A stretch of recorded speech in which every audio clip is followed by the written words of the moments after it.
é mesmo muito alto, por isso é que eu não consigo. Por isso é que eu não conseguia tirar.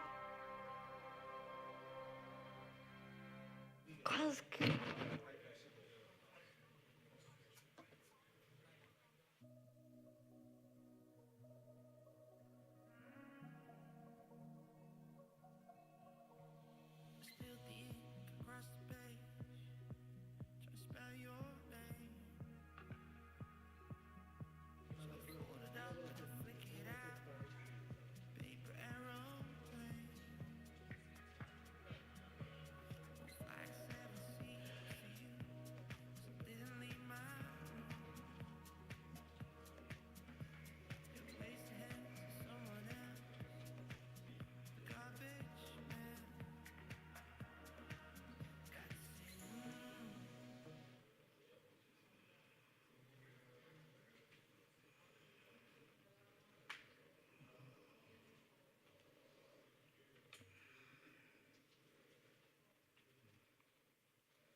Meus senhores e minhas senhoras, sejam bem-vindos ao BIKiNNOV, um centro de tecnologia e inovação dedicado ao setor das duas rodas. Em nome do Vice-Presidente da Comissão de Coordenação da Região Centro, Dr. Jorge Brandão, declaro aberta a Conferência Internacional sobre o setor das duas rodas na Europa, presente e futuro. É com grande satisfação que acolhemos neste espaço representantes de toda a Europa, num momento crucial para o desenvolvimento sustentável, tecnológico e industrial do nosso setor. Ladies and gentlemen, welcome to BIKiNNOV, a Technology and Innovation Center dedicated to the two-wheels sector. On behalf of the Vice President of the Regional Coordination and Development Commission of the Central Region, Mr. Jorge Brandão, I hereby declare open the International Conference on the Two-Wheel Sector in Europe, present and future. We are truly honored to welcome participants from across Europe. Your presence here marks an important step toward fostering innovation, sustainability, and cross-border collaboration in this vital industry. Antes de darmos início formal à sessão de boas-vindas, convidamos todos os presentes a interagirem connosco através de uma breve sondagem. Vai aparecer no ecrã um QR Code que poderão digitalizar com o vosso telemóvel. Este irá direcionar-vos para uma plataforma onde poderão responder a duas perguntas muito simples, mas muito importantes para nós. As perguntas são: qual é a sua origem institucional? E a segunda, o que espera retirar deste evento? A vossa participação ajudará a enriquecer esta conferência e a orientar futuras iniciativas do BIKiNNOV. Vamos só aguardar para que possam responder.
Muito bem, muito obrigada.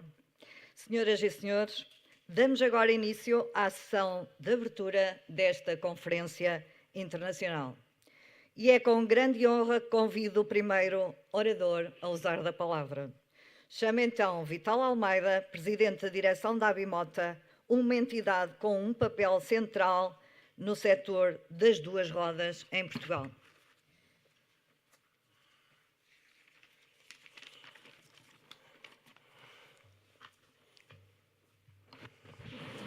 Ladies and gentlemen, dear colleagues, industry partners, institutional representatives, and friends of sustainable mobility. It is with great honor and enthusiasm that I welcome you to our international conference on the two-wheel sector in Europe. The world has never been so unstable. We meet today at a crucial moment, and we don't know what tomorrow will bring. The sector have already proven our resilience, adaptability, and innovative strength, but colleagues remain. The challenge remain, always. This is precisely what brings us together here today, to discuss, share, and build together. I hope this conference will be more than a meeting point, but a platform for action. On behalf of ABIMOTA, I thank everyone for their presence and commitment. Thank you very much.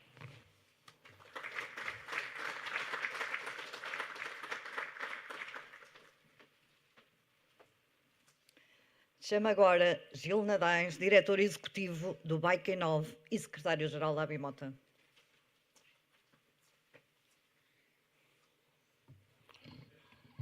Muito bom dia a todos e começava por cumprimentar, peço desculpa, o Dr. Jorge Brandão e o Dr. Fernando Alfaiate e nas suas pessoas, todos os presentes, e agradecer também a todos os oradores, a todos os patrocinadores, a todos aqueles que colaboraram nesta organização e também à equipa do BIKiNNOV, as pessoas do César e da Daniela e todos os outros que tiveram com eles, que possibilitaram este acontecimento. Estamos aqui hoje porque há 50 anos um grupo de empresários juntou-se e em tempos turbulentos, muito turbulentos a nível nacional, estávamos em plena revolução, decidiram fazer uma associação.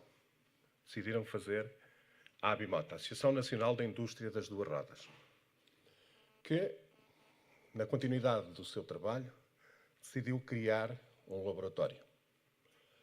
E foi crescendo e apoiando o setor das duas rodas, mas não só, porque a ABIMOTA acolheu no seu seio também o setor das ferragens e do mobiliário metálico. E continuou a crescer até que, há cerca de uma década atrás, os empresários das duas rodas decidiram juntar-se e fazer um novo projeto, um projeto de internacionalização. E com o apoio do governo português e dos fundos comunitários, fizeram um projeto que visou demonstrar as suas capacidades no setor e também captar investimento para o país.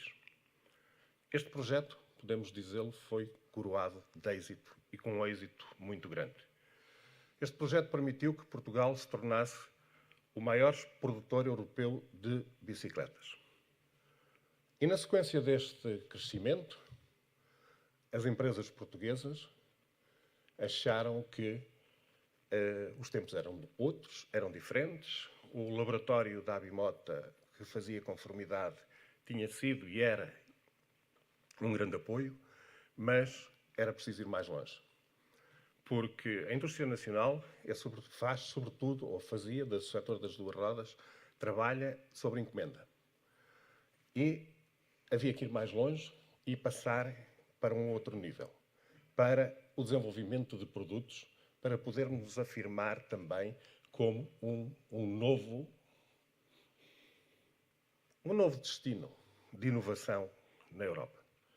E juntaram-se as empresas, mas agora não só as empresas e os empresários, mas também o sistema científico e tecnológico, também porque as bicicletas também são para utilizar na cidade e é preciso sabermos o que é que se passa nas cidades, também algumas autarquias e a Federação Portuguesa de Ciclismo e constituíram o BIKiNNOV. É por isso que estamos aqui hoje. O BIKiNNOV foi constituído e conseguiu o reconhecimento como Centro de Tecnologia e Inovação. Estamos a trabalhar nessa vertente já há algum tempo e, com o apoio do PRR, estamos nestas instalações e nas condições que vocês irão ter oportunidade de ver.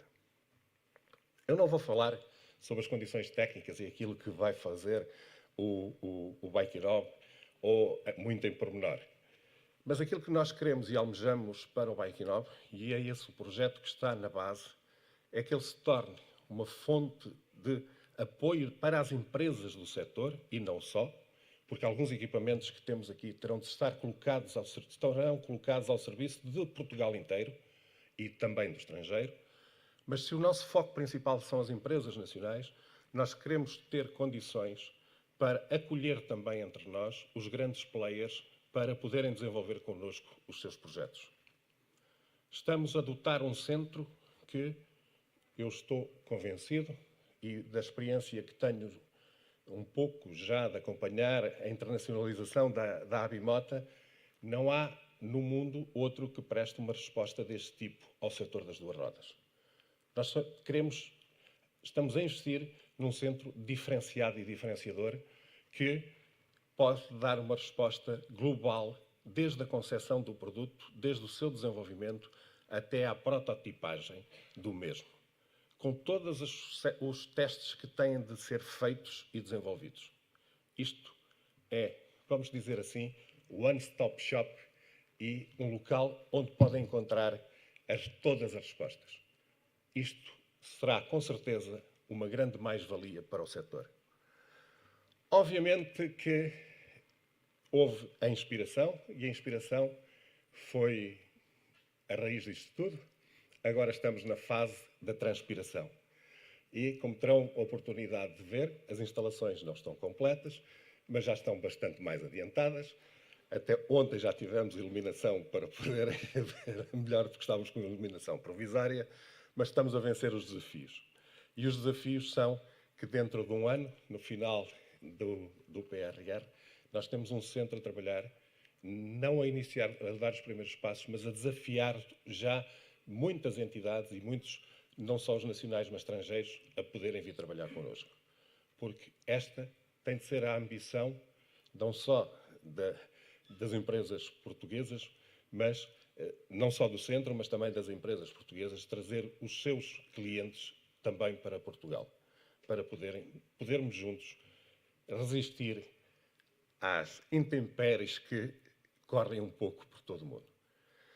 Por isso, este momento é importante, porque é um momento de, podemos dizer assim, de lançamento.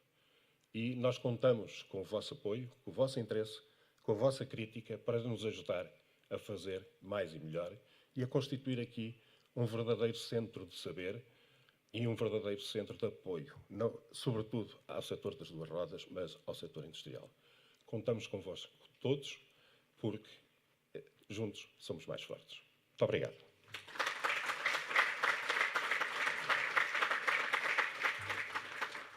Prosseguindo os nossos trabalhos, dando seguimento à nossa sessão de abertura, chamaria agora Manuel Marcílio, Diretor-Geral da CONEBI.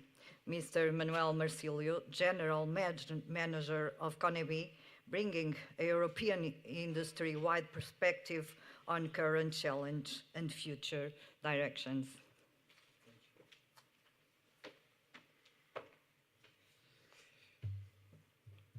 Bom dia. Desculpe por não falar português. I will switch to English. So, first of all, thank you very much to BIKiNNOV, to ABIMOTA for the organization of these 3 days of company visits, General Assembly, and today this very important conference. It's always a pleasure to be with all of you.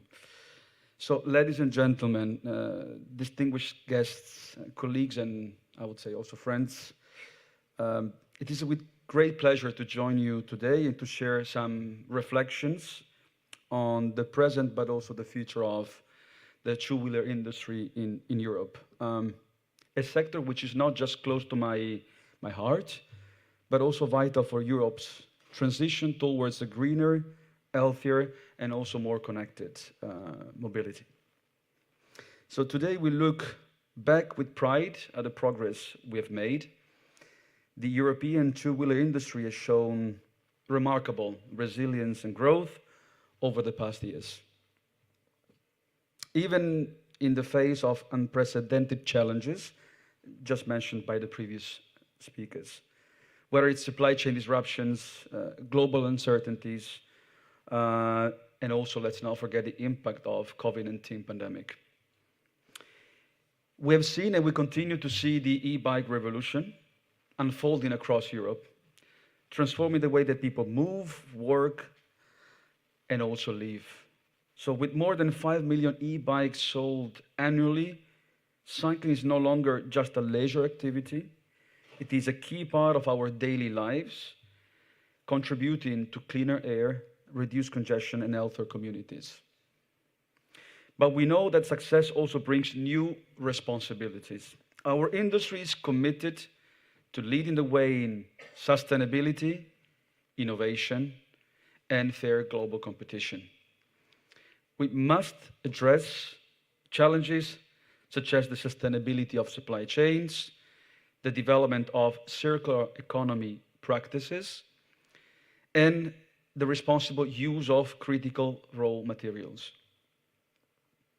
So coming from Brussels in this context, we welcome and engage with important EU initiatives, such as the Battery Regulation, the Critical Raw Materials Act, the Young Clean Industrial Deal, and in a broader sense, the Green Deal objectives. So these policies offer us the chance to lead by example, by ensuring that products we design, manufacture, and sell are safe, sustainable, innovative, and future-proof.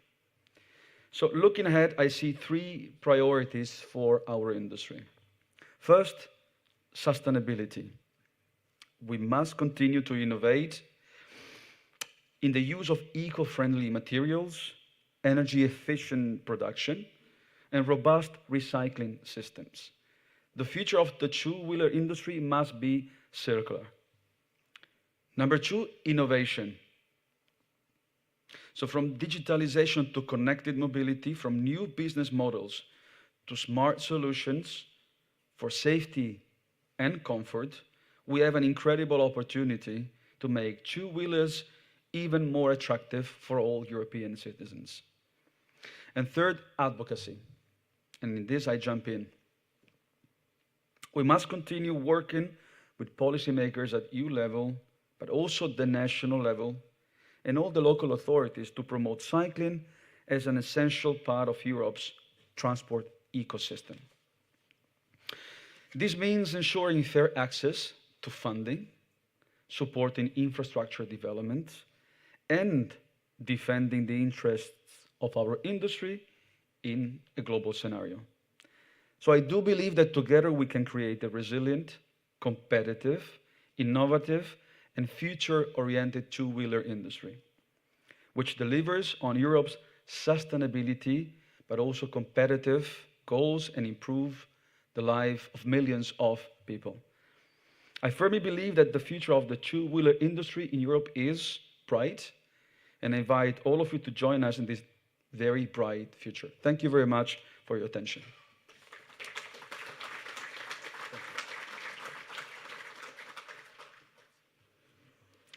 Chamo agora Fernando Alfaiate, presidente da estrutura da missão Recuperar Portugal, que nos dará uma visão sobre o papel da inovação e da resiliência no futuro industrial do país.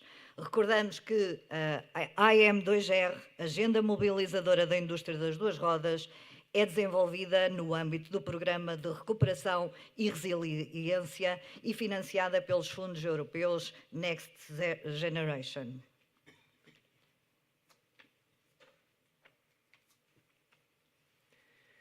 Muito bom dia a todas e a todos.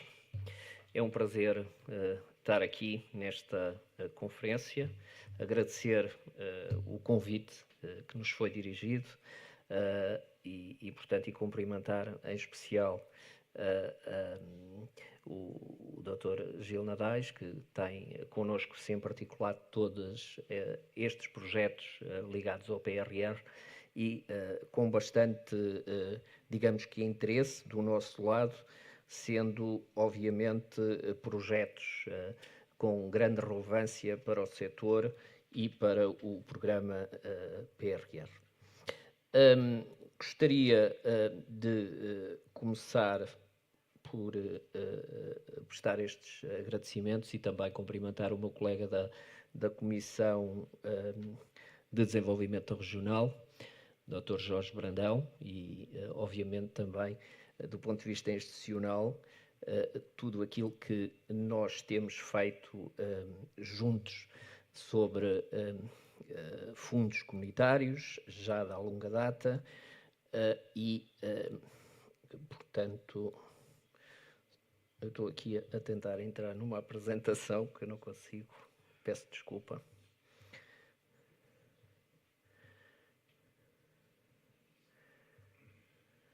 Ok.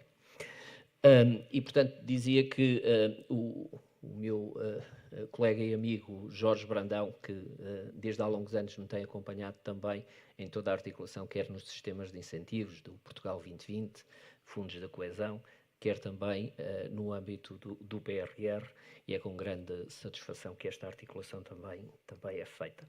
A estrutura de missão Recuperar Portugal é a entidade coordenadora do PRR e, portanto, faz o reporte e a monitorização da execução do programa junto da Comissão Europeia e é importante observar no terreno também todos os desenvolvimentos que nós temos em termos de projetos, seja agendas mobilizadoras, seja, portanto, centros de desenvolvimento tecnológico, centros de interface, de transferência de conhecimento para o tecido empresarial. Tivemos a oportunidade de estar aqui em 25 de setembro do ano passado, também acompanhando alguns membros do Governo que tiveram aqui presentes e visitámos e fizemos um ponto de situação da agenda mobilizadora AM2R, que com muita satisfação observámos os desenvolvimentos que estão a ser feitos, visitámos empresas e observámos também a boa aplicação dos fundos que podem ser visível dos resultados que estão a ter em termos de aumento de produtividade, em termos de capacitar as empresas deste setor de uma forma mais competitiva com produtos e processos inovadores. Com efeito, como aqui já foi referido, realçado, o setor das duas rodas atuando muitas vezes de uma forma algo discreta na economia nacional, mas tem um lugar muito importante e cada vez mais, com mais impacto. E estes apoios que o PRR conseguiu conceder a este setor também, do nosso ponto de vista e da visibilidade que temos dos impactos que nos são reportados, aumentou esse impacto.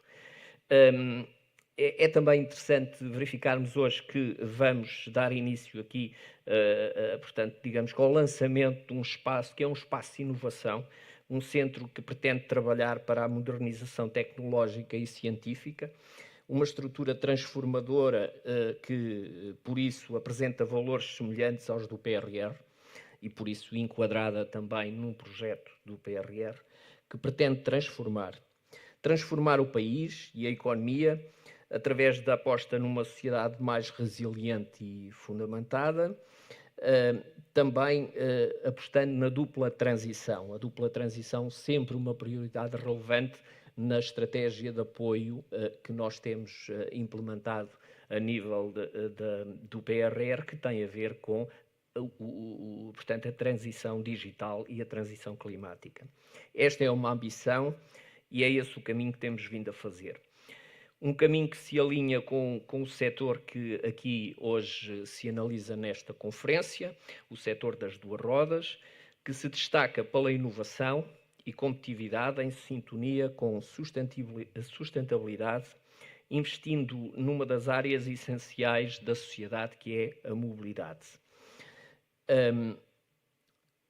Portanto, verificamos também no discurso aqui de abertura do Dr. Gil Nadais que, ultimamente, digamos que não há 2 décadas, mas há mais de uma década, certamente, que esta construção tem vindo a ser feita, e eu lembro-me bem ainda na altura do Compete, quando iniciámos com a ABIMOTA também, alguns apoios de agendas mobilizadoras, de projetos conjuntos e de alguns apoios relacionados com a internacionalização, que digamos que foram a semente para começar alguns desenvolvimentos que hoje aqui observamos com satisfação.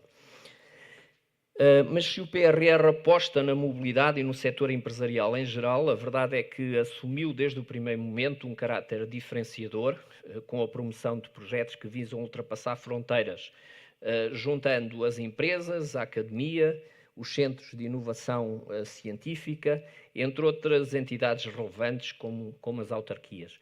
Portanto, as agendas mobilizadoras conseguiram digamos que, feito no sentido de agregação de um conjunto de entidades que, trabalhando conjuntamente para um mesmo objetivo, conseguem alterar o perfil da economia, do tecido empresarial, de forma a concretizar novos produtos de forma mais competitiva no mercado.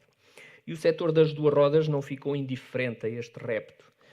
Nós temos 52 agendas mobilizadoras e uma delas é exatamente a AM2R, portanto, do setor das duas rodas, composta por 47 copromotores, 38 empresas, 9 entidades do sistema científico e tecnológico, que se propõem desenvolver 55 produtos como novos modelos de bicicletas elétricas e convencionais, suportadas com características inovadoras, motociclos elétricos e cargo bikes, uma inovação muito característica desta agenda, que gradualmente pretende substituir, portanto, caminhões de entrega de encomendas, originando poupanças energéticas com menos libertação de CO2, menos ruído, congestionamento automóvel nos centros das cidades.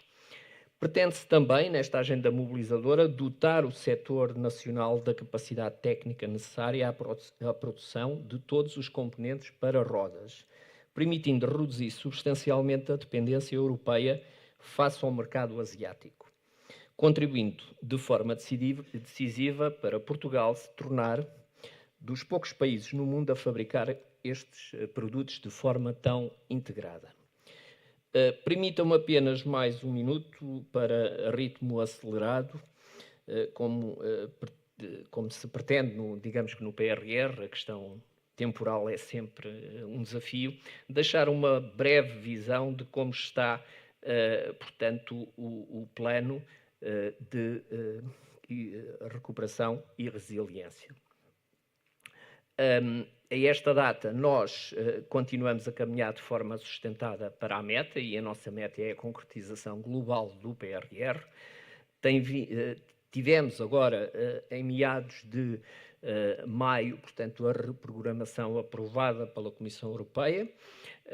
Os mecanismos de reprogramação e de ajustamento são essenciais para um programa que é um plano que pretende sempre ajustar aquilo que se observa em termos de desvios ao longo do tempo. Isto faz parte da gestão, faz parte do trabalho, ou seja, com isto quer dizer que certamente não será a última reprogramação, ajustamentos surgem ao longo do tempo, mas o nosso objetivo, como eu dizia, é alcançar a meta da implementação total do PRR.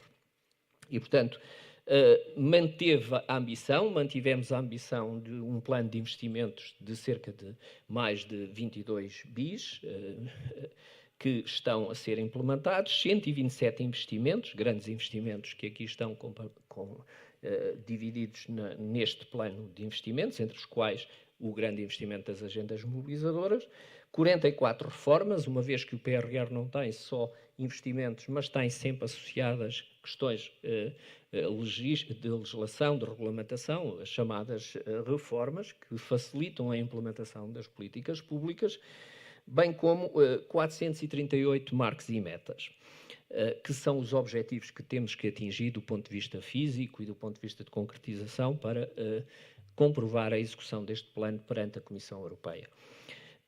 Temos um planeamento para submeter 10 pedidos de pagamento, portanto, são 10 semestres de relatórios que temos que apresentar à Comissão Europeia e, por enquanto, submetemos 6 e, durante este ano, ainda vamos submeter mais 2. Portanto, ou seja, concluiremos o ano com 8 pedidos de pagamento, ficando para 2026 os 2 últimos pedidos de pagamento para apresentar.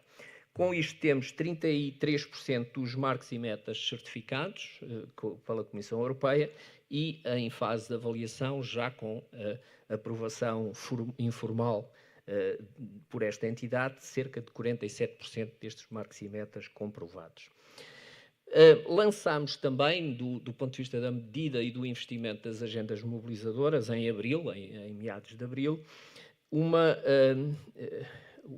orientação técnica para acolher reprogramações específicas para os projetos das agendas mobilizadoras. Puderam essas empresas ajustar ou apresentar propostas ou esses consórcios, melhor dizendo, apresentar propostas para ajustar o seu investimento em função do horizonte temporal de execução que têm, incrementando ou aumentando a sua ambição, ou seja, o que é que eu quero dizer com isto? É podendo fazer mais produtos, mais novos produtos ou novos processos, além daqueles que tinham previamente estabelecidos, ou, por outro lado, não conseguindo realizá-los todos, por alguma circunstância alheia, digamos, ou conjuntura de mercado, fazer o ajustamento em baixo. 37 das 52 agendas apresentaram esses pedidos, que estão agora a ser analisados pelo IAPMEI, e em articulação connosco haverá uma decisão durante o mês de junho sobre essa matéria. A nossa convicção é de aumentar o objetivo, ou seja, temos condições ainda de aumentar o objetivo que tínhamos fixado. Já tínhamos cerca de 1.100 produtos e, portanto, produtos, processos inovadores, vamos ter esse valor aumentado, sendo que a meta PRR são 980. Portanto, diria que aqui estamos em condições de alcançar aquilo que nos propusemos e superar exatamente essa meta. Vamos também, e no âmbito da reprogramação, abrimos um novo investimento ligado à competitividade, à inovação e competitividade. É um investimento inovador, mais simplificado que as agendas mobilizadoras, devido à sua dimensão. Não se trata aqui de grandes consórcios, trata-se mais de projetos individuais e será um instrumento essencial para direcionar para projetos que aumentem a inovação e a competitividade das empresas, sustentando aqui numa base de reindustrialização, ou seja, olhar para este aspecto como fonte, digamos que de prioridade, pelo facto de existirem um conjunto de tecnologias emergentes e disruptivas atualmente que devem ser incluídas neste processo de investimento de inovação tecnológica nas empresas, nomeadamente em alguns setores. Para quê? Para os tornar mais competitivos, para serem, portanto, mais produtivos desse ponto de vista e enfrentarem as condições de competitividade no mercado global. Continuamos a trabalhar neste exigente plano que é o PRR, que já apresenta impactos significativos e que vamos olhando já para eles no terreno com muita satisfação e muito orgulho. e pretendemos, obviamente, continuar a criar este impacto no futuro, para além do horizonte temporal do PRR. Mais uma vez, quero dar os parabéns pelo trabalho que tem desenvolvido e por aquilo que são os resultados que vamos observando no setor das rodas em Portugal e do incremento e do impacto que tem a visibilidade a nível do tecido empresarial e dos indicadores que recolhemos sobre o setor. Agradeço a oportunidade, esperando que continuemos em caminhos comuns a trabalhar para um setor mais forte e um Portugal mais resiliente e digital e mais sustentável, que é o objetivo do PRR. Muito obrigado pela atenção.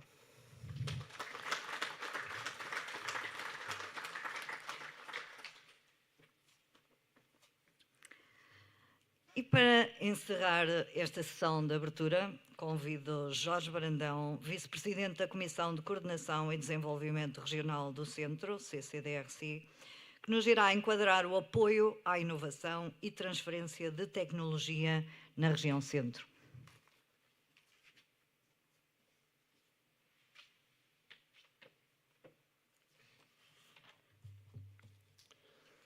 Bom dia a todos. Naturalmente gostaria de começar por cumprimentar o Sr. Presidente da ABIMOTA, Vítor Almeida, Sr. Diretor Executivo da BIKiNNOV e também Diretor-Geral da ABIMOTA, Gil Nadais, e agradecer-lhes muito o convite à CCDR do Centro para estar nesta conferência internacional. Naturalmente também um cumprimento ao Sr. Presidente da Estrutura de Missão Recuperar Portugal, Fernando Alfaiate, colega destas vidas dos fundos europeus. Naturalmente é sempre um prazer termos momentos de interação que envolvam os instrumentos que são estruturantes no investimento que é feito em Portugal, em particular na dimensão da competitividade, uma área crítica para o nosso país. Naturalmente gostaria de aproveitar esta oportunidade também para cumprimentar todos os participantes nesta conferência, em particular aqueles que vêm de outros países, parceiros da ABIMOTA e da BIKiNNOV, naturalmente dar-lhes as boas-vindas ao centro de Portugal e desejar-lhes uma boa estadia, que aproveitem, quer na dimensão de troca de experiências e de conhecimento, quer também do conhecimento da realidade da nossa região, dos recursos, dos produtos, das amenidades que esta região é rica e seguramente aqui também a região de Águeda. Uma particularidade também, naturalmente felicitações à ABIMOTA pelos seus 50 anos. É uma data muito bonita de cumprir e atrevo-me a fazer aqui um pequeno paralelismo. A própria CCDR Centro comemorou os 50 anos aqui há 3, 4 anos. Portanto, eu diria que são duas instituições que têm um percurso de vida temporal próximo e creio que posso dizer que partilham muito o que tem sido a dinâmica da região Centro neste meio século que cumpriram e as alterações profundas a que assistimos na nossa região. E não posso deixar de assinalar, obviamente, o papel relevante que a ABIMOTA tem tido nestas décadas no trabalho que faz com as empresas, em particular deste território da Águeda e também neste setor das duas rodas. O sucesso deste setor, o sucesso deste território, certamente estão também associados ao trabalho que tem sido feito aqui e, portanto, grandes felicitações à ABIMOTA por toda essa dinâmica.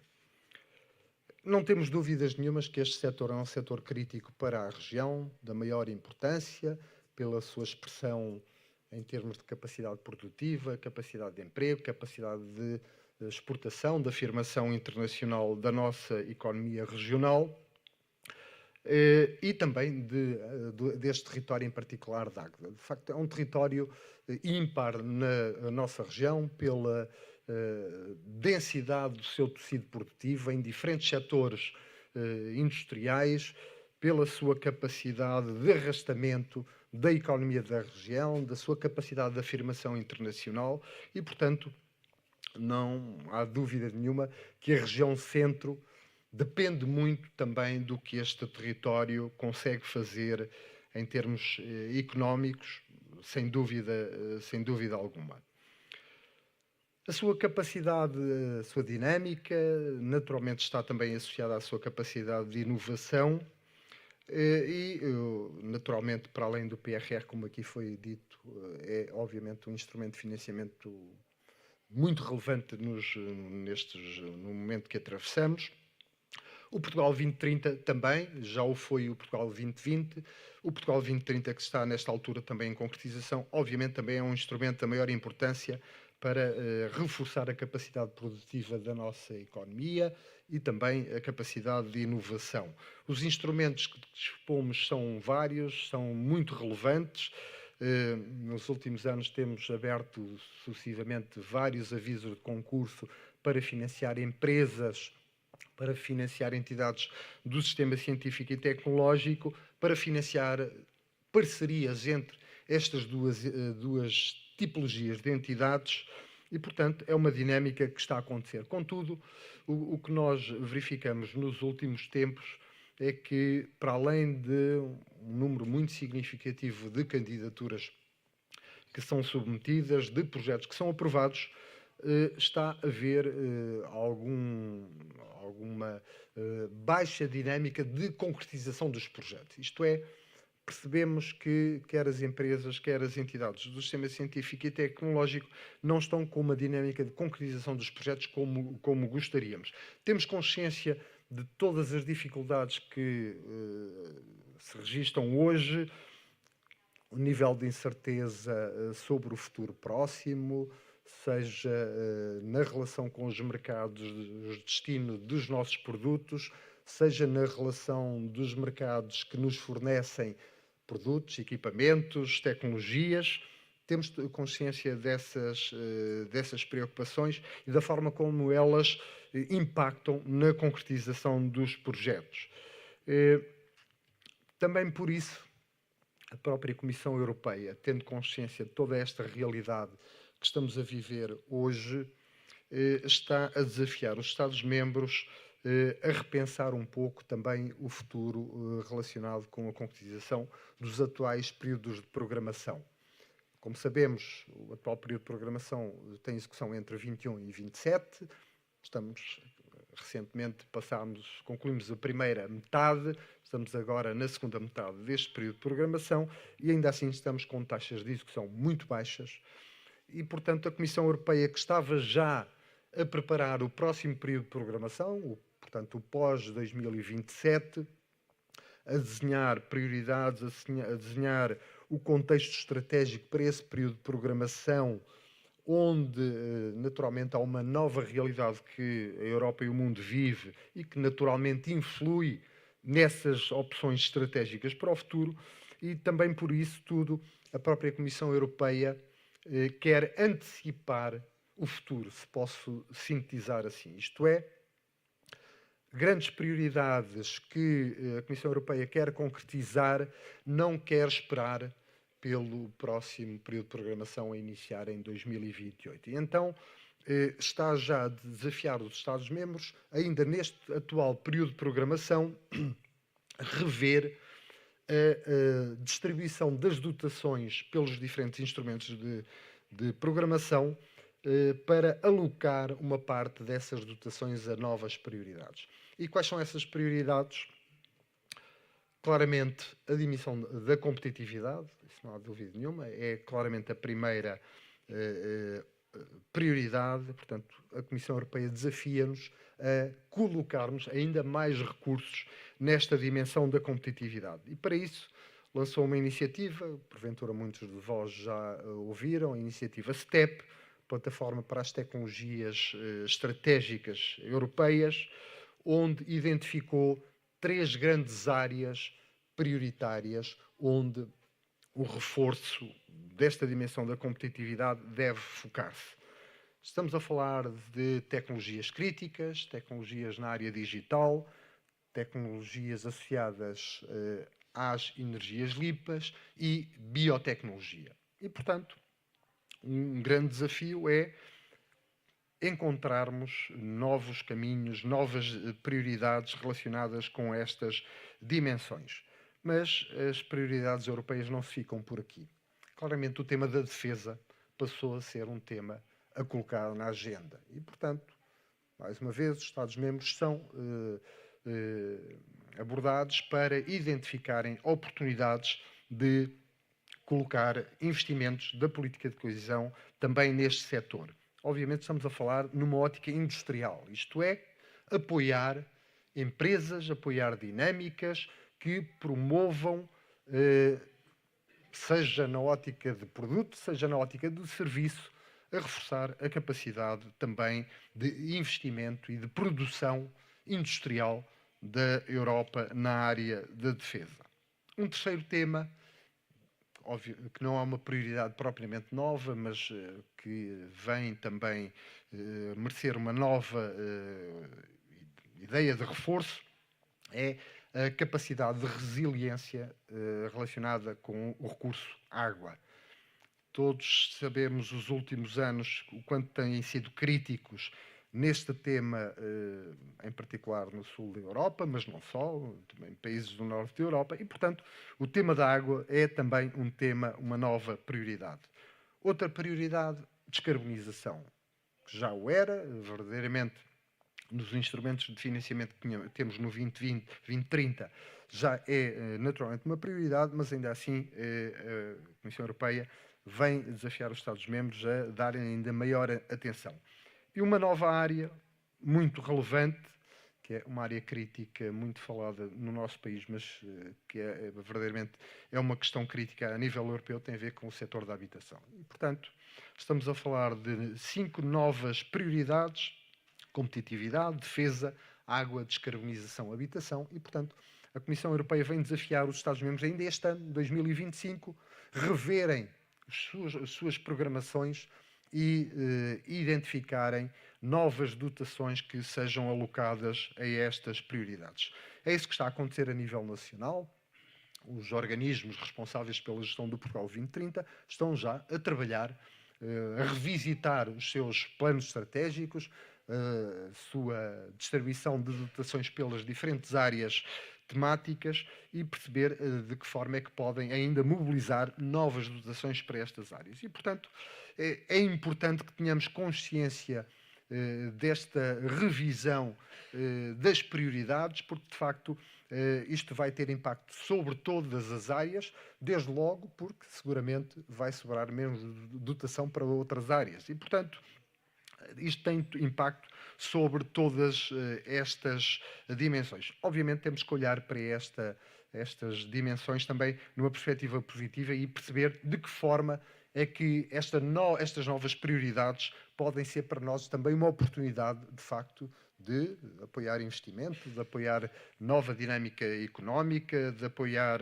novos investimentos industriais, de apoiar, em particular, o sistema científico e tecnológico em processos de transferência de tecnologia e de conhecimento para a economia e, portanto, abre-se aqui uma janela de oportunidade que é importante estar atentos. Poderemos achar, porventura, que estes setores têm pouco a ver com o setor das duas rodas, mas eu não tenho dúvidas nenhumas que, com algum tempo e com alguma reflexão, com alguma interação nas parcerias, nas dinâmicas que têm as vossas empresas, o vosso setor, a vossa associação, tem seguramente, vale a pena identificar aqui também oportunidades face a estas novas dimensões.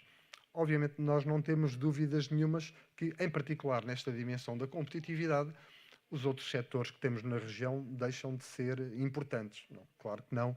Continuam a ser importantes, continuamos a querer apoiá-los e, portanto, a nossa estratégia de especialização inteligente em particular, que é, de facto, o nosso quadro de referência para priorizar os projetos de investimento que queremos financiar, seja na dimensão de ciência, de tecnologia ou de investimento produtivo, obviamente continua a valer e, portanto, continua a ser o nosso referencial para colocar instrumentos de financiamento à disposição das empresas em particular. E, portanto, termino deixando estas mensagens, naturalmente, alguma preocupação, mas principalmente uma mensagem de esperança no futuro, porque estamos convencidos, verdadeiramente, estão-se a abrir aqui novas oportunidades que saberemos certamente aproveitar. E, portanto, felicito mais uma vez os organizadores desta conferência, felicito a ABIMOTA pelos seus 50 anos, as empresas pelo trabalho extraordinário que estão a fazer neste setor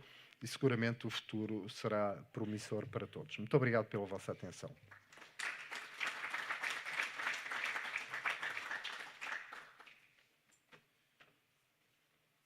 E é com esta mensagem de otimismo e de esperança no futuro que encerramos esta sessão de abertura.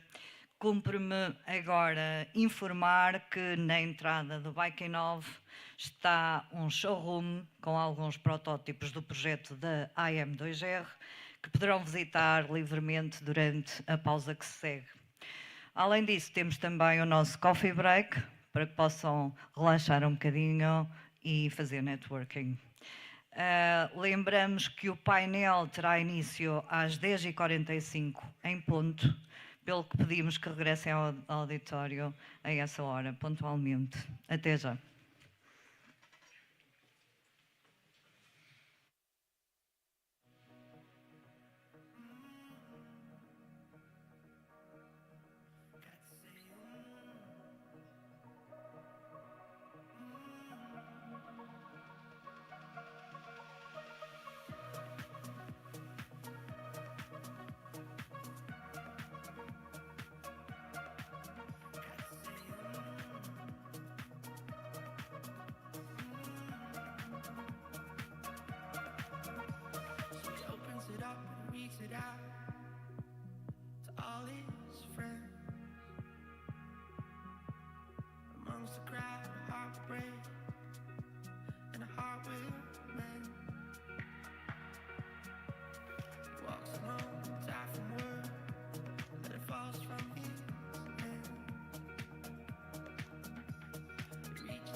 Got to say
trying to reach the things that I can't see.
Bem-vindos e bem-vindas de volta aos nossos trabalhos. Antes de iniciarmos o painel internacional, gostaríamos de convidar todos e todas a participarem numa breve sondagem interativa. No ecrã vai aparecer um QR Code que podem digitalizar com o vosso telemóvel. Este código irá direcionar-vos para uma plataforma onde poderão e serão convidados a responder a 2 perguntas importantes para este painel. A primeira pergunta é: como antecipa o futuro da indústria das 2 rodas na Europa nos próximos 10 anos? E a segunda é: quais considera serem as maiores oportunidades e os principais desafios para a Europa neste setor? A vossa participação é fundamental para enriquecer o debate e tornar esta sessão ainda mais relevante.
Dito isto, damos agora início ao painel internacional, onde especialistas e líderes do setor partilharão as suas perspectivas e experiências sobre o futuro da mobilidade e inovação europeia nas 2 rodas. Senhoras e senhores, informamos com grande pesar que, devido ao falecimento de um familiar, o nosso keynote speaker, Héctor Lório, não poderá estar presente para a sua intervenção. Gostaríamos de expressar as nossas condolências ao Lório e à sua família neste momento difícil. Agradecemos a vossa compreensão e damos seguimento ao programa com o próximo ponto da agenda. Chamo agora ao palco o nosso keynote speaker, Maximilian Schreipel. I apologize if I am mispronouncing the names. É investigador no Carl, can you help me? I'm sure. No investigator no Karlsruhe Institute of Technology, na Alemanha, onde se especializa em aplicações inteligentes e conectadas para a mobilidade em bicicleta. Maximilian é doutorado em Ciência da Computação pela Leibniz University Hannover, na Alemanha, e lidera a divisão de utilizadores vulneráveis da estrada no grupo de investigação de sistemas autónomos cooperativos, sob a orientação do professor Alexei Vinel. Ele também é responsável pela gestão de projetos nacionais e financiados pela União Europeia em colaboração com parceiros de pesquisa e indústria de grande destaque. O trabalho de Maximilian tem como foco a melhoria da segurança rodoviária e da experiência do utilizador, utilizando sistemas de sensores, comunicação V2X, inteligência artificial e funções assistidas por dados, sempre alinhados com as necessidades dos cidadãos. Sem mais demora, passo a palavra a Maximilian Schreppel. Yes, thank you for the introduction. Thank you for having me here. And I'd like to welcome you to my talk. Yeah, thank you. And I want to present today our research on bicycle development, new assistance systems And I would like to start with like a bit of a background and show you how actually, technology was transferring to bicycles. Then I want to present something of our research about cooperation and coordination, how we see the future to be changed. And I want to present a few of our research prototypes here, which is basically cruise control, swarm technologies, and I want to give an outlook and in the end, a conclusion. So if you look at my research, you would see that there are different pillars and different general pillars we also see as technology accelerators currently. The first one are, of course, smart energy systems, but also riding experience and urban integration is of utmost importance, since we want to not only enhance safety, we also want to make traveling more pleasurable. We want to increase the number of trips on bicycles. And the last thing is connectivity and AI. This is where we see the future. That means our bicycles will communicate with other road users and share some information of the bicycles. So when we look a bit back, we see that the automotive industry has been one of the accelerators in research as one of the main technology drivers. We see the new battery standards and even automated operation assistance systems, physiological data integration, connectivity as we work on, like vehicle-to-everything communication, and even user experience has been of much importance in the automotive industry. And what comes out is, as you can see here, one of the examples is the little startup Organised,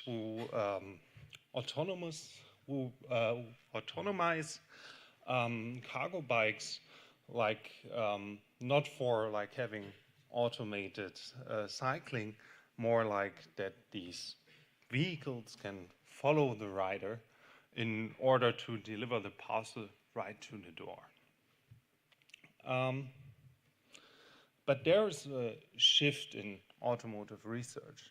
So we see that there is an increasing interest in what to do with the vulnerable road users in automotive industry and automotive research. It has been mainly driven in the beginning by how should an autonomous vehicle interact with other road users such as pedestrians, bicyclists, motorbikes, and so on.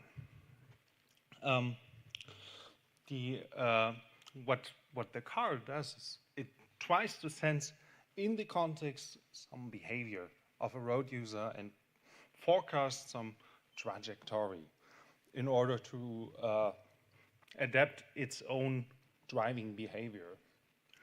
And of course, this all will lead to like having more safer roads and enabling cooperation and coordination to prevent traffic jams.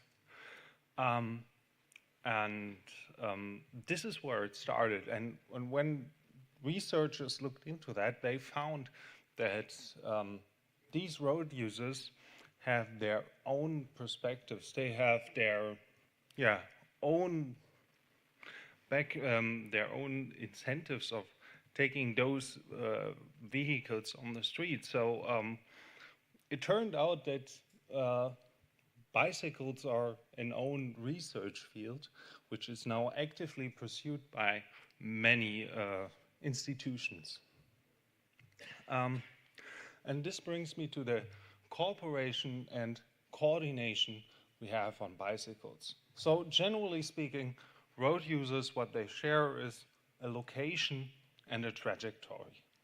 So in this principle of V2X communication, road users receive in return warnings in several situations and, let's say, behavior recommendations. We see on the top some examples of communications, so all the road users and infrastructure communicate in order to yeah, to let's say optimize traffic and enhance safety. Back on the bottom, you see some of our prototypes. You see that there are warning displayed in cases some, let's say, AI senses, okay, there's a potential collision. And this brings us to V2X-based riding instructions.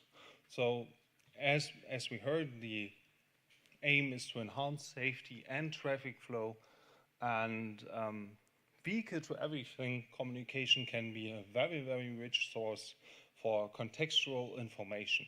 So we know more what is going on around us. Even without equipping a bicycle with a lot of sensors, we can still know, okay, there's a car approaching, there's maybe a pedestrian somewhere, even if we don't see it because it's occluded by a parking vehicle. V2X can uncover those information and provide it to a rider.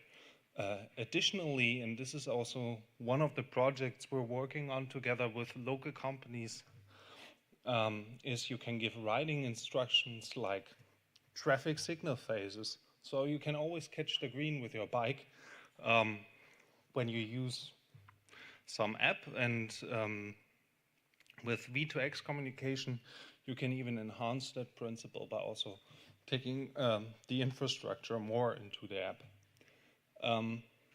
Besides that, you can, of course, display several warnings in case you sense some collision.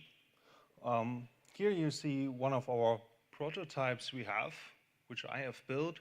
So the white on the back of this bicycle is actually our V2X unit, which was initially created for buses, but we modified it a bit to also work with bicycles.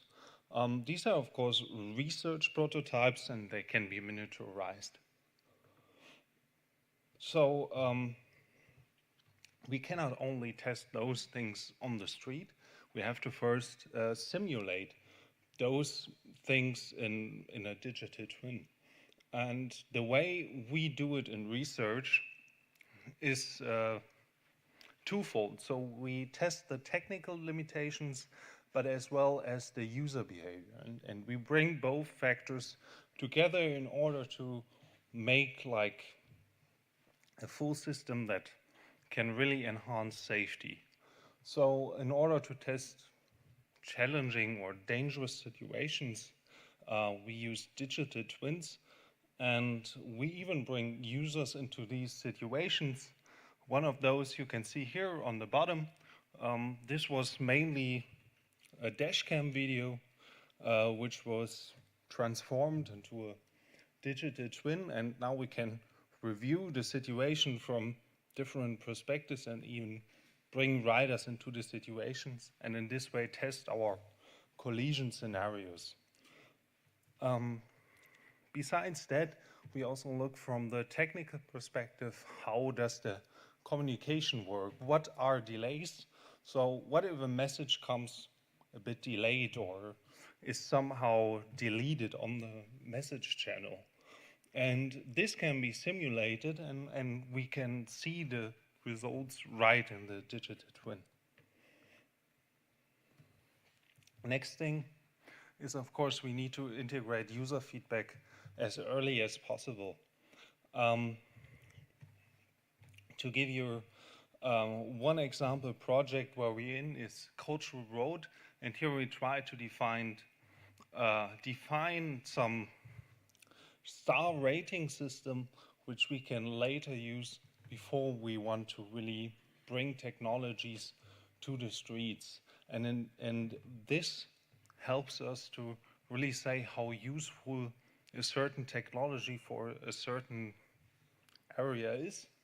And we, as the city of Karlsruhe and the university, we work as a demonstration site for these principles where we really test things with citizens, but also different stakeholders. To show you one of those potential technologies we have and which are already working in the lab and even in a real world lab is cruise control. So connected cruise control, to name it better, is we adapt the speed of a bicycle automatically based on traffic signal light phases, which we sense over the V2X network. And in this way, the cyclist still maintains control, but he might lose some of his max speed, and in return, he gets, of course, an extended battery range, and he doesn't stop anymore at red lights.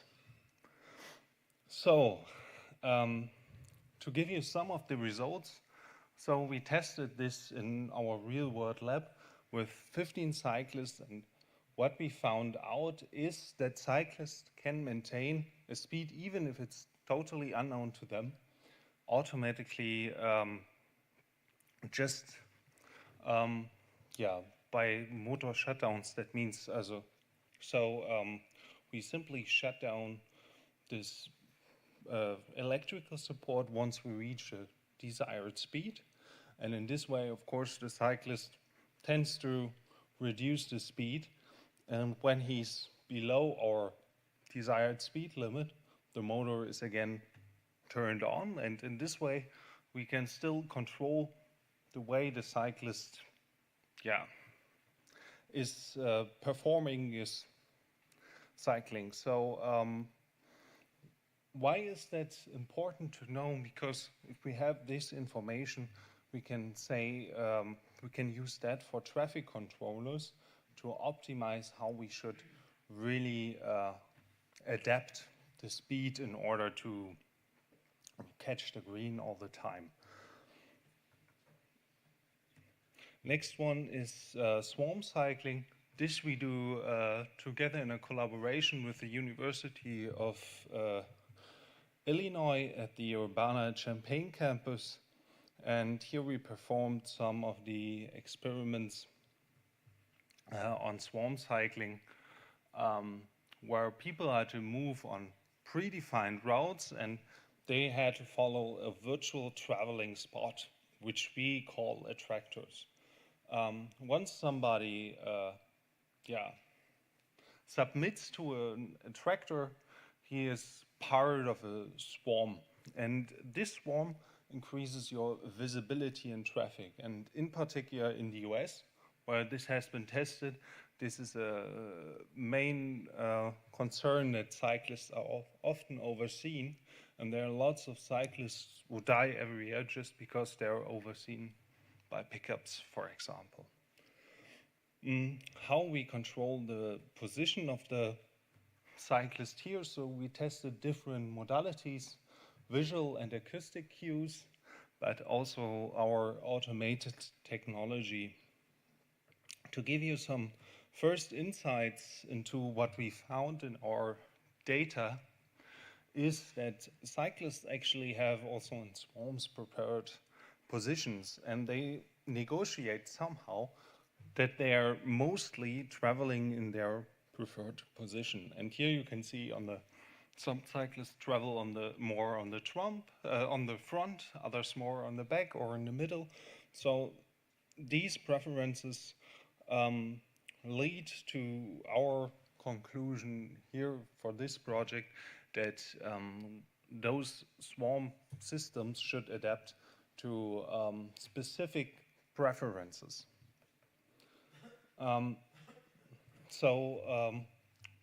As we have seen, these are basic technologies. So what will be the future in this all for AI? On the one hand, we have different human-centered assistance functions. So one thing which we are actively pursuing is awareness monitoring. Awareness monitoring is standard for cars, but actually it's not really implemented for bikes. So we want to look into different sensors we already have on the canvas of an e-bike to see if we can sense some awareness of the bicyclist. And we want to use that information also together with V2X communication to optimize traffic. And we hope also to find emotions in the data. And want to use that to make better estimates of the behavior in the future. Besides that, of course, biofeedback is something that has been continuously followed in research, especially for racing bikes. But what we see is that AI can enable new interaction modalities. So right now, a lot of people are, let's say, control their smartphones while riding. This is, of course, harmful. But yeah, on the other side, we have to see, take care of the limitations. On the one hand, we have limited onboard processing power. Means that we cannot computerize a bicycle as we can do it with a car. There's not much battery left, as well as no space to really integrate this technology. So we often need some kind of backend to really enable those new technologies. Besides that, these sensors are often very noisy, and of course, battery power is drawn by those technologies. When we look from the user side, acceptance is a concern, because these new technologies are sometimes very complex and not easy to understand for a cyclist. So here we see influences on trust in those functions. High trust doesn't mean it's good. It means that you maybe overthink of the capabilities of those systems. That means trust needs to be optimal.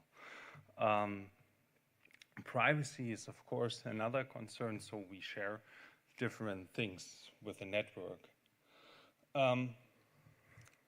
Before I come to ending this talk, I want to show you here something we did together with the University of Águeda, which is also today here, and they present some of their results. And the main vision here is that we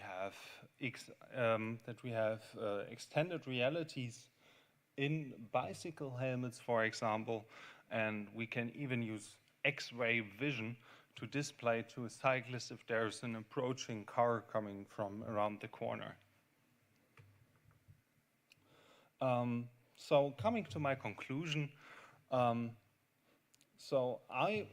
my perspective, I see that smart, connected, and user-centered systems are of utmost importance and will shape the future of cycling. Technologies like vehicle communication, AI, automation, those things will enhance safety, comfort, and efficiency. So e-bikes will definitely play a pivotal role in future cycling technologies. And yeah, but still we need pilot projects with feedback loops from end users in order to test things. Okay, thank you for your attention.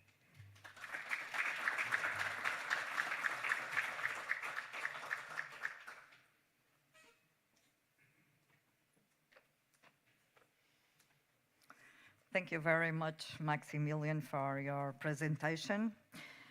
Chamo agora ao palco a nossa próxima oradora, Daniela Leverato.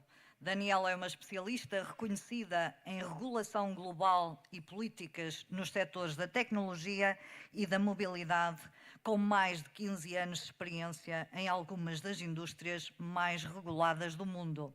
Desde 2023, é presidente da Global AI Association, liderando iniciativas que ligam tecnologia e mobilidade. Atualmente desempenha também o papel de diretora técnica na CONEBI e na WBIA, onde colabora com parceiros europeus e internacionais para promover a inovação e a sustentabilidade no setor das duas rodas. Daniela?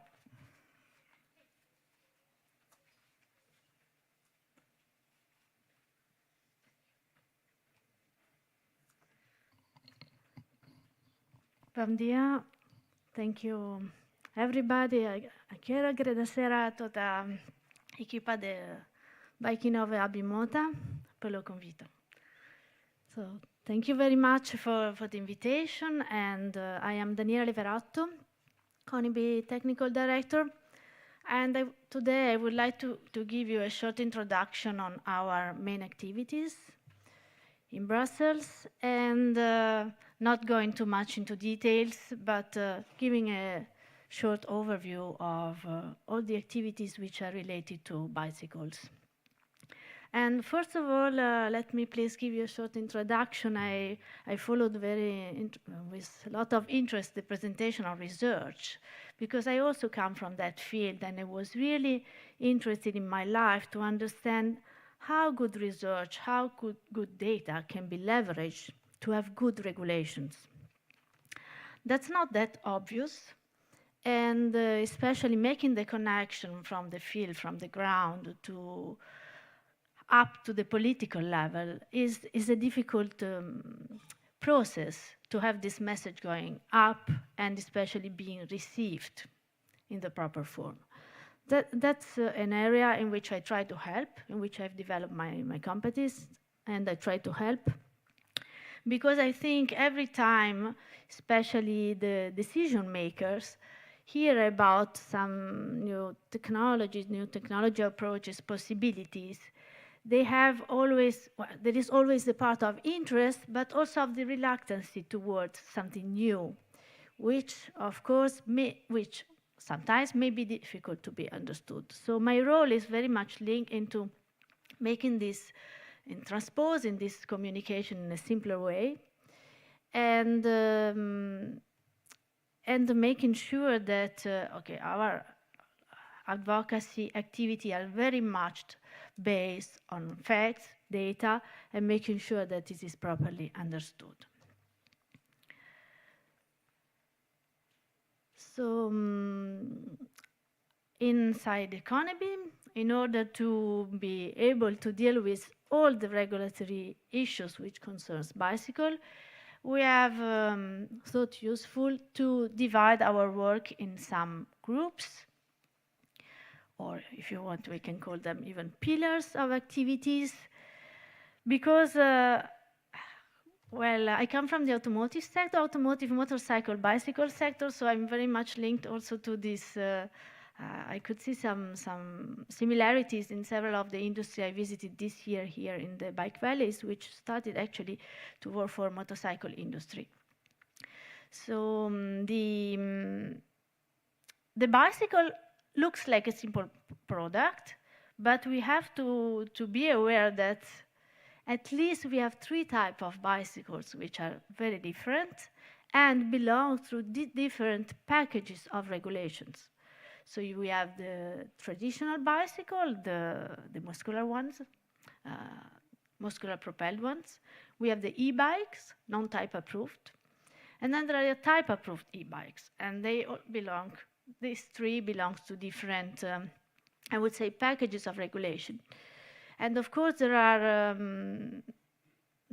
points of transversal points, but that's not always easy to navigate in such a complex landscape, regulatory landscape. So at CONEBI, just to give you a short introduction, we have divided indeed the activity in 5 pillars: batteries, cycles, environmental, digital, and product safety. We won't go, of course, into the details of every single item, but just to give you an overview, these are really all files which are open inside CONEBI. And just to give a short overview, so the battery regulation foresees several subpoints, among which probably the battery passport is one of the most known.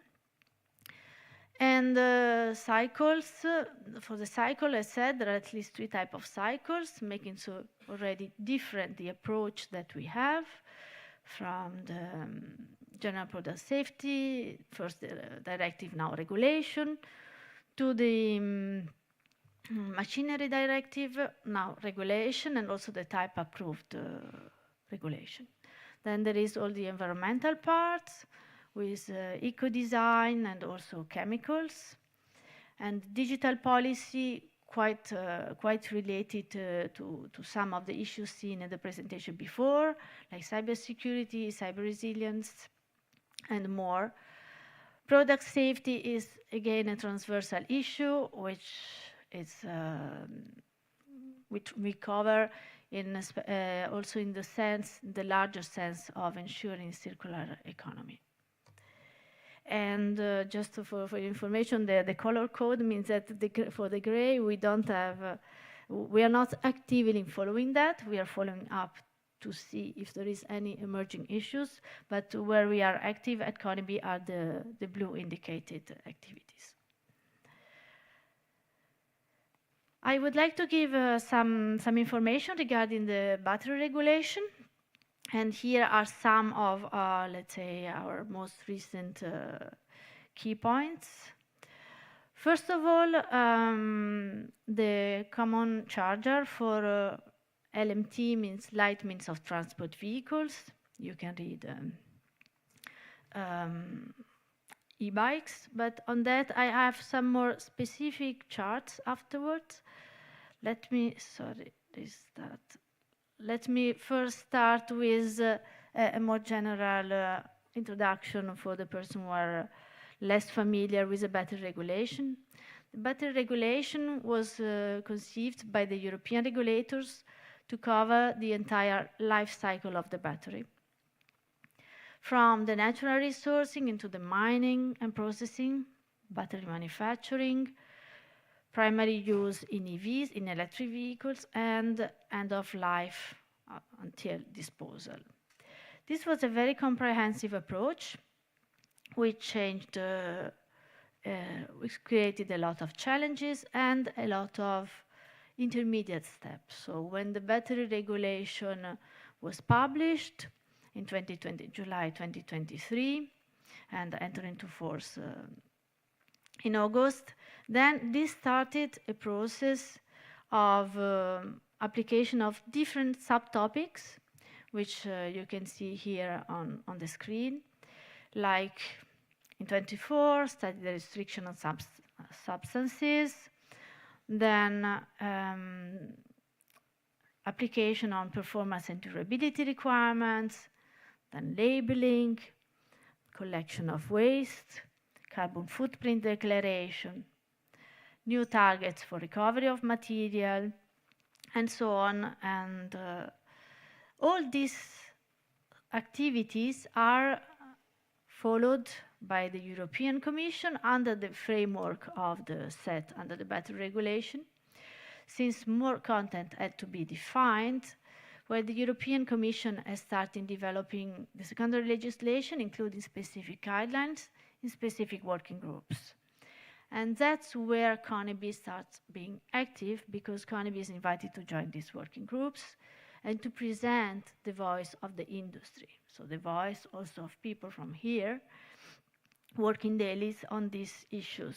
And well, just a short parenthesis, when I work from Brussels in the Ivory Tower, I always think, will be the message also received on the ground where the people are really working and understood. And this morning I was really proud when I entered BIKiNNOV and I could see on a wall the structure of the CONEBI working group and also the activities that we are following. So meaning that the people here, at least here I could give the confirmation, really understand and follow from here what we are trying to coordinate in Brussels.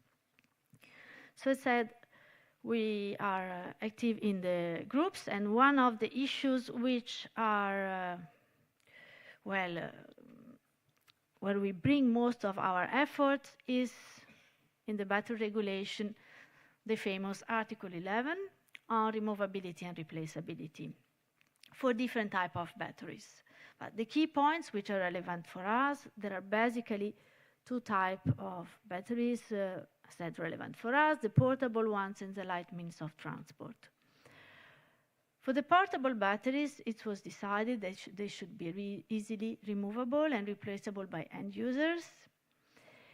And this requirements apply to battery used in devices like lights, displays, anti-theft theft devices, and other portable gadgets.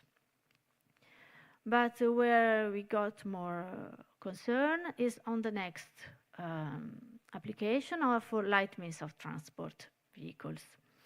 The batteries for those vehicles should be easily removable and replaceable, but in order to avoid, or anyway, to try to control safety risks linked to this activity of removability, replaceability, we managed to get in that this will be done by independent professionals. So this cannot be done by end users, which could have caused severe risks, but must be done by independent professionals.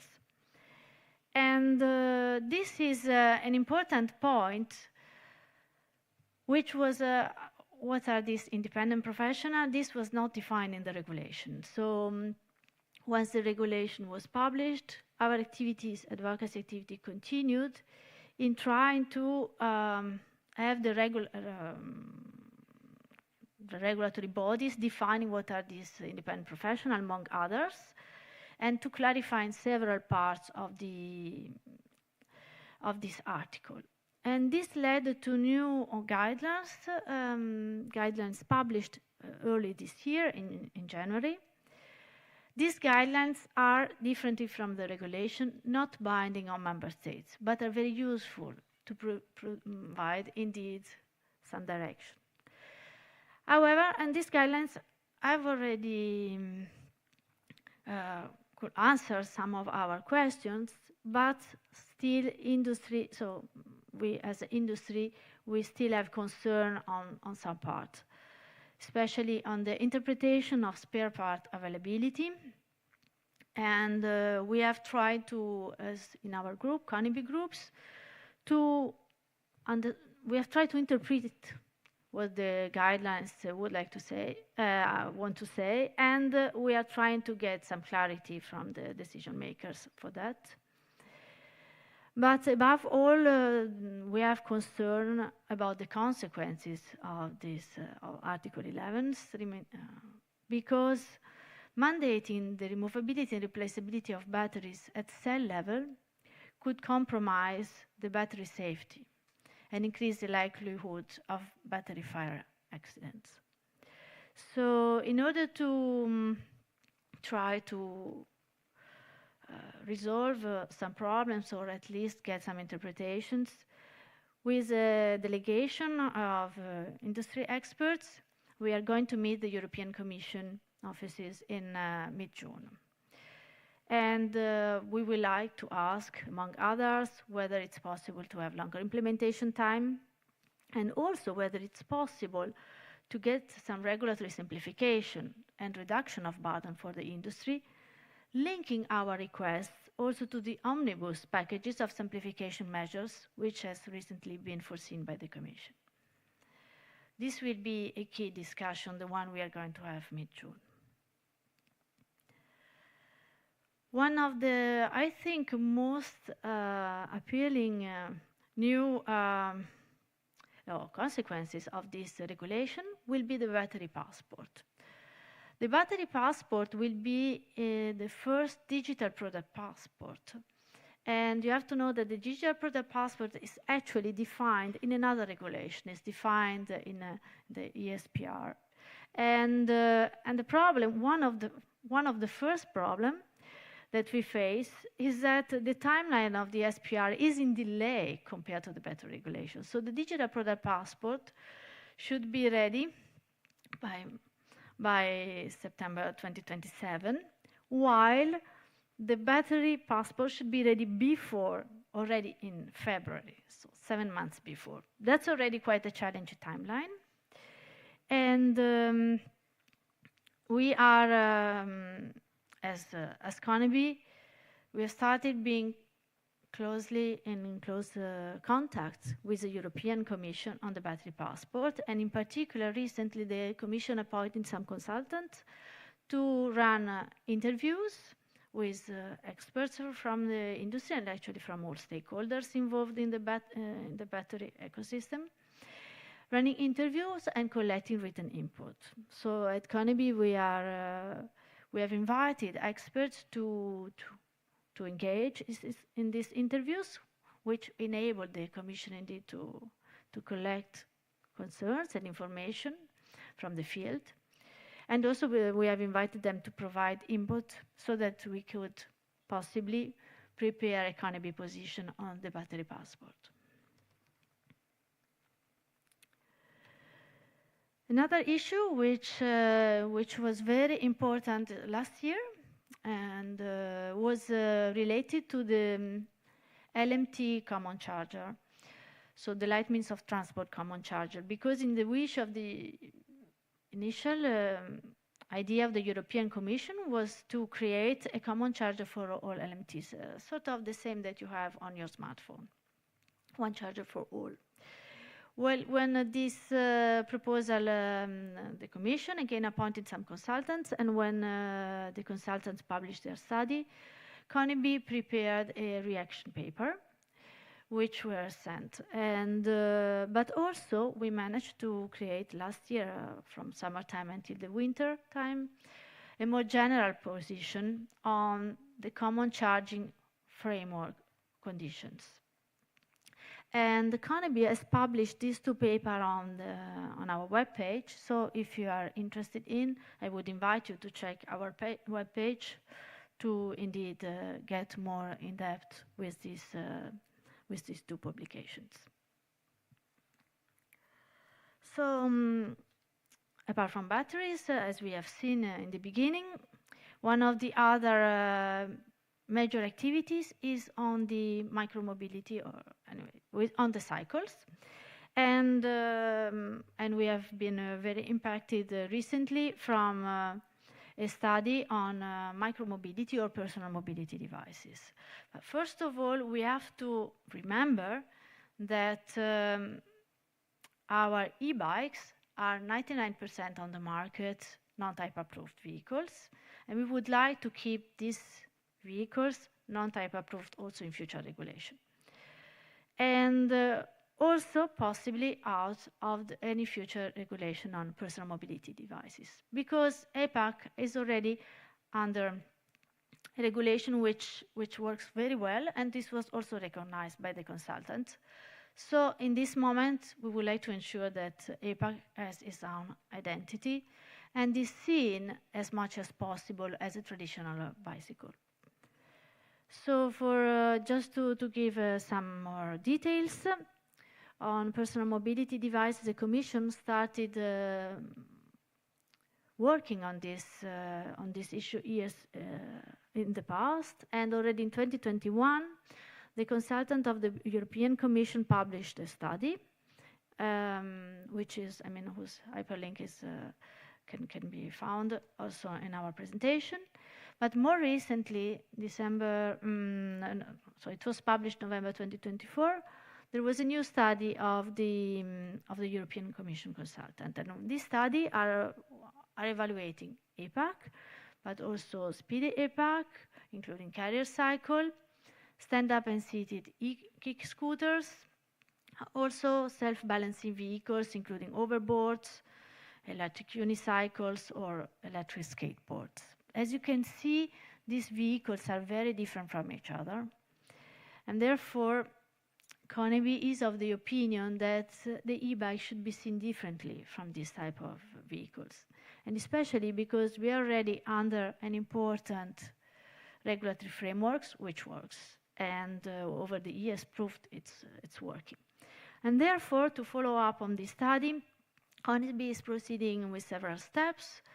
First of all, we are preparing a reaction paper to the study, really factual on what we believe are not correct information or unclear terminology in the study which is published. But also, CONEBI is trying to reinforce the definition of the APAC. So the e-bike definition already exists, but this could be misinterpreted, or anyway, there are some gray zones which are used by other industry or other player of the mobility sector.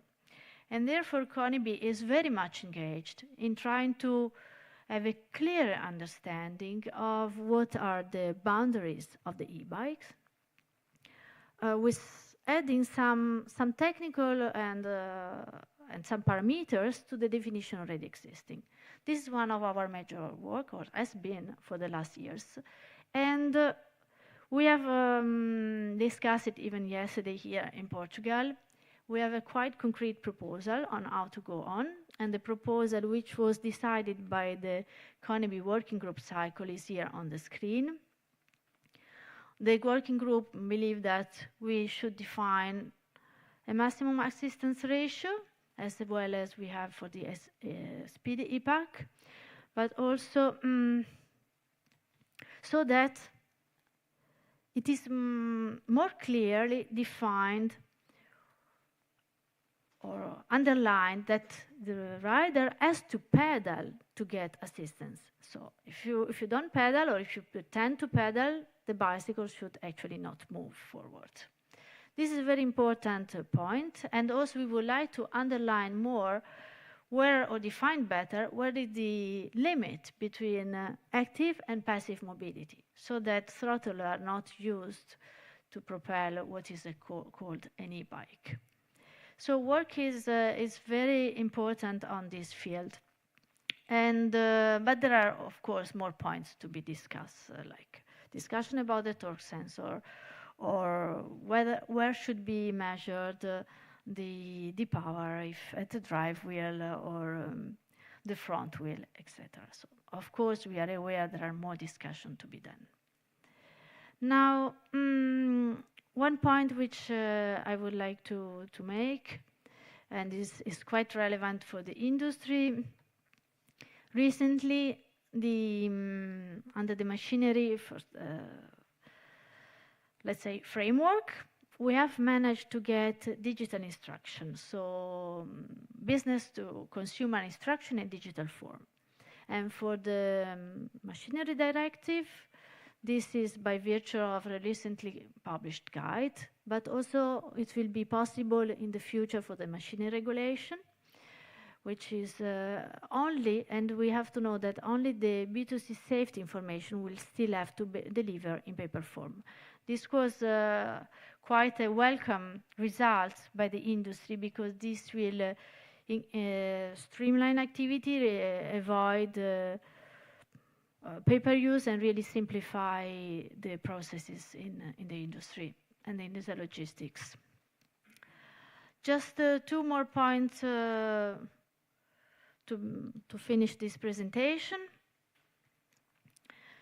You have to be aware that, or as I mentioned, most of our 99% of our e-bikes are non-type approved.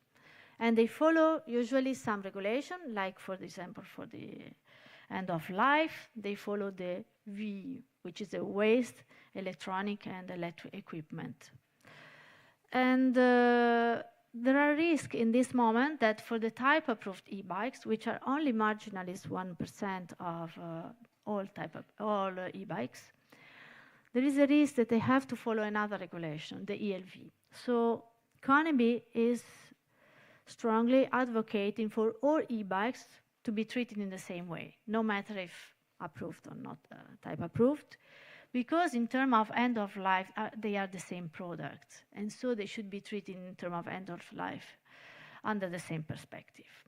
So on this issue, we are currently very active.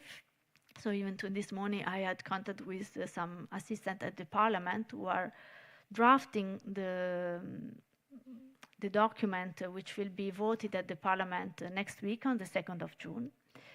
And the similar process is going on cyber resilience. Because on cyber resilience, currently, so the e-bikes, 99% of our products are under the Cyber Resilience Act. While type approved, again, the 1%, risk of being included under the cybersecurity regulation, which is very different, not only for the product, but also for the entire industry processes and responsibility management. So CONEBI is advocating also there to have the same treatment for all e-bikes, no matter if approved or type approved yet or not. Well, there are these advocacy activity are more difficult than you can expect, but we have a clear position. This is already very helpful to work with the National Association now also to bring this information to the National Association, also to the right decision maker. And with this, well, I would like to close and thank you very much for inviting me here, providing this overview, and of course, we remain at disposal for any clarification. Thank you.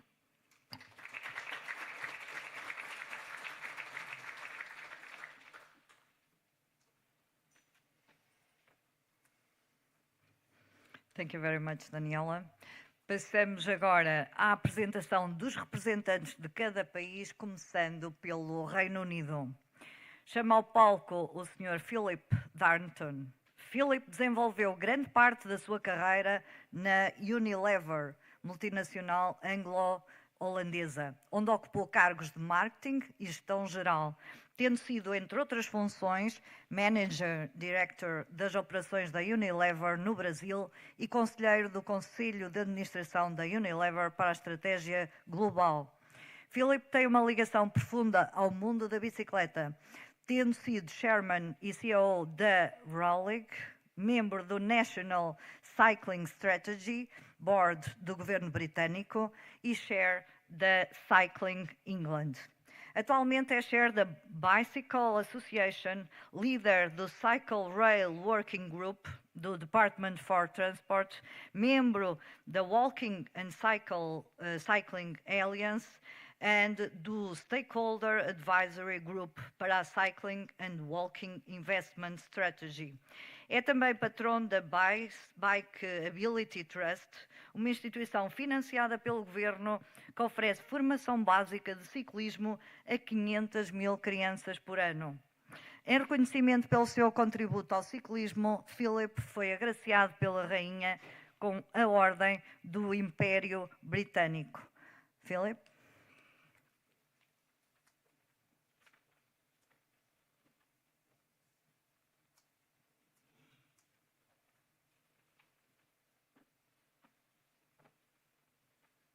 Bom dia. Eu acho que seria melhor de falar inglês do que o tipo de português brasileiro. I think I should start with an apology. I'm from England. That's the apology. In 2016, we made the most terrible mistake. And everybody in England will remember the moment that they first heard the ridiculous decision of a minority of people to leave the EU. It was a shocking day, and we live with the consequences of it. The only hope, I suppose, is in the most unlikely place with the unmentionable President of the United States, who will surely make everybody in England realize that our place really is in Europe, if only you will have us back one day.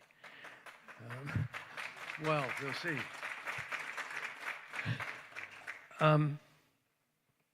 The other thing, having made the apology, is to say a very large thank you to the members of CONEBI in the first instance, who in 2016 said, England may have made a foolish decision, but we still welcome England as part of the Confederation of European Bicycle Industries.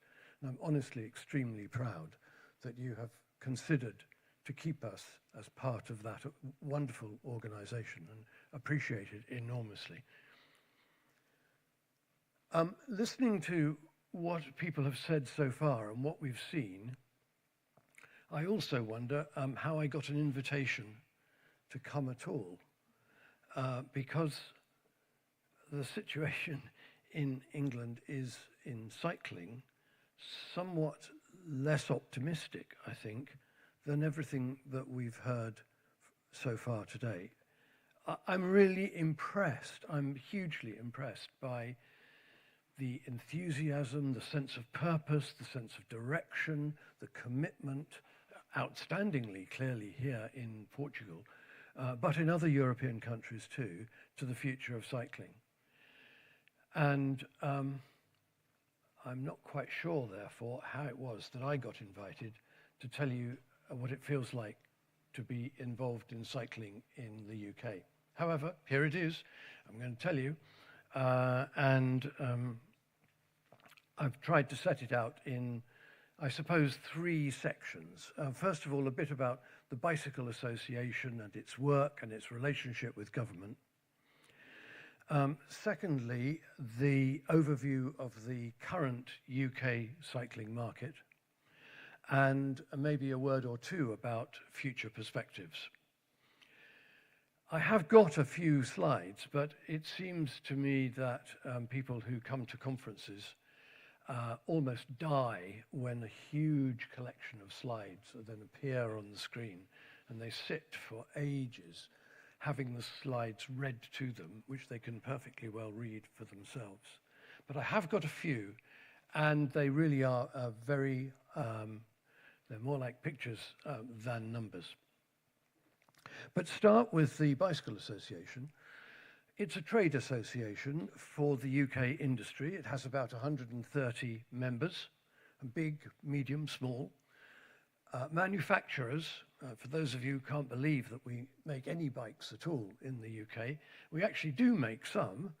We make a wonderful bicycle, I'm not paid to say this, a wonderful bicycle called Brompton, which you perhaps know as a folding bicycle of very high quality. And indeed, the man who invented the folding bicycle, on his retirement 40 years after he invented it, said that he had some sadness that he'd still not managed to find a perfect fold. So you can see that an enormous amount of effort and technology has gone into that folding bicycle. We have a couple of other smaller businesses, but our association has manufacturers, distributors of international brands, wholesalers, retailers. We have 200 or 300 retailers who've joined the Bicycle Association. And we cover, I suppose, the field from bicycles, parts, accessories, and clothing.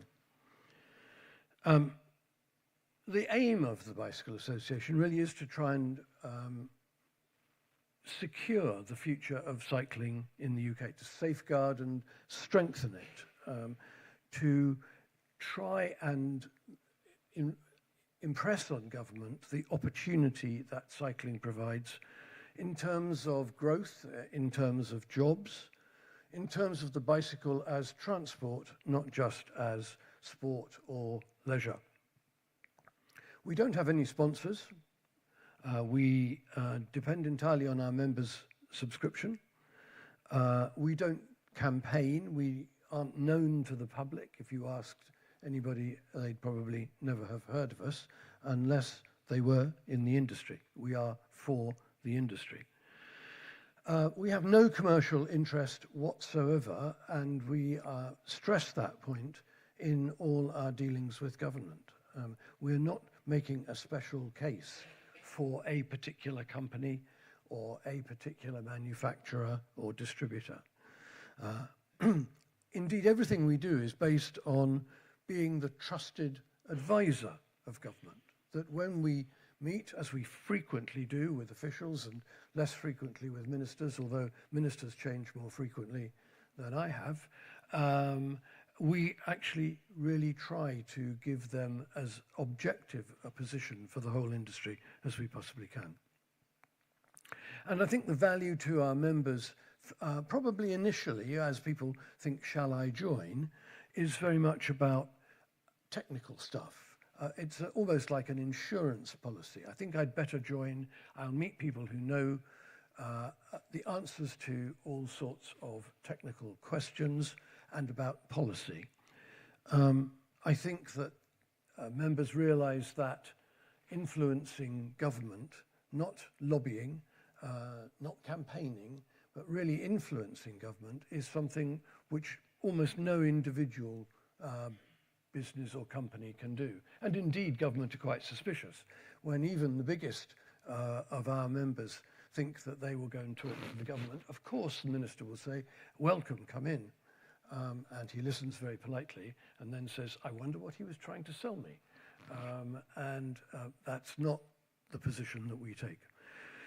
We also work closely with a group called the UKRI, the UK Research Institute, which seems to have formidable amounts of funds. I've no idea how they get them. We keep obviously trying to make particular bids to them for funding for new ideas. The other thing that people have joined the Bicycle Association for, and which you will see in a moment informs all of our thinking, is something we've called a market data service. For many, many years, probably even 20 years, most of the companies in the UK would rather not share, even anonymously, even to a well-structured third party, their data, than they would know what was going on in the market.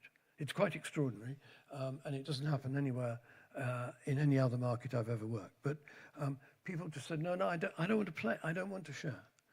And we have worked and worked to set up a structure that enables people, all of us, to see exactly what is going on in the market, and to use that in terms of developing business as well. But it's particularly valuable in dealing with government, because we are now, modestly I can say this, we are now the best source by far of data about the UK cycle industry. And so, as has been said before, everything we say, we try to base on data, on facts. So we started in 2019 to develop a market data service. It's been operational since April 2020, and it works by collecting from the point of sale at the retailer, from his electronic point of sale, the data of everything that goes through his outlet. It's collected electronically, month by month, and by every single SKU, stock keeping unit. So it has a very, very large amount of data in it. The people who've contributed this now contribute effectively over 70% of everything that is sold in the UK. So it's pretty accurate, except, of course, it doesn't cover everything that is illegally sold in the UK, or people who are in the second-hand market. We haven't been able to do that yet. The data is totally anonymized, and if there's any particular sector, tiny sector, in which one brand or company has more than 50% share, that data is not revealed at all, because it's too easy to guess where it comes from. It's owned, this whole system is owned by the Bicycle Association, and we do the data processing under contract.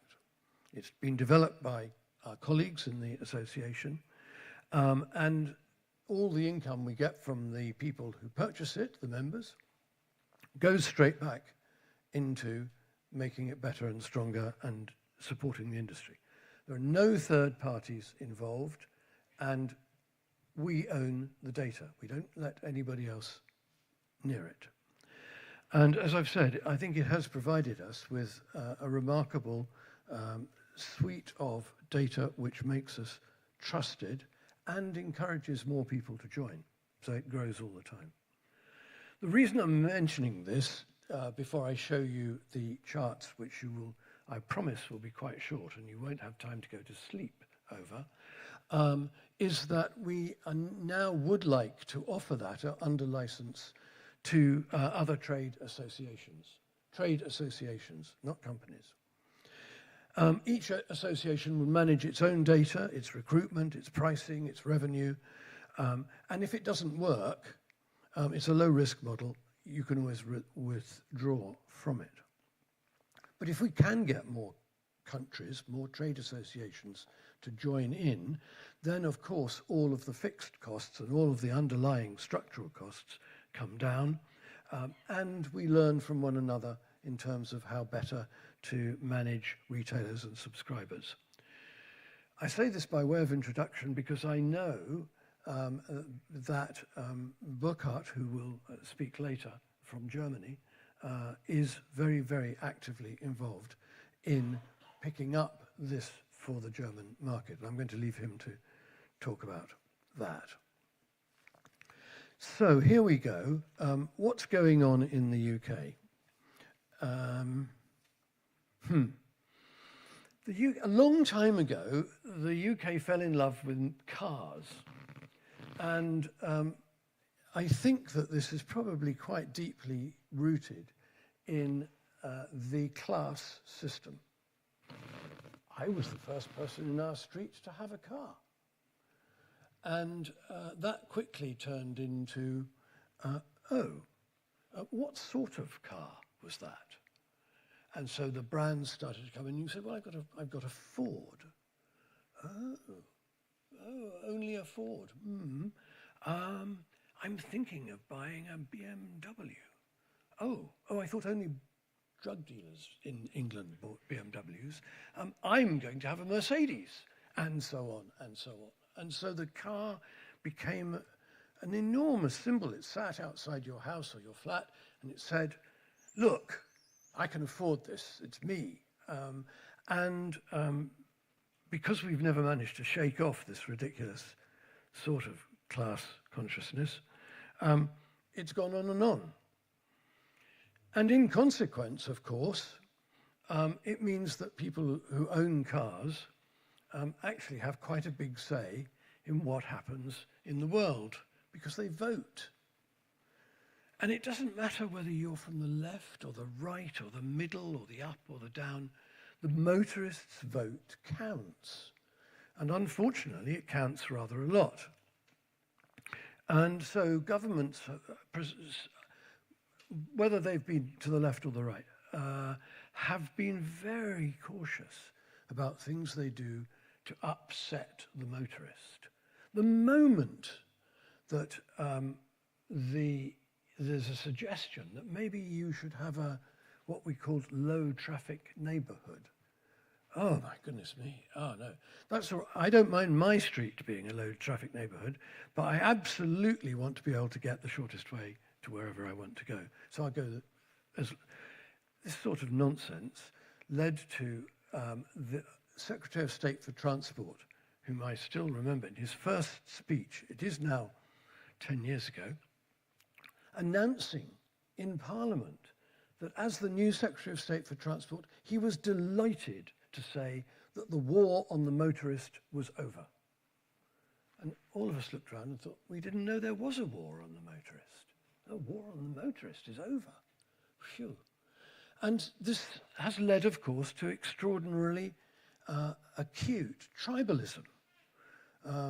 Motorists and people called cyclists. I was amazed. I went on one occasion to Copenhagen and was talking to somebody we went for what she called a bike ride. We didn't go very far and got off and met somebody and got back on again and met somebody else and I said to her, she said, did you enjoy the ride? So I said, well, I thought it would be a 5 or 10, 15 kilometers. She said, you don't understand, do you? You really don't understand. My bicycle is an accessory. It's like my umbrella or my handbag. And what it gives me is accelerated walking. That's what it's for. And it was just such a revelation, though. No concept of that in the UK at all. We have no, I hope there's not too much press here, but there's no strategy at all. There's no long-term strategy. It's stop and start. And stop and start is an absolute killer, because you just get a group of people, you just get some funds together, you just start to do something, and something changes, the budget stops, you lose the people, you start all over again.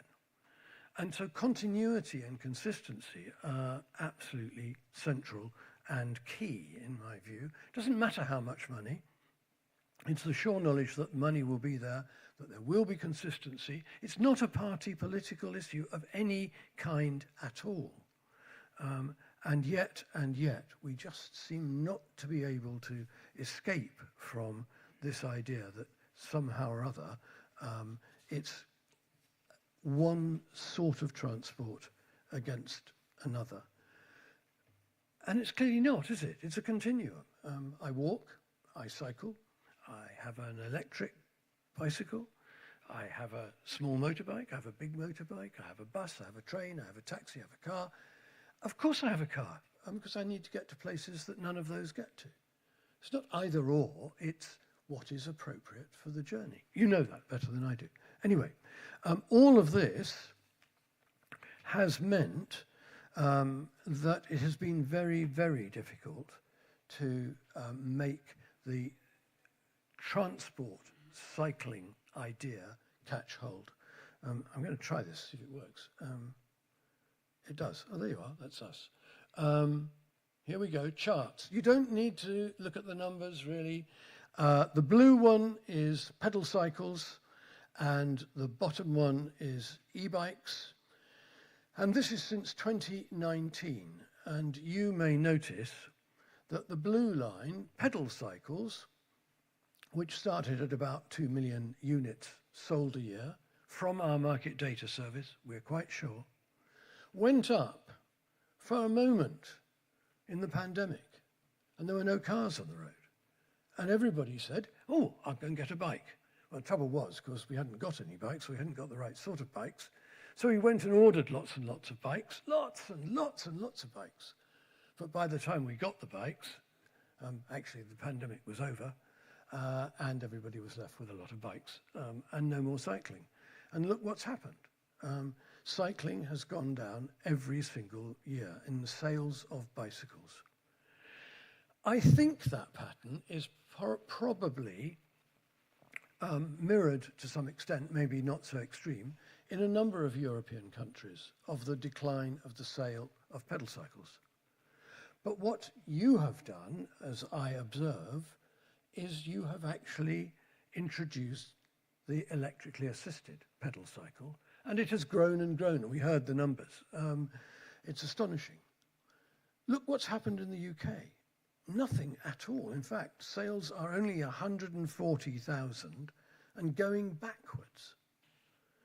And we'll come to why in a minute. But we have not been able to compensate the loss of sales in pedal cycles by the gain in new people, different people, people who would not call themselves cyclists, actually thinking this is a really terrific way of getting around. We haven't done it. We haven't been able to do it. So that's the first chart.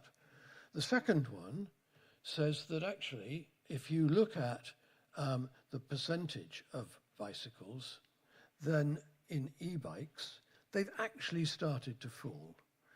And this is shocking. This is really shocking. The red line at the top is bicycles by value, and the bottom line is total bicycle volume, as expressed as e-bikes. So 9% of our sales are in e-bikes, and they represent 28% of the value. But even that is falling from 31 down. And yet you look at the top 10 EU markets, and the figure is e-bike volume 36%, e-bike value 61%. This is really serious. And the government produces something called cycling activity. It doesn't really matter for this purpose exactly how they measure it, but it started in 2013 with an index of 100. And this is about the number of cycle trips, if you will, cycling activity. And there you see this huge spike for the pandemic, and it falling back all the way again to a figure that is the lowest we've had since December 2013. The curious or interesting or hopeful thing about all of this is that London is completely different. And if you've been to London, you might say, I'm surprised that Philip is being so pessimistic. Because when I'm in London, I see lots of bikes. I see lots and lots of bikes. I see lots of hire bikes. You'll never believe it.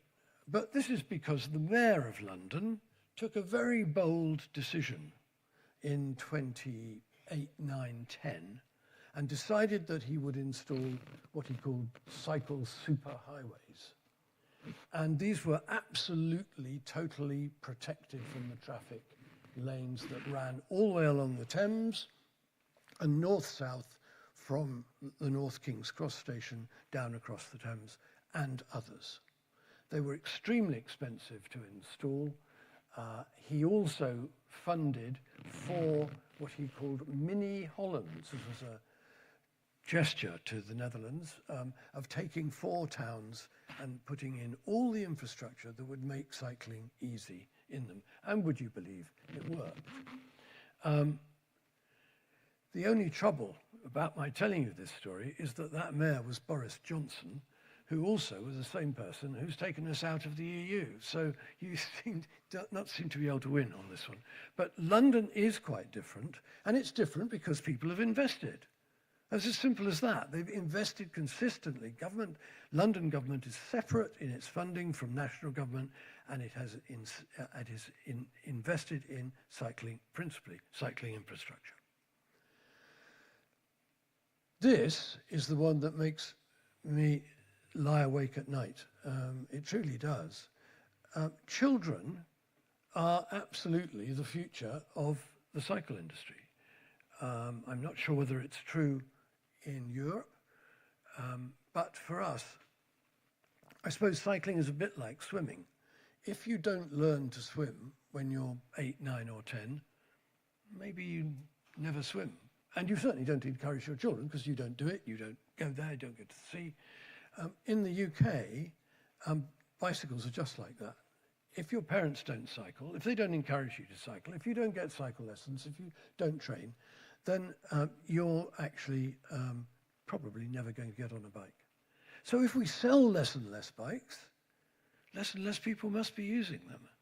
And that is a suggestion that if we're not careful, there'll be a whole generation whom we might call the lost generation. Lost to the idea that cycling is a skill for life, and it is actually a rite of passage from dependence on somebody else taking you places to independence and choosing where you go yourself. If we finally look at the market since 2020, you can see that actually this decline that I spoke about at the beginning has actually been a very, very long-term decline indeed, and it has gone down every single year. I don't think the UK cycle industry and its members really have that perspective. They think about this year and next year. In fact, somebody said to me when I was talking about it, "Oh, Philip, don't worry.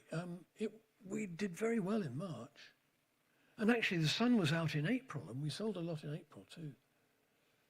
Sorry, guys, get real. This is a long-term, this is a really long-term issue. And of course, it's been aggravated by the amount of stock that's been around. The top half, the blue line is pedal bikes and estimated sales, our sales. And you can see the blue line is well above the sales, so you've got huge stock. And look at the bottom line for electric bikes, and it's even bigger. So it's taken us ages to get rid of, to sell bikes that we bought far too many of. And that, of course, is terrible for the industry as well, because a lot of discounting, a lot of competitive behavior in the marketplace. The consumer then gets a false idea of what the price of a bicycle is, and so on. So I suppose that my closing remark would be about future prospects. If you look at all of those charts, you would have to say that I am a bit like you'll remember the daughter of the King of Troy, King Priam. She was called Cassandra. And Cassandra was blessed and cursed. She was blessed with being able to foretell the future. And she was cursed by the fact that absolutely nobody believed her. I would like to think that this is not the case, and that the future is not like this, and that people haven't been looking. We have got to sort out electric bikes and make them grow, a separate conversation. We have got to teach children to ride bikes and enjoy it and love it and do it as a lifetime activity. And we're working on lots of ways of doing that, including trying to persuade the government to cut the tax. And we've got to do what you've been talking about today, which is embrace the innovation that's going on around us and say, come on, let's make bicycles in Britain look new again. Thank you very much.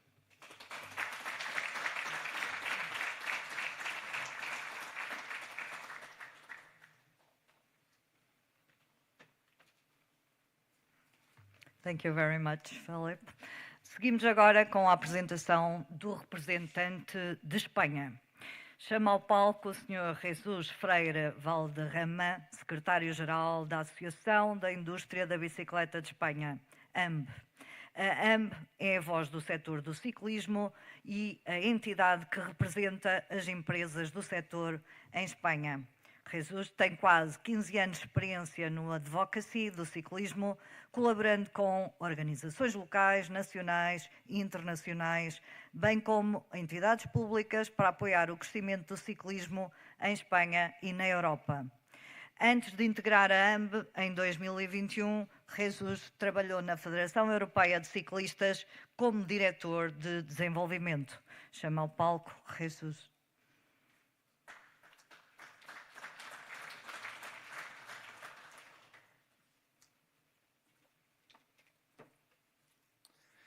Boa tarde. First of all, I would like to apologize because my Portuñol is still not good enough in order to make this presentation.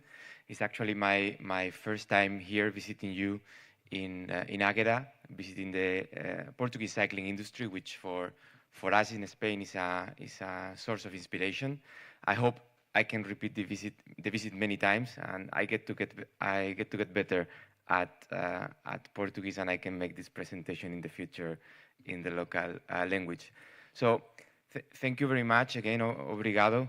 After this very inspiring presentation in such a perfect British English, definitely for me it's gonna be challenging.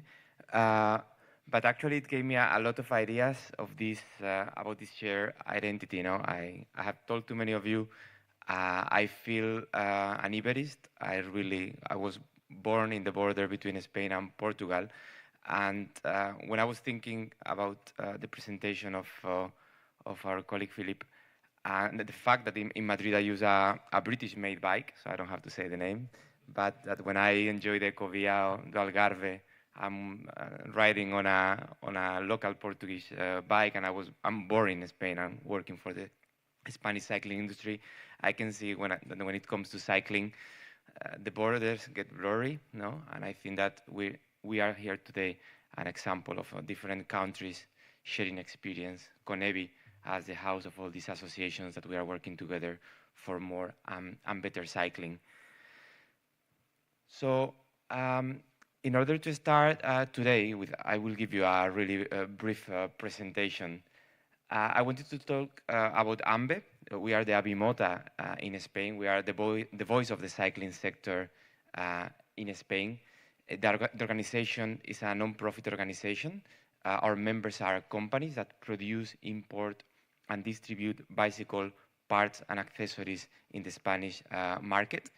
We have more than 60 companies that are members of AMBE. And also we have an alliance of more than 40 companies, which are startups, organizers of cycling events, bike sharing schemes, that are supporting our advocacy work to make grow the Spanish cycling market. And that's one of our main missions, is to advocate for more and better cycling in Spain. We definitely have producers, and I will go into detail, but obviously we are aware that we are a 50 million people market with a lot of potential for the cycling sector, and we want more people to enjoy cycling with better infrastructure, with better conditions for cycling or for accessing to the purchase of a bike. Our members, as I said, they are a variety of type of organizations. We don't have only companies that are producing, but also they are international companies, small Spanish startups. And in our name is the word bicycle, but many of them are producing textile, shoes, and nutrition. So we are a very diverse organization. Mainly what we do for our members is providing them with market data. We also collaborate through working groups on mobility, data, regulations, so they can feel safe when they are doing their investments, that they can also know what is changing in collaboration with CONEBI on the regulatory matters, but also they are united in an organization that is defending their common interests. So we don't represent a single company, but we are the voice of a larger group of interest, which is the Spanish cycling sector. And we actually, I think even the general public in Spain is aware that Portugal is one of the leading nations for cycling, for bicycle production in Europe. I was commenting to some of you that even El País asked for information to make a visit to get to know you. There is a big interest. However, we really had to make a big effort in the last 5 years to get to know to the general public in Spain and also to the public administration what is the Spanish cycling industry. So I wanted just to start to share with you a few numbers. As you can see, well, the industry is comprised more than 400 companies, geographically distributed across the entire country. So you can identify a few clusters, but I mean, in the case of Portugal, it's very clear. You have most of the industry located in a very concrete geographical location. And in our case, it's actually an advantage, the fact that we can tell to public administrations, we are not just a Catalonian or a Basque or a Madrid-based industry, but we contribute to jobs creation across the country. Of the 400 companies, that includes bicycle producers, parts and accessory dealers, 180 of them are national producers. So they are producing their products, there are Spanish companies producing in Spain. Also, we have a extended network of bicycle dealers, bike repair shops of 2,900, over 2,900. We had a small reduction in the last 2 years. And something very, very positive is that we have more than 24,000 direct jobs in the sector. This includes both the industry and the distribution. And it's a number that remains stable in the last few years, even though we know we are not living the best moment, no, for the industry. And later I would like to maybe, we have data that somehow support the idea of why the situation in terms of jobs is remaining stable. You can see that Spain is not different to the rest of Europe. AMBE produces every year, with the support of Cofidis, the most detailed market report of the country. Here you will see a few slides, but on our website, asociacionambe.com, you can see all the more detailed information, and obviously we are open to share with you more data that you might be interested. You can see that we, as every other market in Europe, had an incredible peak during the COVID and post-COVID, and that now year after year the turnover of the sector has been reduced.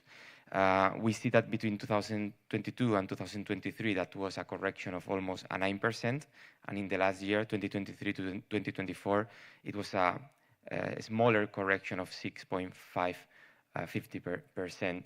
So we also see a change on the trend. We try to see something positive when obviously we have overall negative data, and it's not only in terms of turnover. During the COVID, post-COVID, we were selling 1.5 million bicycles in Spain during every year, and now we are back to numbers that are equivalent to the 2019, with 1.2 million bicycles sold in Spain in 2024. Out of that 1.2 million bicycles, 200,000 are electric bikes. And also in 2024, we have the first fall on sales of electric bikes since we have data, since we are starting to sell electric bicycles in Spain. So this year, our report has been very focused on the electric bikes, but also we have entered on more detail on parts and accessories, and also which type, for example, of materials are used for those bicycles. So we are trying to give to the companies the most detailed information possible that help them to see where they are positioned within the market, and that help them to take decisions based on data, which is something key for the work we do in AMBE. I was talking earlier about that stable jobs data, and if we can look at something that in Spain is different to what is happening in the rest of Europe, is that obviously we are selling less bicycles. The turnover is lower than in previous years, and those numbers are very similar. Our report is very similar to the numbers of Germany, France, and other markets. However, when it comes to production of bicycles in Spain, you can see that we had this peak after the COVID, but it remains at a very stable level. So it's a positive sign, the fact that in comparison with the rest of Europe, the production remains high. It also shows that many of the reshoring policies that Spanish brands implemented and investments that they implemented were successful. And I wanted to point it out just because it's kind of a different sign and something we have to look after in order to know why this difference. And this is also obviously linked to jobs, no? So we see that there are less dealers and shops in Spain compared with 2023. However, the production remains in a high level, no? So we are on the 2024 was the fourth best year on bicycle production in Spain since we have records. Here, I wanted to share also more information about the segment of electric bikes within the Spanish market. It's very similar to one of the graphs that Philip shared with you. This is, you can see in orange, the electric bikes in bicycle sales in millions euros in value, compared with the conventional or mechanical or muscular bikes.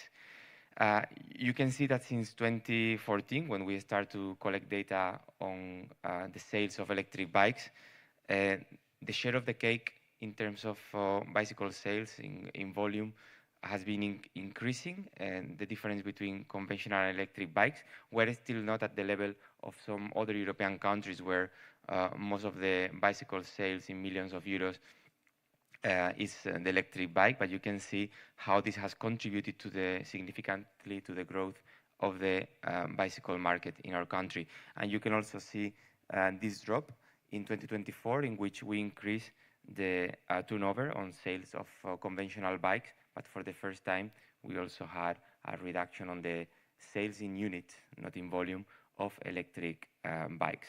So in the report, you can also see that this is not the same situation for all type of bicycles. I mentioned that we sold 1.2 million bikes in Spain in 2024.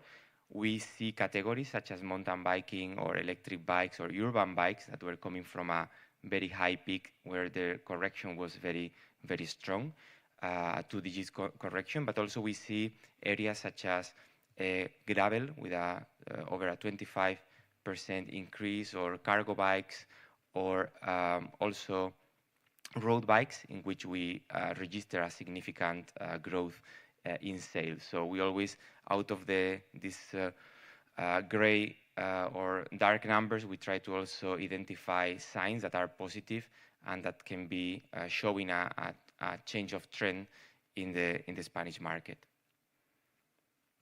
And because also the presentation of today and the theme is about the future of cycling, I wanted to share with you also a bit of how we see areas of opportunities and challenges in the Spanish market.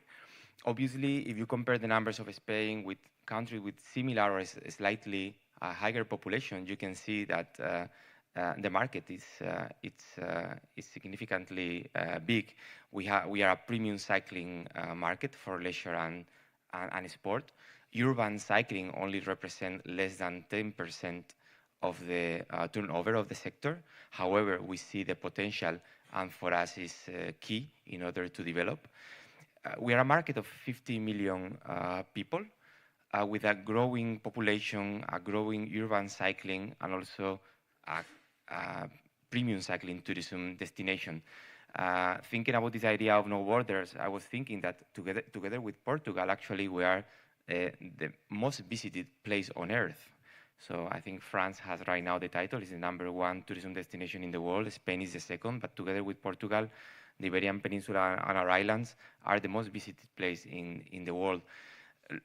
That potential for cycling tourism should make us think about investing on common policies, long-distance cycle routes, and actually putting sport and leisure as a key part on our tourism strategy. Just to single out, Mallorca is the main cycling destination in the world.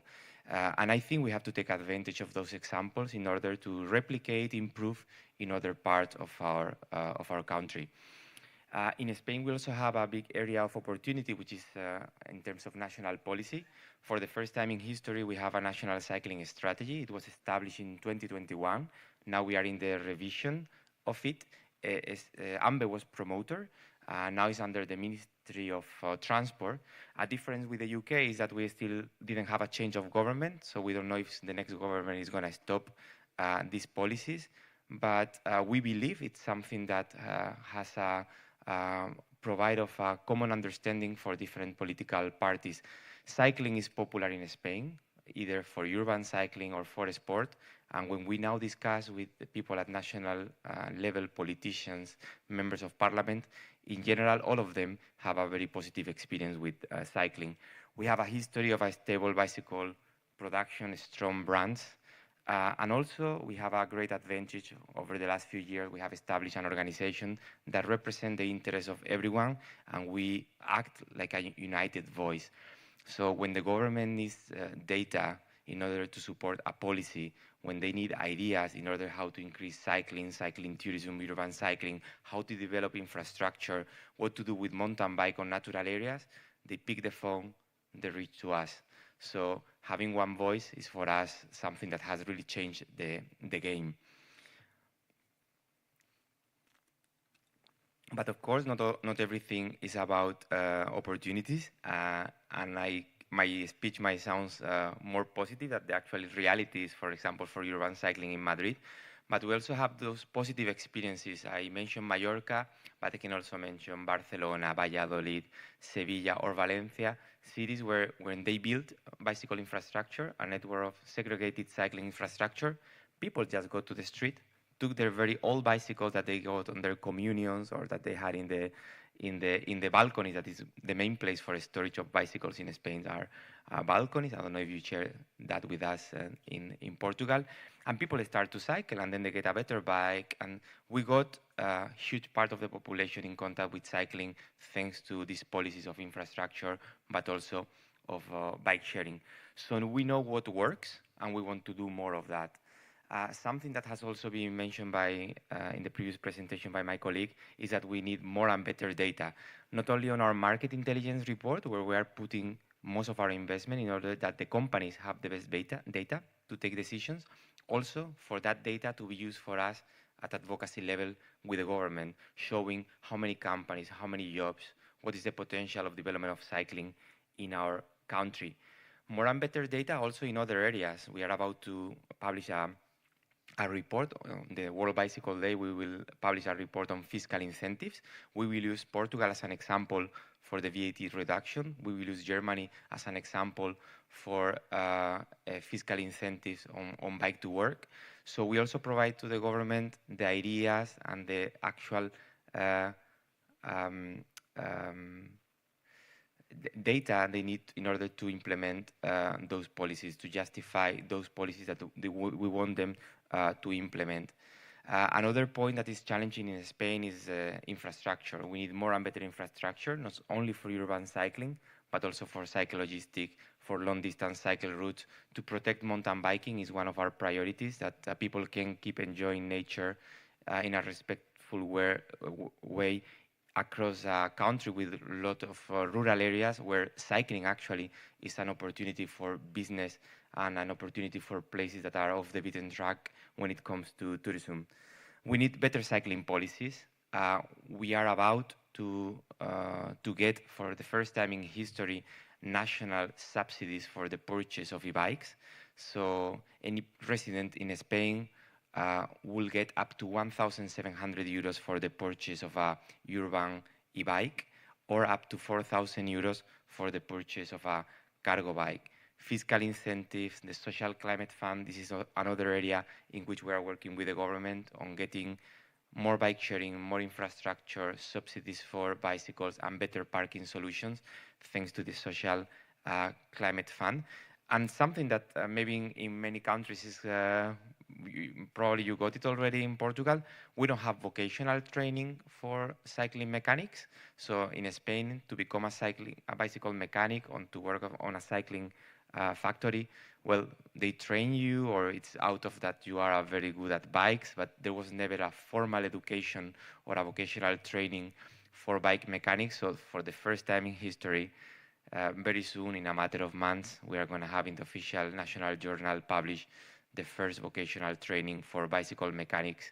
So when we see what has been happening with some reshoring of factories to Spain, we had a case in the east where a company that produced bicycles had to hire all the bicycle mechanics from all the shops of the province, no? So we should stop fighting for the best workers and actually training people on something they love, such as working on cycling. And definitely our idea as an association is that cycling is a matter that affects many policies. I summarize it on cycling in all policies. Cycling is about sport, it's about mobility, it's about industry, it's about tourism. We definitely have to prioritize in which areas, with the resources we have, we want to be.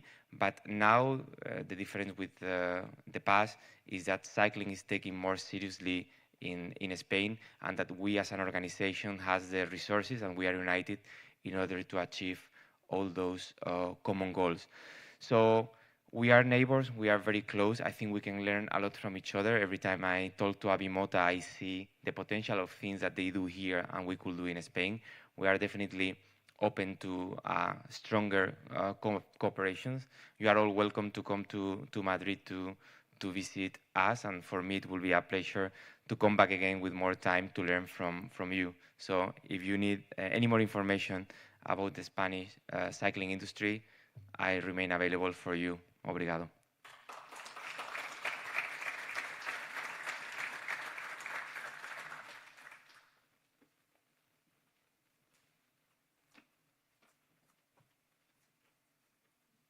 Thank you, Jesus. Passamos agora à apresentação do representante de Itália, Piero Nigrelli. Piero é licenciado em Engenharia de Gestão pelo Politécnico de Milão.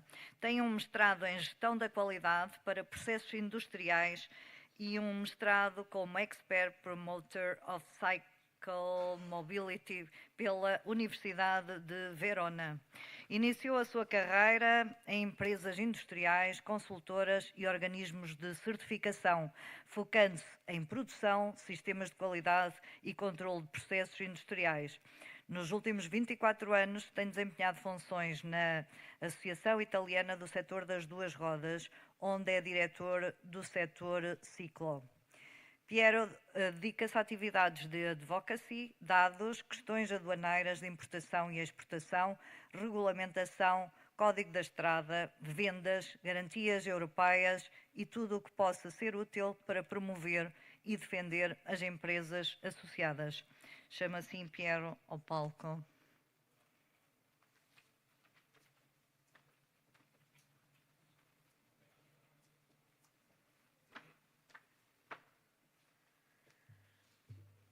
Good morning, and thank you, and thank you to let me here to talk some few words about Italian association, Italian market, and also Italian future for the bicycle. But first of all, thank you to ABIMOTA, to BIKiNNOV, to showed me how it is possible to create an industry system, an industry value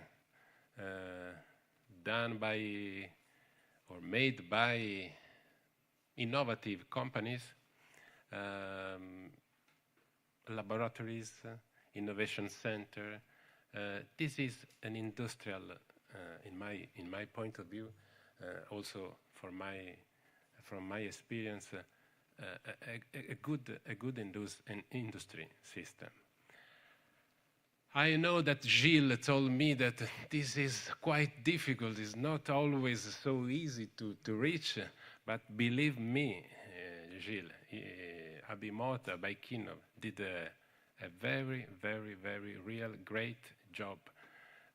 What we try also to do in Italy, but it's very difficult. It's very so many, many, many compliments. Let me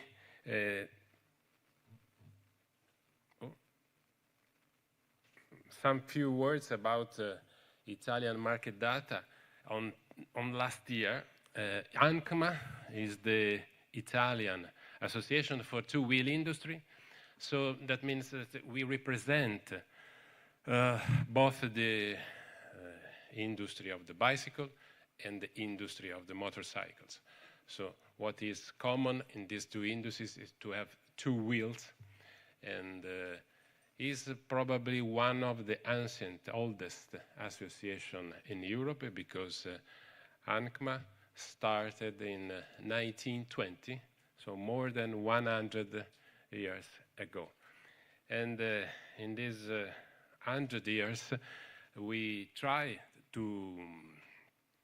offered many services to companies, but also gave data, figures, and this is what happened in Italy, in the market of Italy, in the last 6 years, starting from 2019.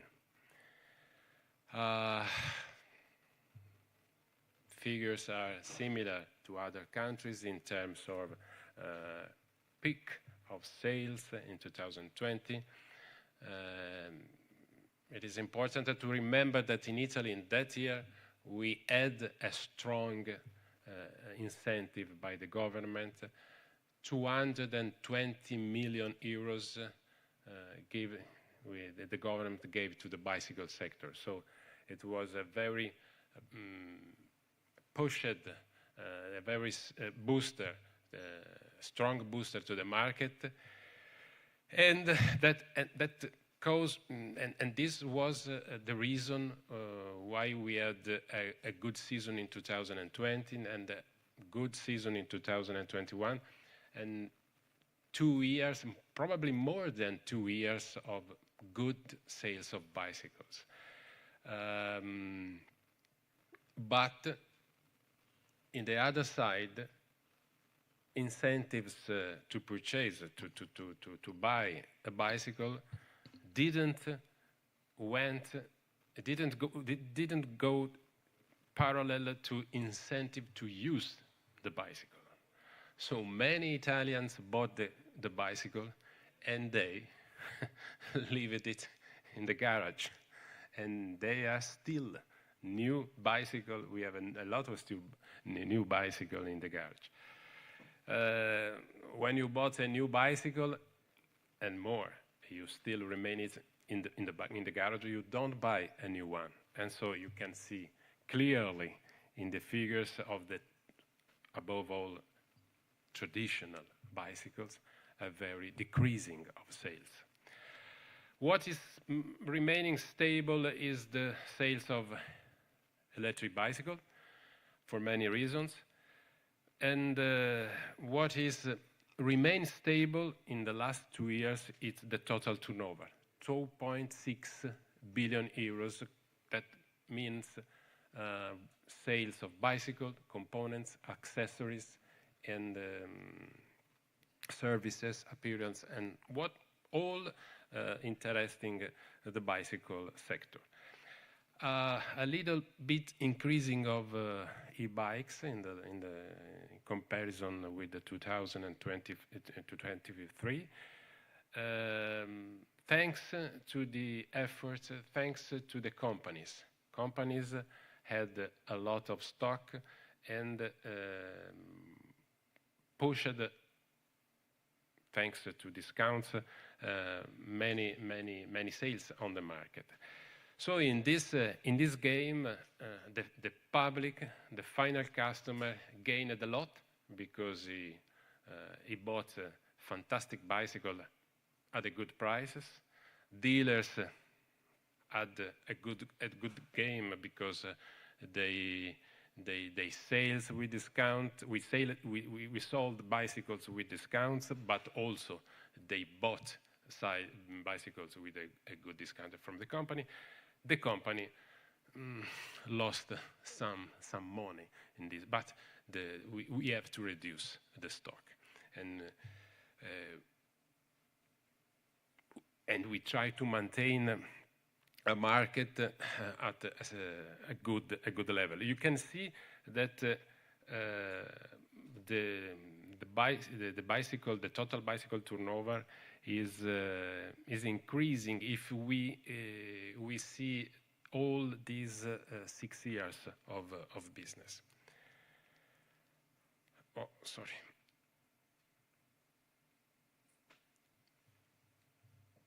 This is the bicycle market share, and what is important of this figure?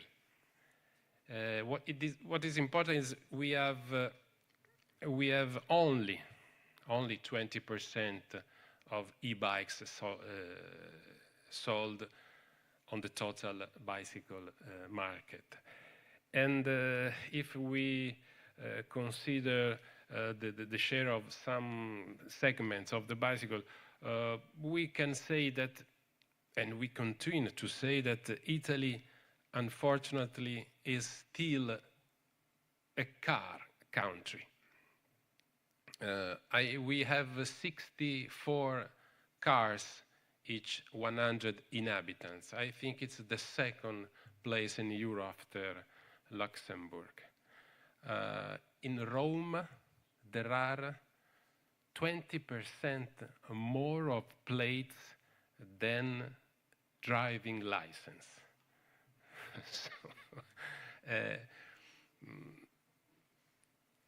Exception made for some place, for some local government of some cities. Italy is not a bicycle country, and we try to transform, to change this, because imagine how could beautiful and nice to make cycle tourism in Italy. Italy, you know, it's the country where each 60, 70 kilometers architectonic, museum, historical places, food, wine changes. And 60, 70 kilometers are the perfect distance of one-day bicycle trip. So you, with the cycle tourism in Italy, you can do each day a different trip, a different cycle tourism experience. But this is not something that our politicians can understand. For our government, bicycle is only fun, maximum sport. And we try to convince them that the cycle tourism is also a business, and we can develop this business for the community and also for the industry. In any case, and this is very related to what I said before, we are able to do some bicycle, not like Portugal, but we do some bicycle for all the others. not for us, but for the others, yes. And this is a good bicycle export and import figure that shows you that we have a positive bike trade balance, and it's continued to grow, to go well. Bicycle industry in Italy is made by 230 companies, less than 20,000 direct employees, and has an industrial turnover of 2.1 billion euros. I think that with more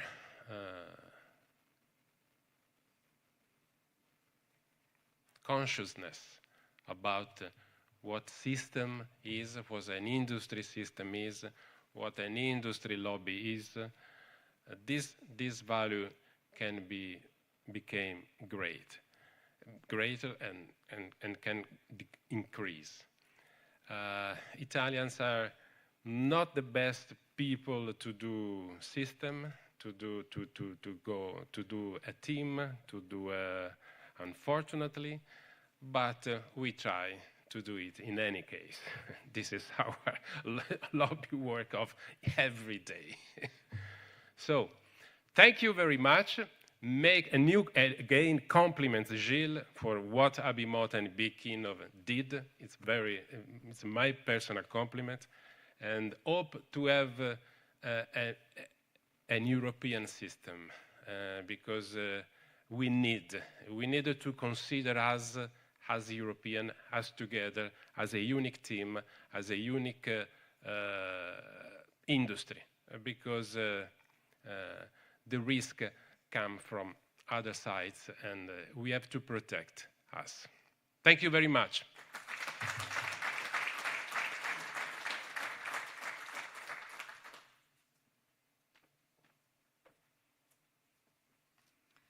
Thank you, Piero.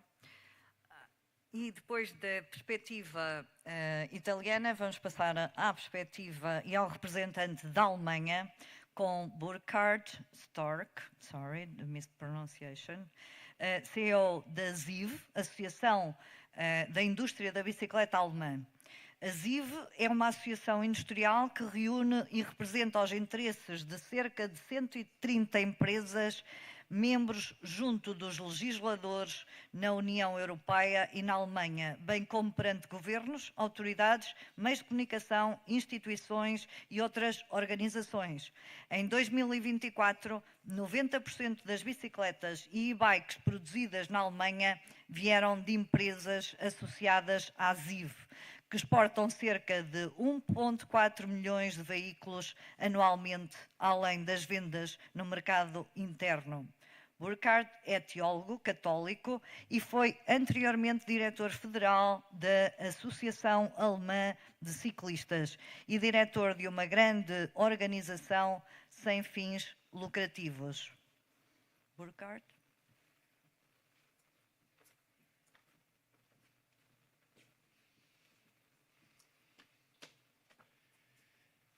Thanks a lot. Thanks a lot for having me. Thanks a lot for introducing me. Now, between you all and the lunch, it's just me. It's always a little bit difficult, but I'll try to do my best. Thanks from my side also to ABIMOTA, really impressing what we have seen the last 2 days. Thanks to all the companies we could visit, and a lot of things to do all over Europe, as Piero said, but good examples here. Thanks, Jill, for having us. Yes, ZDV is the voice of the German cycling industry. The very, very first German Cycling Industry Association started in 1888. You would be surprised how many of the, of course, only men at this time who started that association you would know. It's Adam Opel, for example, who was a bike producer. There was Adler and Kreidler, until now very famous German bike brands, and they all have been there long time ago. Most of them became car makers afterwards, but this is how everything started in the bicycle industry, in the car industry, sorry. They all came from the bike industry. Let's never forget that. We are the roots of the modern car and vehicle industry, and they all learn from us. It's even the same for aviation, but I will not go deeper into that. We are an industry association, as all my other colleagues have showed, around 140 members. Almost 90% or more than 90% of the bicycle and e-bike producers produce in Germany are our members. For us, it is important to understand, and we see the same example here, that the world is changing. Of course, there are a lot of part makers, there are a lot of classical industry, as we see here. But of course, the world is changing. There is bike sharing, there are services, there is bike parking facilities, and we all see them as bike industry. So we have the traditional ones, and we work hard to get the new ones in, the leasing companies, the service companies, because we all see this as business. And it's important for the future to understand that cycling and cycling industry and cycling business is part of an ecosystem. Some of my colleagues said, I do not like the word. That's true. It is a buzzword, typical Brussels word, but it is true. There is more than building bikes and selling bikes. There is more around. We work for all of these, but it is very clear that 80% what we do is manufacturing or distributing bicycles, e-packs, and companies like these, helping and supporting. But we see the wider approach. We have heard about urban cycling, city cycling tourism, and all the companies who are in this are part of the business, and we have to understand this. As most of the industry associations in the cycling industry, we do two things for two reasons. Two things means, first of all, what you see on the right side, we often say it's organizing the industry or helping the industry to organize. Of course, when it is about digitalization, it is about the new EU things for battery pass or whatever. None of our companies, none of your companies, none of you can do that alone. So you have to bring all companies on a table and to discuss and help with them and help them developing things like the dynamic battery pass, for example. This is very, very important for us. Sorry. And after we have understood how it should be organized or how it is organized, after we have understood the needs of our members, then we go outside and represent them to, of course, the politics and other associations like ours. We do it, of course, on a German level, sometimes even on the provincial level. But of course, there are a lot of things that has to be done in Brussels or even global when it is about working rights, modern slavery, anti-modern slavery, things like that. So with always doing both, supporting, helping the industry to organize itself, we can see here in a wonderful way, and then representing it to others. It's always both for our associations. Second thing, and we have heard this in all the presentations, is representing the industry, being the industry, bringing the industry to the politics about formation, about gas prices, about whatever, and at the same time speaking about our customers who want to use our products. Then it is cycle tourism, urban cycling, whatever. And being an industry association, I think it's different from being the industry association for vacuum cleaners or things like that. For our product and our customers, we always have to speak with politics, with the cities, with the rural areas, whatever, about our customers want to use our products. And so it's always classic industrial advocacy and advocacy for more cycling. And this is, I think, the a little bit unique combination we have in the cycling industry. We do all this on different fields, think on lunch. Our office is, we are very, very lucky, is in the middle of the government area in Berlin, so sometimes we use our window to put some slogans on our logo, and it helps because most of the members of parliament, when they go to the parliament, they have to go along our office, so we use it a lot to communicate at this place. So you have seen market data from other countries, and I will go into this too a little bit. This is bike and e-bike production in Germany in 22 to 24. As you have seen in all the colleagues, we have done much more in 22. You see the total number had been 2.6 million, 0.9 in classic bikes and 1.7 million in e-bikes. Important to see that e-bikes has been in production since a few years, are much more than classic bikes. You see in 24 it's down a little bit, but it's still high, and the numbers of e-bikes has not gone that much down. If you see this over the last 10 years, you see that the total number is always going a little bit up and down, but we are still much higher, and we have seen this with the colleagues too, than in 2019. And there is still a very, very high e-bike portion, and of course there most of the money is made, and this is the interesting part. This is production of bikes and e-bikes in Germany.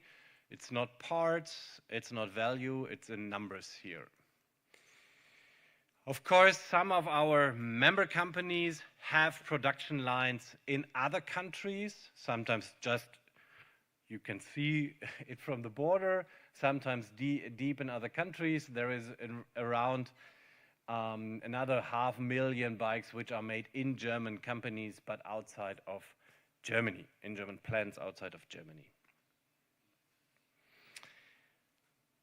You see, this is export of bikes and e-bikes and classical bikes, still high, still an important thing for us, but like in all countries, down from a few years ago, but still important for us. We are still a classic production country.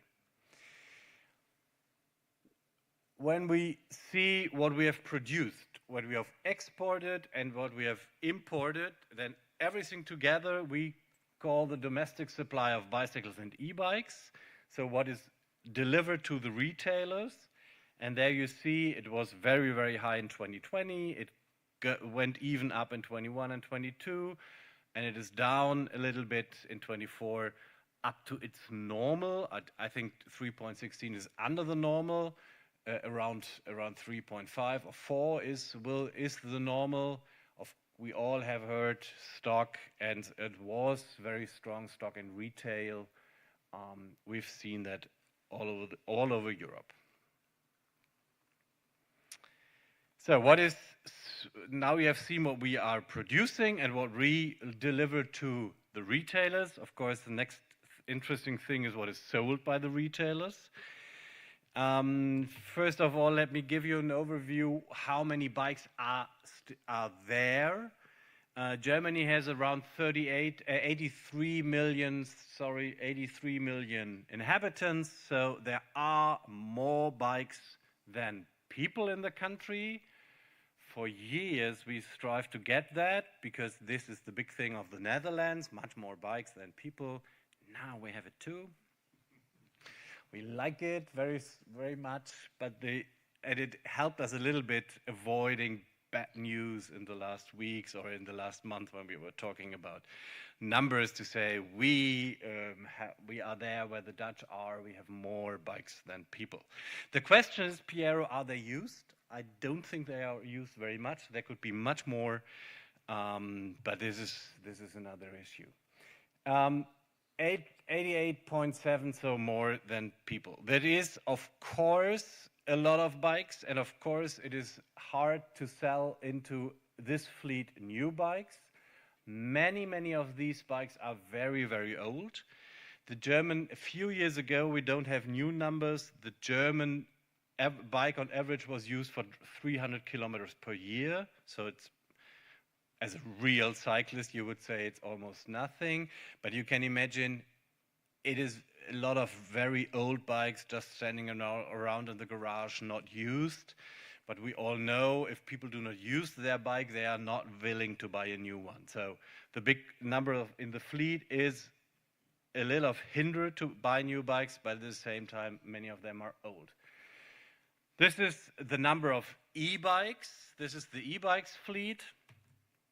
The former government, I think they were formed in 21, they said we need 50 million e-vehicles on the street. And of course, they meant cars. Nobody was, even in the German government, nobody was thinking on bikes. They said 15 vehicles on the streets. And I said, there will be no problem. We will have this. I'm absolutely sure we will have that. And they looked, what is going on? I said, there are at this time around 10 million e-vehicles on the streets, but of course e-bikes. So we got what the German government wanted, but not in e-cars, but in e-bikes, around 15 million. So the political target is exceeded, but it was a little bit different. How is the share between e-bikes and classic bikes? You see in 23, for the first time, we sold more e-bikes than classic bikes, and it kept stable. The whole number went a little bit down, but it was the same. And from our perspective, we would say around 65–70% e-bike share will be there in 5 years, and it will stay there. This is what everybody's looking for, what will happen there, but we think it will be around 65–70% e-bikes in the future. So this is the sale from retailers to customers, not what the industry sales, not export-import. This is the real sale, you could say. And there you see, we have heard it many times, an absolute peak in 2020, and then good numbers in 21 and 22, and going a little bit back in 23 and 24. But because of the still high and growing number and still high number of e-bikes, the portion of e-bikes, the value is still good. Of course, it went a little bit down in last year. This is the value in billion euros. And I think it is very, very, very important to understand that in 2014, we started with a value of the whole market of 2.17 billion, and now we are around 6–7 billion. So we are more than tripled what we are doing in value, and of course, that gives the whole industry a complete other experience. It is another industry than 10 years ago. Government is looking in a different way on us. The means of e-bike is much higher, and the media are much more in about e-bikes. Politics has much more eye on e-bikes than they ever had on bicycles. So it is more value, and the e-bikes is a complete different product. So our industry, and you all have the same, has changed completely. What is the product category we sell? When you look a bit into this, you see first one is a trekking bike, which is normally used in an urban area. Third one is city urban bike. So if you put them both together, you see that most of our bikes are used or are sold into situations for everyday use or maybe leisure use on Saturday afternoon for going on a trip for some kilometers. But we don't see the clear difference between a massive sportive and just a little bit urban. We would always say it's half-half, and this is exactly when we go into the kilometers cycled in Germany. It is almost exactly 50% are leisure, done from A to A, from where you are to where you want to go, just where you are again, just for cycling around, because cycling is so great. Leisure cycling, 50%, and the other 50% is everyday cycle to go where you want to. And we see the same in the type of bikes we sell. What is the average price on the German market? You may think it's a little bit low. Of course, it's expensive bikes, but you know we have these kind of leasing schemes where very, very expensive bikes are sold. And at the same time, we have a large number on low-level bikes. So what we see is the average conventional bike is around 500 euros, and the average e-bike is around 2,650 euros in 24, still high because of leasing, but you see the average price is going a little bit down, and we think it could be a little bit better, but we see it is still good compared to other countries. Where are our bikes sold? Important too, very important. The big colleagues and the big retail stores like Decathlon have not a big role in Germany. The specialist retail, the family-owned retail, the independent dealer is around 70%. Of course, there are some bigger chains in with 15 or 20 or whatever markets, but it is still the classic retailer with strong service, with known in its own municipality, with strong roots there. And we see that 70% of all bikes are sold there, especially when it comes to e-bikes. The e-bike is, from our perspective, a product good for specialist retail because they do the service, they are very close to the customer. 20% are done in their online shops. So often people start online and go then to their stationary dealer and order online. This is combined, so 90% is done in these kind of shops and they're online, and just the rest is made in hypermarkets and food retailers and all the other things. So maybe this is one of the special things on the German market, the very, very high role of classic bike shops with all the advantages and some problems it makes. For example, having enough bike mechanics is a big thing in Germany. We should allow the refugees to work, that would help. Yeah, this is what it was. You have seen we have some data, we have a lot of data. Our data is good, we trust in our data, but it is always some month old. We do our data in May or in April in the next year. And what we would like to is having such a wonderful market data service like the British Bicycle Association. Philip had introduced it.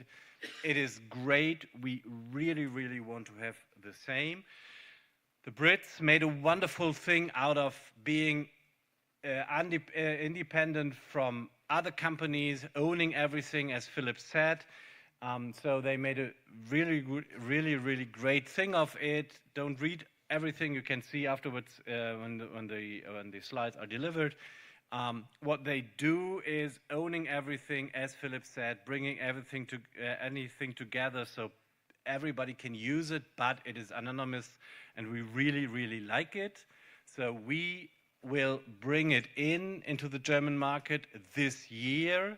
We have signed everything. We have recruited a wonderful guy who will bring it in. There is a demo dashboard and so on and so on. We will launch it at Eurobike because we think what we have seen in the last 4 years was the opposite of market intelligence. And we all over the sector, all over Europe, should not go into this kind of not again, where we overstock, where we produce too much, where we buy too much, could not sell enough. And for all of this, we need much more market intelligence, and we really think that what the friends from the still European friends from Great Britain have learned and have developed is great. So they have their market data service. We will bring in our Marktdaten service, which is the same in German. And the system is open for all of you who will be the next. And then we have the European market data service, and then we have what we all need together as an industry. Thanks for listening me. Have a great lunch.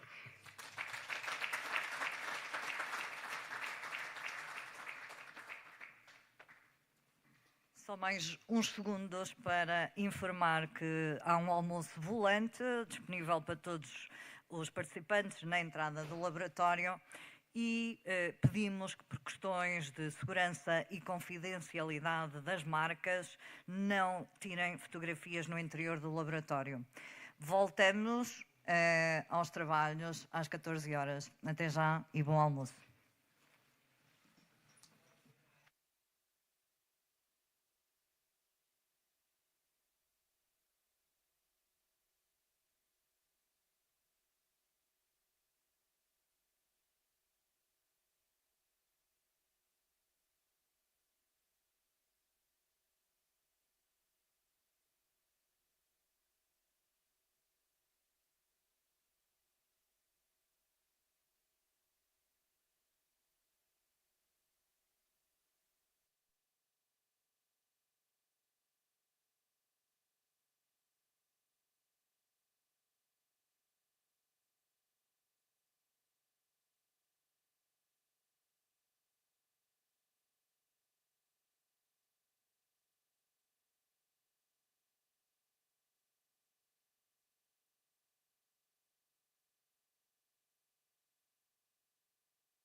Boa tarde, bem-vindos de volta aos nossos trabalhos.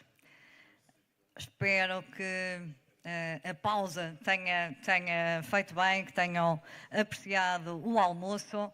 Vamos iniciar agora os nossos trabalhos da parte da tarde, mas antes de iniciarmos o painel nacional, convidamos todos os presentes a participar numa breve sondagem interativa. No ecrã irá aparecer um QR Code que podem digitalizar com o vosso telemóvel. Este código direciona para uma plataforma onde são convidados a responder a 2 perguntas muito importantes para este painel. Primeira, quais são, na sua opinião, os principais obstáculos ao crescimento da indústria das 2 rodas em Portugal e que oportunidades Portugal deve explorar para ganhar vantagem competitiva neste setor? A vossa participação é fundamental para enriquecer o debate deste painel.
Damos agora início ao painel nacional dedicado à indústria das 2 rodas em Portugal. Este painel reúne especialistas, representantes do setor e autoridades nacionais que irão partilhar a sua visão sobre os desafios, oportunidades e estratégias para fortalecer a competitividade e a inovação da nossa indústria. Esperamos que este momento seja uma oportunidade rica para debate e troca de experiências sobre o futuro do setor em Portugal. Sem mais demora, damos início às apresentações do painel nacional e para moderar este painel chamo ao palco Pedro Vasconcelos, a quem entrego agora a responsabilidade da moderação deste painel.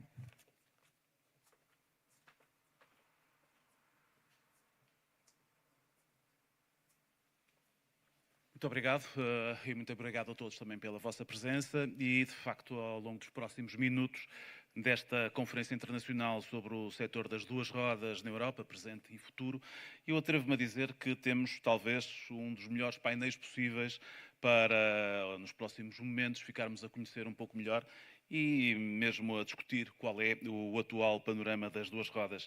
Para isso temos um painel invulgar, conforme eu disse, Isabel Gomes, da Serrem Sport, que chamo desde já também para se juntar a nós. Peço também a Luís Pedro, da Triangles. Chamo também Pedro Araújo, da Polisport. Armando Levi, da Rodi. E, por fim, Amílcar Ramalho, da Universidade de Coimbra.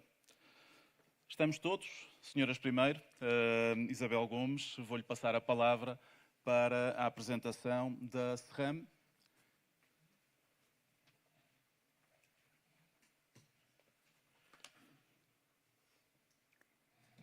Então, boa tarde a todos. Não era eu que era a pessoa que realmente deveria estar aqui. Era uma pessoa da SRAM dos Estados Unidos, no entanto, por impossibilidade, sou eu que vou estar aqui a fazer esta apresentação. Então, falar-vos um bocadinho da SRAM. Penso que a maioria das pessoas que está aqui nesta sala conhecerá a SRAM por várias razões, uns porque são clientes, outros porque são utilizadores e outros porque vêm à ABIMOTA e conhecem-me, mas, portanto, a SRAM, eu vou dar um bocadinho da história da SRAM e falar um pouco do propósito da nossa organização. Portanto, em termos de SRAM, o nosso propósito é o seguinte: nós acreditamos no poder das bicicletas e na expansão do potencial do ciclismo. Criamos produtos e experiências que inspiram ciclistas. Este é o nosso propósito e é sobre ele que depois se gerem os nossos valores. Portanto, a nível dos valores da SRAM, temos em cima a foto do Standay, que é o dono da SRAM, e nos nossos valores rege-se toda a base de trabalho e tudo aquilo que desenvolvemos a nível de todas as localizações da SRAM. Um deles é a integridade, tratar as pessoas com honestidade, respeito e confiança. Outro é a colaboração. Acreditamos que, tendo um local onde há uma grande colaboração, criamos sucesso. O comprometimento das pessoas, todo o comprometimento que existe dos nossos colaboradores e todo o nosso comprometimento com a área da bicicleta e também todo o impacto que criamos a nível de ambiente. Em termos de inovação, é um dos nossos principais valores e a este eu dou um grande realce, porque nós acreditamos que tudo aquilo que fazemos pode ser continuamente melhorado e todos os nossos produtos têm como base principal a inovação. A paixão, toda a paixão que a maioria das pessoas que trabalham na SRAM tem por aquilo que faz, por aquilo que promove e pelo ciclismo em geral, e um dos tópicos muito importantes e que é um dos nossos valores igualmente importante, que é a inclusão. A inclusão porque na SRAM somos todos bem-vindos, todos temos opinião e principalmente todos os nossos colaboradores são chamados a dar sugestões e temos esse trabalho de incluir e também de incluir pessoas com alguma diversidade. Portanto, é este um dos nossos papéis também e estes são os nossos valores ou os valores pelos quais a SRAM se pauta. Em termos um bocadinho de história e falarmos um bocadinho qual é que é a história da SRAM ao longo dos passados 35 anos. Portanto, a empresa nasceu em 1987 em Chicago e foi pela base de um dos senhores que eu tinha ali apresentado anteriormente, que era o Sr. Standay, que tinha a foto em cima, nos valores.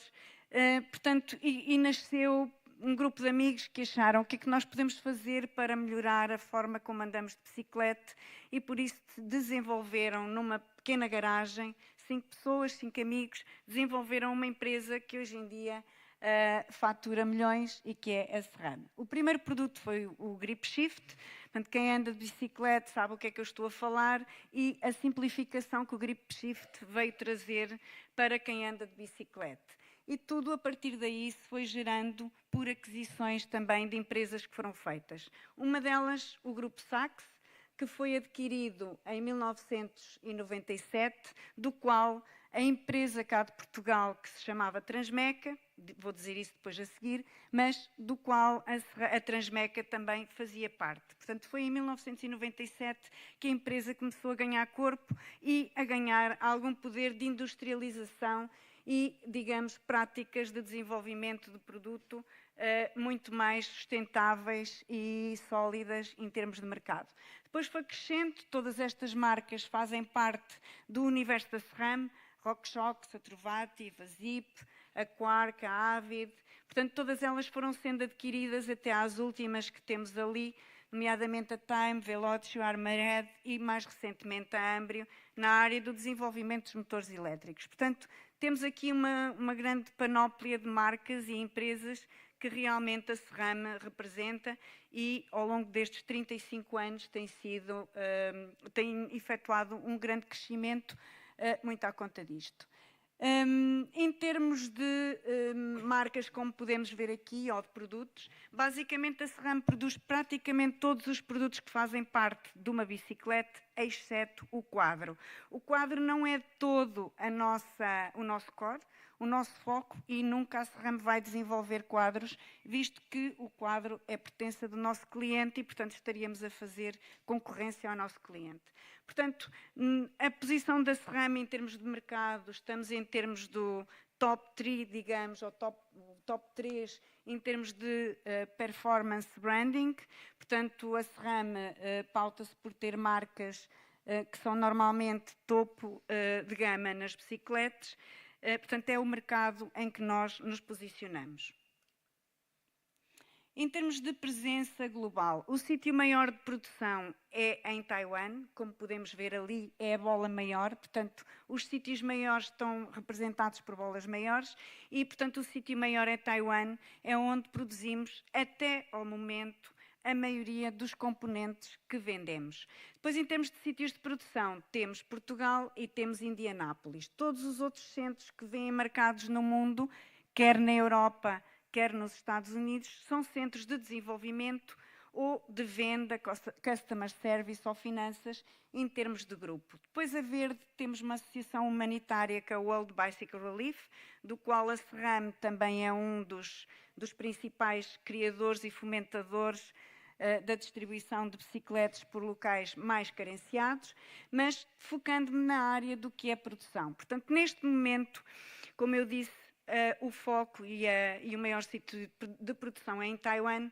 mas todos nós temos a noção da dificuldade cada vez maior que é trazer componentes para a Europa e continuar a ser uma empresa sustentável. Portanto, dentro deste campo, é algo que a SRAM também está a equacionar, como é que nós podemos, ou o que é que nós podemos fazer para estar mais perto dos nossos clientes e como é que poderíamos implementar ou produzir mais produtos na Europa, de forma a evitar todas estas questões de transporte.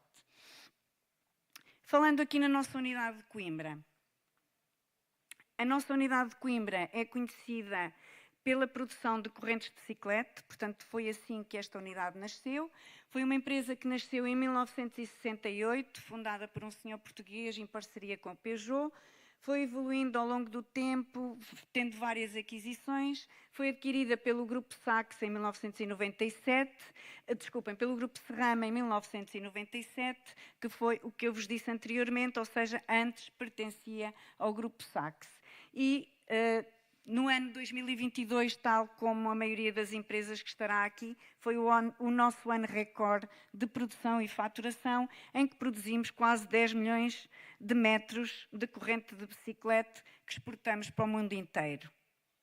Os produtos que são produzidos aqui em Portugal até ao momento, temos as correntes, portanto todas as correntes de marca SRAM são produzidas aqui e desenvolvidas e enviadas para o resto do mundo. Produzimos os pedais da marca Time e fazemos a assemblagem no momento de rodas de carbono, rodas de marca Zip e os cubos que vão dentro destas rodas. Em termos das rodas da marca Zip, portanto, até ao momento, como eu disse, fazemos a montagem. No entanto, temos um projeto já para este ano de iniciar a produção também dos aros de carbono, ou seja, de fazer toda a termoformagem do carbono cá em Portugal. Portanto, este é um dos projetos a curto prazo.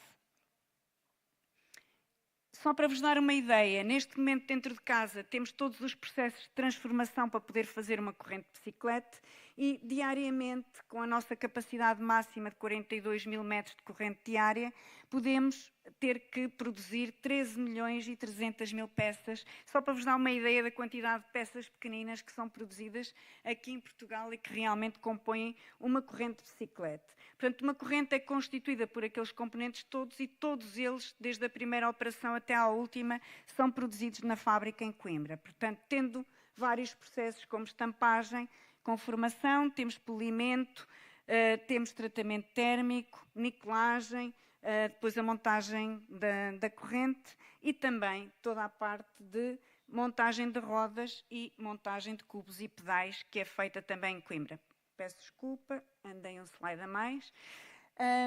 Em termos de vendas desta unidade cá em Portugal. Portanto, esta unidade cá em Portugal, o nosso principal mercado é a Alemanha e, claro, é a Europa, mas dentro da Europa será a Alemanha, depois Espanha e os Estados Unidos vêm em terceiro. Portanto, nós cá em Portugal, 85% das nossas vendas são para a Europa. Neste momento, estamos situados mais no aftermarket, só depois é que vem o OEM. Claro que isto tudo pode ser mudado e na realidade a SRAM poderá vender muito mais na Europa, se calhar também se produzir cá. E é essa a nossa ideia, é esse o nosso objetivo, é poder vir a produzir mais produtos na Europa, uma questão de ver em que localização, mas na realidade é um dos nossos objetivos. Peço desculpa.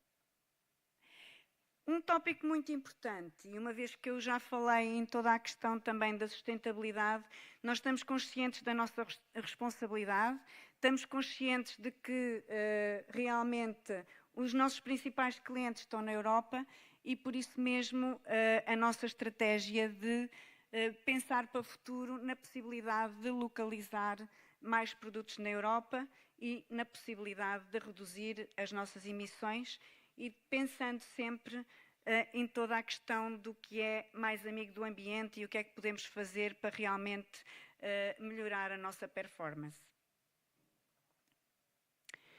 Portanto, isto são algumas ações, só para dizer, portanto, estamos preocupados com o ambiente, em termos de governance também, e depois, em termos de social, uma empresa para ser sustentável, é evidente que tem que ser rentável, mas à parte disso, toda a parte social é algo importante. Portanto, toda a parte dos recursos humanos que nós temos é fundamental e as pessoas são a base do nosso trabalho, daí o facto da SRAM ter como um dos pilares bastante importantes na área da sustentabilidade toda a parte social, com todo o apoio que podemos dar aos nossos colaboradores e inclusive toda a questão da preocupação com os direitos humanos, transparência da relação e criar algum impacto na comunidade onde estamos. Ou seja, não só estar por estar, mas criar impacto naquilo que fazemos e naquilo que podemos proporcionar às comunidades locais dos sítios onde estamos. Portanto, basicamente, não tenho mais sobre a SRAM, é só uma breve introdução. Passo a palavra aos próximos colegas.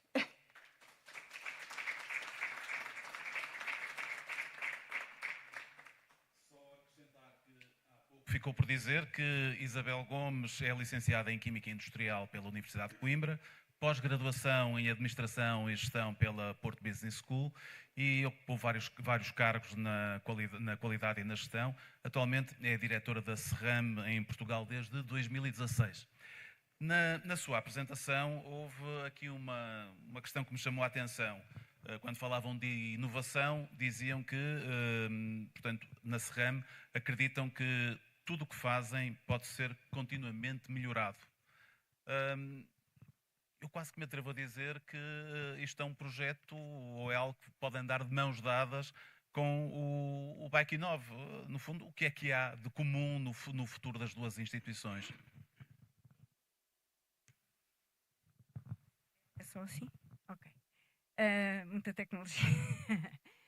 Pronto, a SRAM, efetivamente, um dos nossos pilares é a inovação, um dos nossos valores e, tal como disse e bem, nos nossos produtos é um dos pontos mais importantes, é como é que podemos estar sempre a inovar e como é que podemos estar sempre a melhorar. Para isso, acho que o BIKiNNOV pode ser fundamental, até porque sempre que temos ou que poderemos vir a ter desenvolvimentos no futuro, poderemos servir-nos do laboratório do BIKiNNOV para poder fazer os nossos testes, poder comprovar que efetivamente estamos a ir no caminho certo e qualquer parceria com o BIKiNNOV acho que é sempre bom e que faz sempre sentido para este desenvolvimento que nós temos e para esta inovação.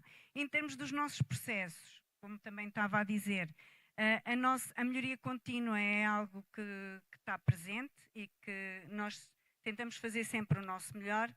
E algo muito importante também é ter os nossos processos o mais automatizados possível.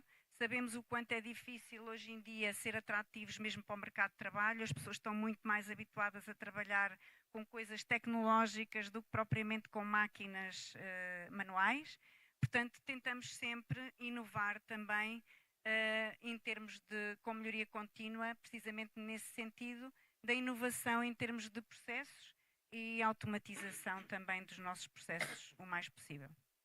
Muito obrigado. Vamos passar a palavra a Luís Pedro, diretor-geral da Triangles. Ele atualmente é Chief Project Officer desta empresa. É licenciado em Engenharia e Gestão Industrial, com MBA em Gestão também pela Porto Business School. De realçar que a Triangles foi ou é a primeira fábrica do mundo a produzir quadros de alumínio de forma robotizada, e já agora um realce também para o compromisso sempre presente com a sustentabilidade e o ambiente. Luís Pedro.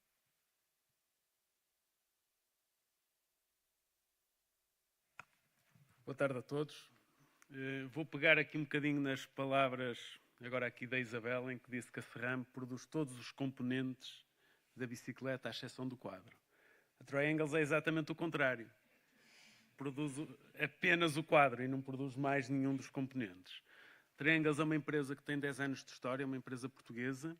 Foi a primeira empresa no mundo a desenvolver um processo em que o seu fabrico dos quadros é de forma completamente robotizada. Ao dia de hoje está dedicada e está muito orientada para o fabrico de quadros de bicicletas elétricas, em que o seu mercado-alvo é principalmente o mercado europeu. Eu vou pedir agora à Regi para passar aqui um pequeno vídeo sobre a Triangles.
Obrigado. Espero que tenham gostado da apresentação e como podem verificar, a Triangles, nós tivemos o cuidado de vos mostrar os principais processos core da Triangles. São processos muito tecnológicos e à base da inovação. Fico agora disponível para alguma pergunta que tenham ou que tenham.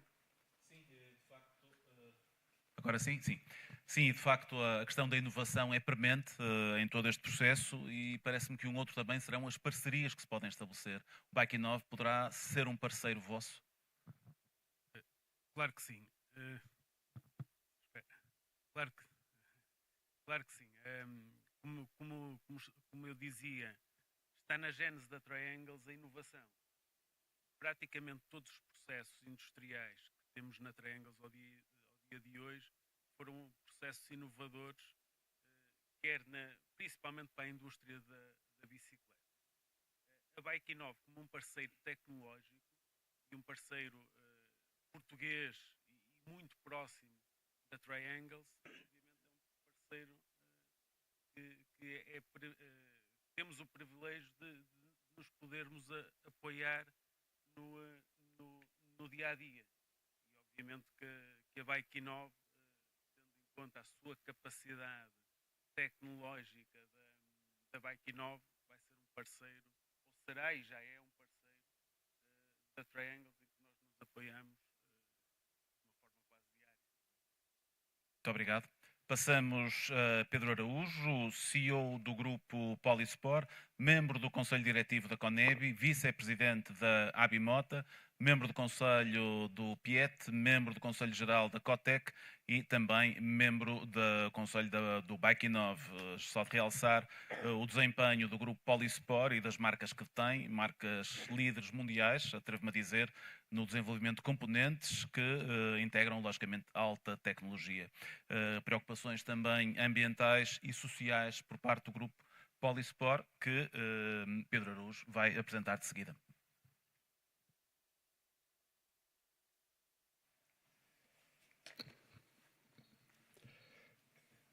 Muito boa tarde a todos.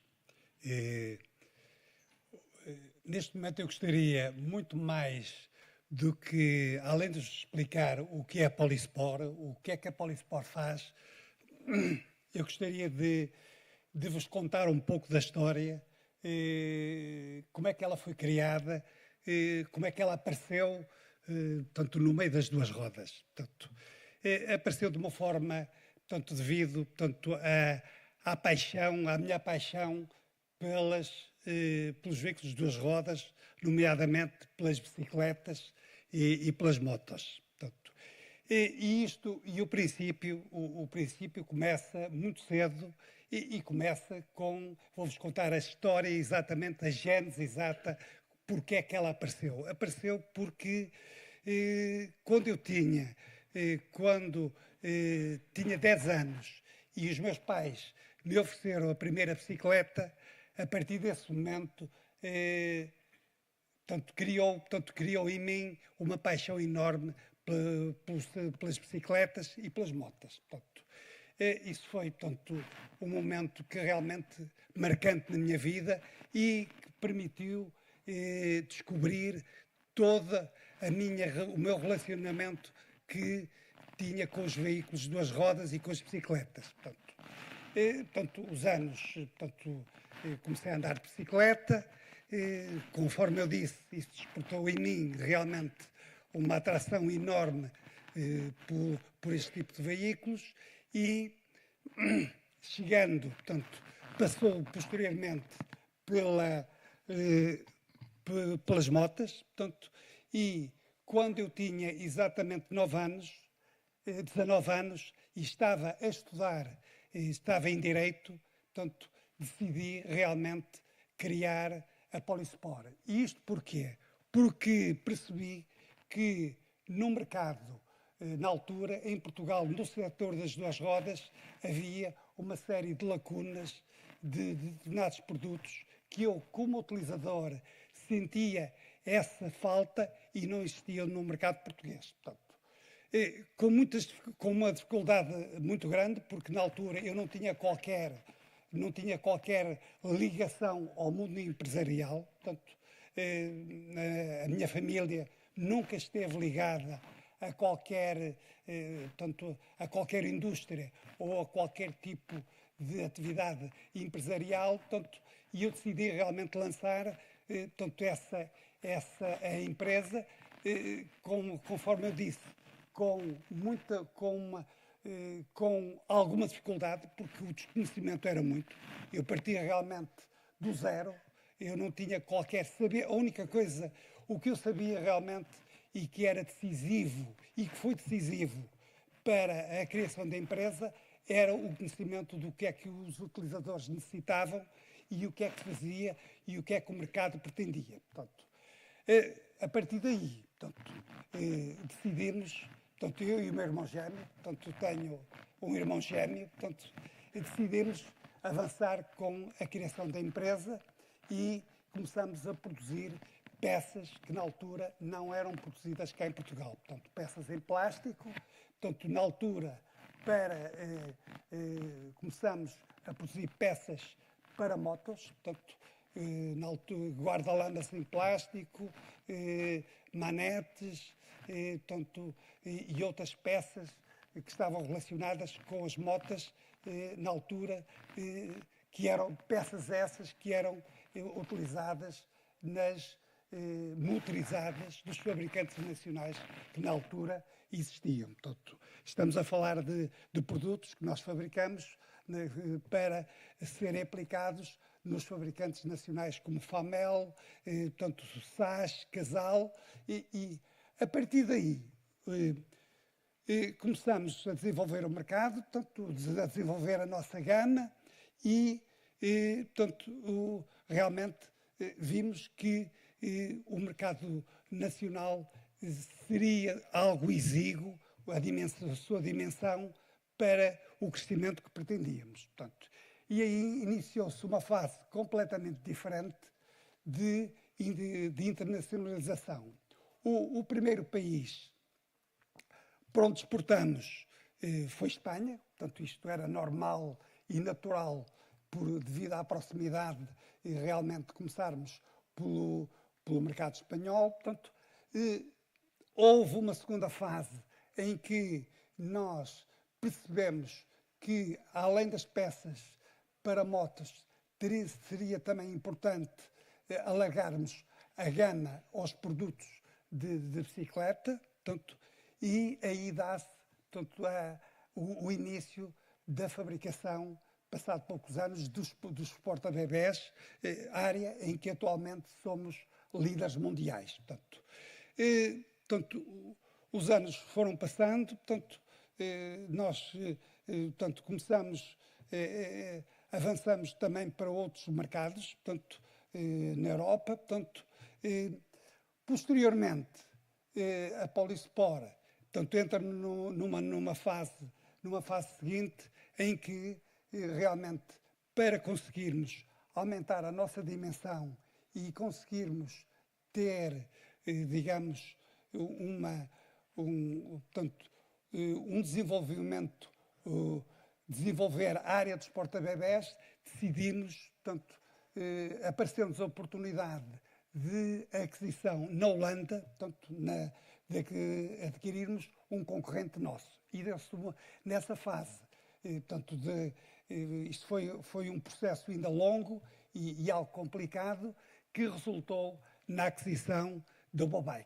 Portanto, BIKiNNOV, que era a marca líder, e ainda é líder, no mercado de porta-bebés na Holanda. Portanto, isso foi uma fase realmente, foi uma decisão realmente importante, porque permitiu-nos entrar numa área, numa faixa premium de produto. Portanto, e posteriormente, portanto, a Polispor tem vindo a desenvolver, portanto,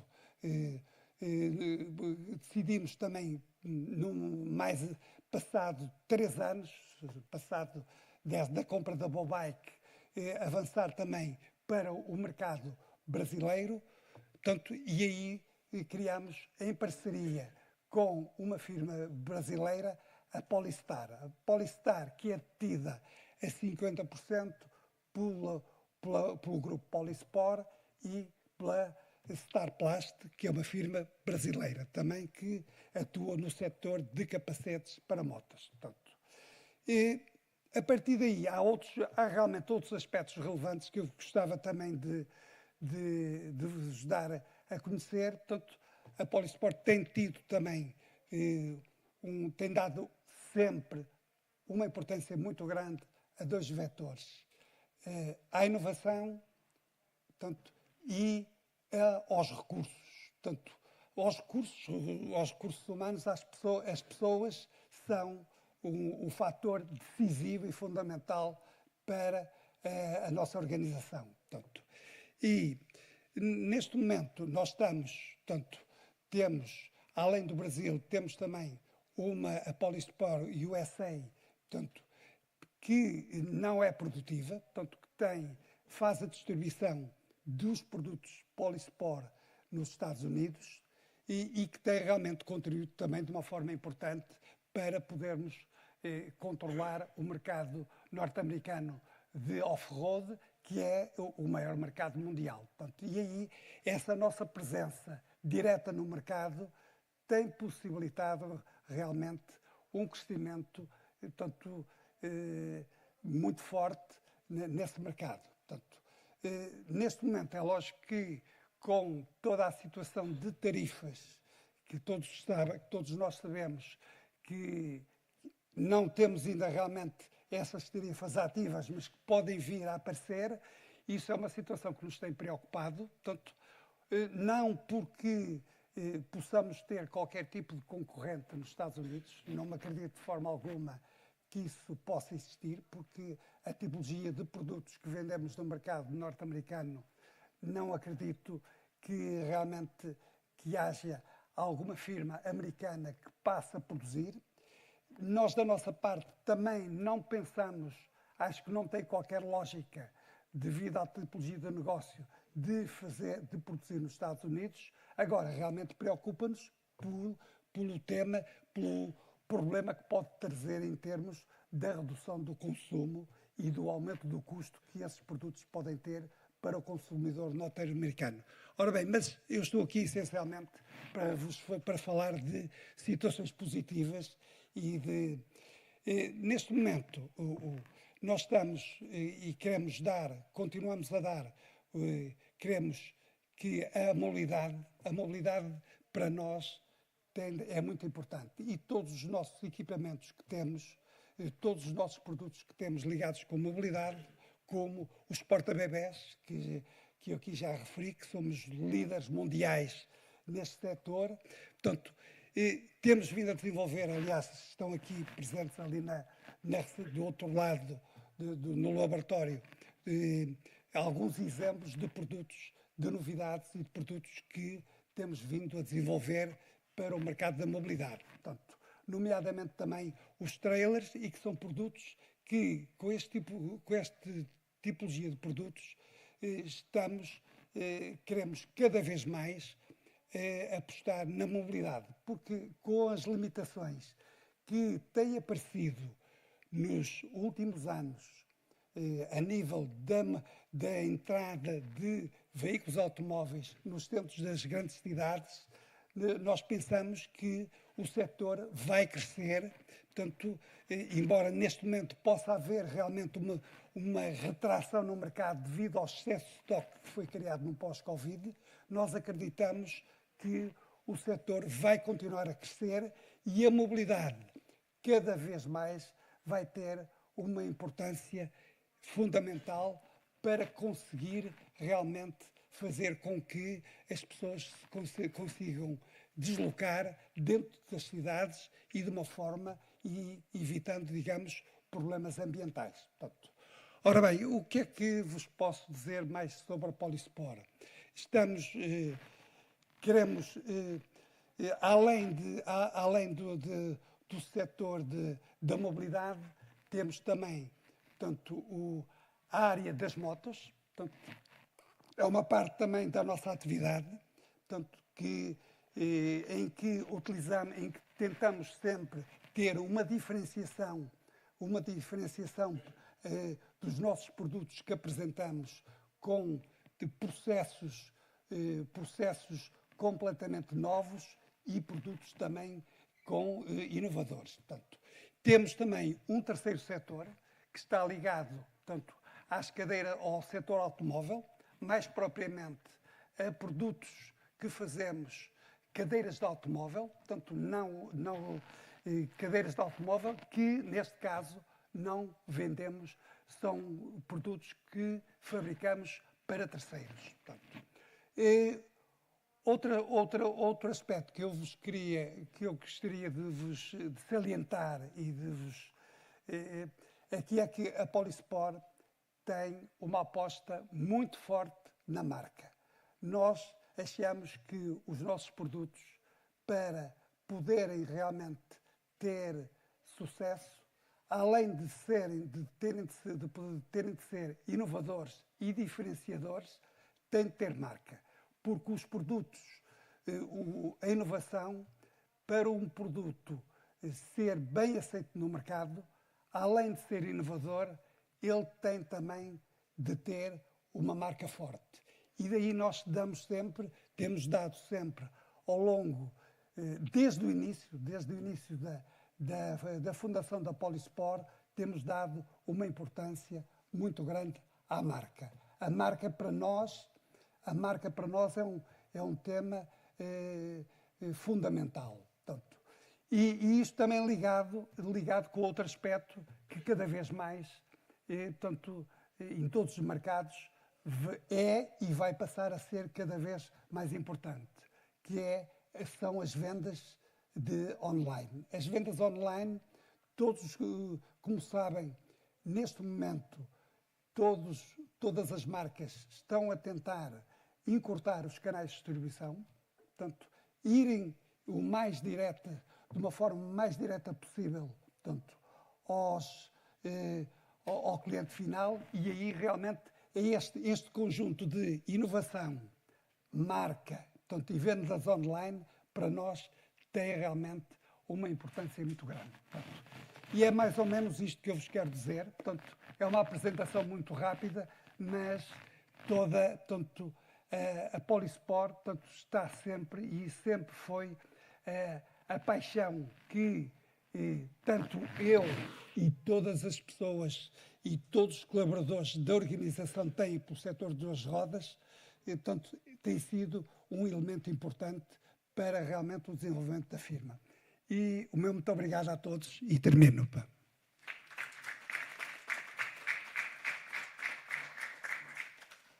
Muito obrigado, Pedro Araújo. Desta apresentação, eu gostava de realçar, de facto, a presença internacional fortíssima que a Polispor tem, mas há aqui um ponto que eu gostaria de realçar. Líder mundial na produção de porta-bebés. Há um compromisso com as famílias. A Polispor está preparada para dar soluções para uma família, por exemplo?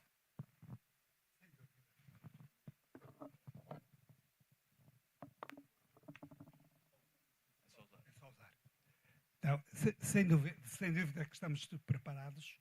Aliás, o desenho dos nossos produtos, nós temos um conjunto de produtos que permitem, que não são só os porta-bebés, que nos permitem dar essas soluções de mobilidade para as famílias. Nós, neste momento, estamos a desenvolver, portanto, um trailer, aliás, ele está aqui também exposto, um trailer que realmente tem a possibilidade de transportar, portanto, mais do que uma criança, a família. Portanto,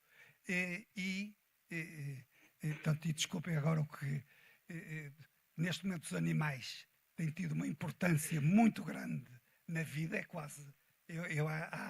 Há muitas famílias que consideram os animais quase família.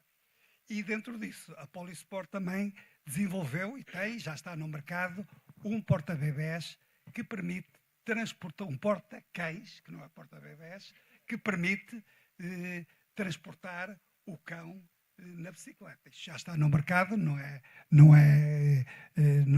novidade, aliás, isso já está no mercado há algum tempo e, portanto, nós estamos preparados para realmente fazer com que toda a família possa estar a imobilidade com os produtos da Polisport. Muito obrigado. Passamos agora a Armando Levi, CEO da Rodi, empresa que se destaca sob a sua liderança por abordagens inovadoras, compromissos de sustentabilidade e bem-estar dos colaboradores, aposta também em projetos de referência na produção de componentes para mobilidade suave.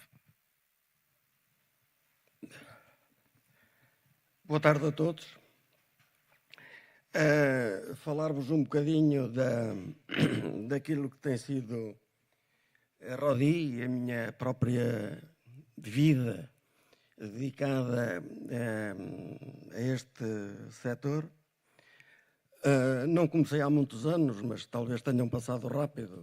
Foi só em janeiro de 1980, portanto não há muito tempo, mas tem sido uma vida dedicada ao setor, embora nós hoje também, o grupo esteja noutras áreas, mas a empresa, como adiante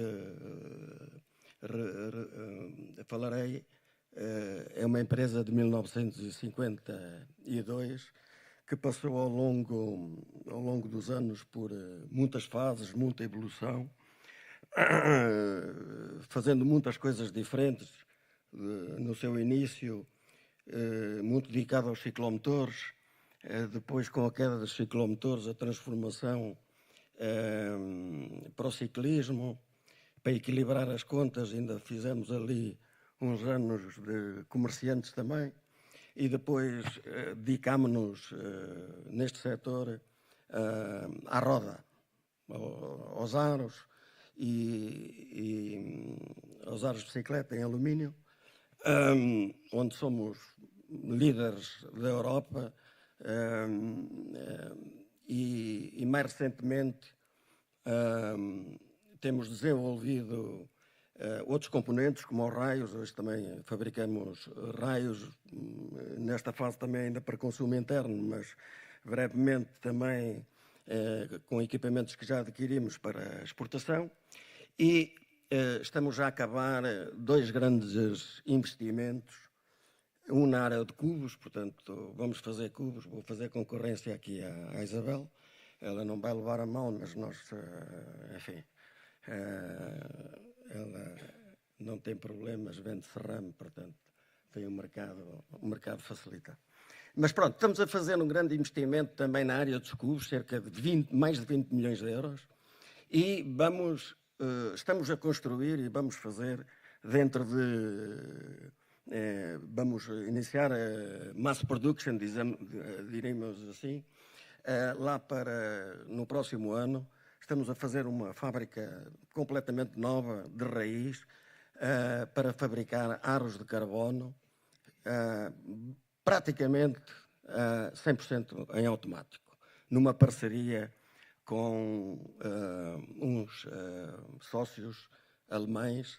Eles é que têm a tecnologia, eu tenho o resto, portanto, a ver se a gente faz aqui uma parceria boa para o mercado. Pedia para passar aqui, à Regi, para passar aqui algumas notas e vou-vos falando um pouco do que é a Rodi. Foi fundada em 1952. Hoje temos... Ok, obrigado. Hoje temos, basicamente na Rodi temos, no que é Rodi temos 2 produtos. Temos este ligado ao ciclismo, portanto a roda, raios e cubos. O cubos ainda não estamos a fabricar, portanto estamos há 1 ano em testes, num investimento grande que fizemos, mas ainda estamos nessa fase de testes. E depois temos a Rodi Home, onde temos a produção de lava-loiças de cozinha em aço inox, e também recentemente inauguramos uma fábrica para fazer lava-loiças de cozinha, mas em compósito. O grupo, neste momento, a Rodi, divide-se em Rodi Cycling, onde temos a Rodi, portanto, a Rodi, onde fabricamos os aros de alumínio, raios e brevemente os cubos e também a roda completa. E temos a GPT, a Germanian Portuguese Technology, onde iremos fabricar os aros de carbono. Eu espero, se tudo correr bem, daqui por um ano já estarmos a produzir algumas coisas. E depois temos o outro lado mais ligado à Rhodium, onde temos os lava-louças, inox e compósitos, e agora, mais recentemente, como ainda tinha pouco trabalho, decidi também entrar no banho. Portanto, também estamos presentes aqui na área do banho, nomeadamente vasos de chuveiro, em compósito, móveis de casa de banho. Móveis, quando eu falo de móveis, é só a parte solid surface, essas coisas. Portanto, estamos aí um bocadinho nessa área. Pronto, nós temos duas marcas, essencialmente temos duas marcas no ciclismo, Rodi para entry level, e depois temos a marca Blackjack para um segmento alto. Temos 86 mil metros de área diária, fazemos 3 milhões de euros, já fizemos mais em 22, 23, já fizemos muito mais do que 3 milhões de aros e até muito mais de 400 mil rodas, já fizemos mais do que isso. Possivelmente agora até estamos a fazer bastante menos do que isto, mas em traços gerais nós temos uma capacidade para fazer 5 ou 6 milhões de aros por ano e cerca de 1 milhão de rodas por ano. Espero que o mercado assim necessite delas.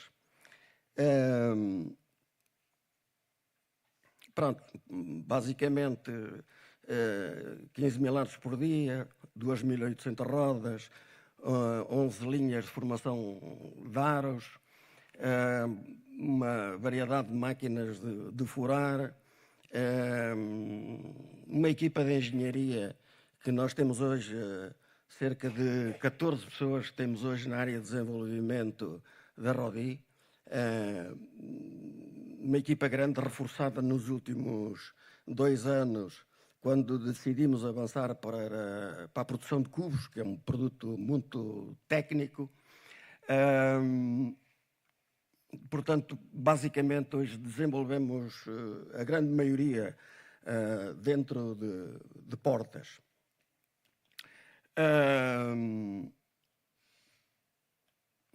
Uma das razões que nos levou a fazer cubos foi que, nestes anos loucos do ciclismo, nós deparámos-nos com muitas dificuldades de logística. Portanto, tínhamos pedidos, não tínhamos cubos da Ásia, enfim, havia uma série de limitações que nos fizeram fazer um estudo porque é que na Europa não se fazem cubos de bicicleta.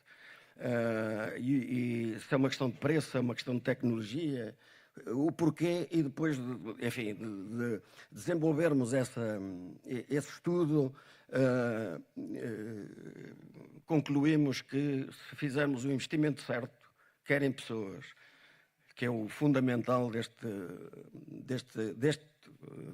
não só todos, mas deste projeto em especial, reunimos de pessoas com capacidade técnica para o desenvolver e depois equipamentos, quer dizer, não temos que ter equipamentos também muito bons para fazer produtos de qualidade.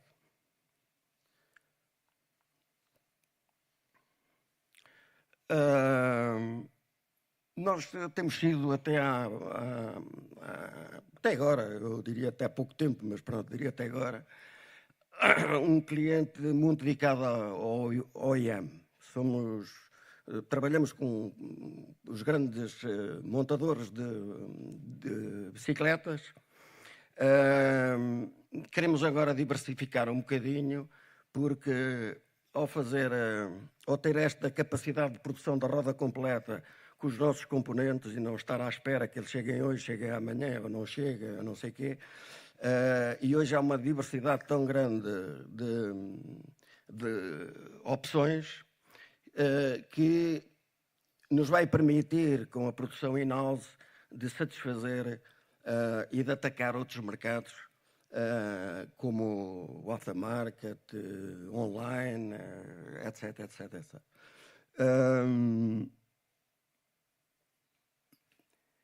E foi basicamente isso, foi os problemas causados pelas entregas que tivemos em 21, 22 e 23 que nos levou a tomar esta decisão de fazer este grande investimento na produção de cubos. Pronto, nós temos trabalhado muito também a área de inovação. Hoje eu costumo dizer, quem não inova e quem não tem qualidade não está no mercado, portanto, está fora do mercado. Portanto, para mim, hoje, as empresas, inovação, qualidade, equipa, pessoas, sem isso não vale a pena. Não vale a pena a gente pensar, seja no que for. E temos desenvolvido, fomos nós que puxamos muito a Hidro para colaborar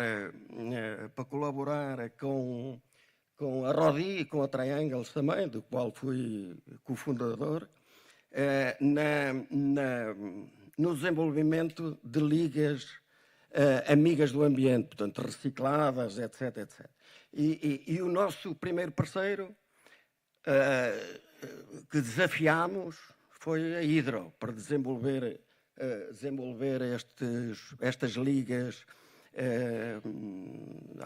recicladas, amigas do ambiente, enfim. Esta tem sido também, é uma preocupação, quer dizer, vem muito na ideia de inovação, pessoas, sustentabilidade. Hoje as empresas têm que ter todas estas vertentes no seu desafio diário, eu diria, no seu desafio diário, porque a Rodi hoje tem um meia-hectare, possivelmente um tratamento de resíduos, que é talvez do setor seguramente que é o melhor. Isto eu não vi alguns, mas foi um grande investimento que fizemos e posso-vos dizer, com a anudização, a implementação da anudização, hoje temos um meia-hectare que recicla tudo o que é águas e não só, dentro das duas empresas, portanto, tanto do ciclismo como da Rodion. Pronto, nós aqui é um bocadinho também desta responsabilidade de fazer produtos de qualidade, produtos amigos com materiais amigos do ambiente,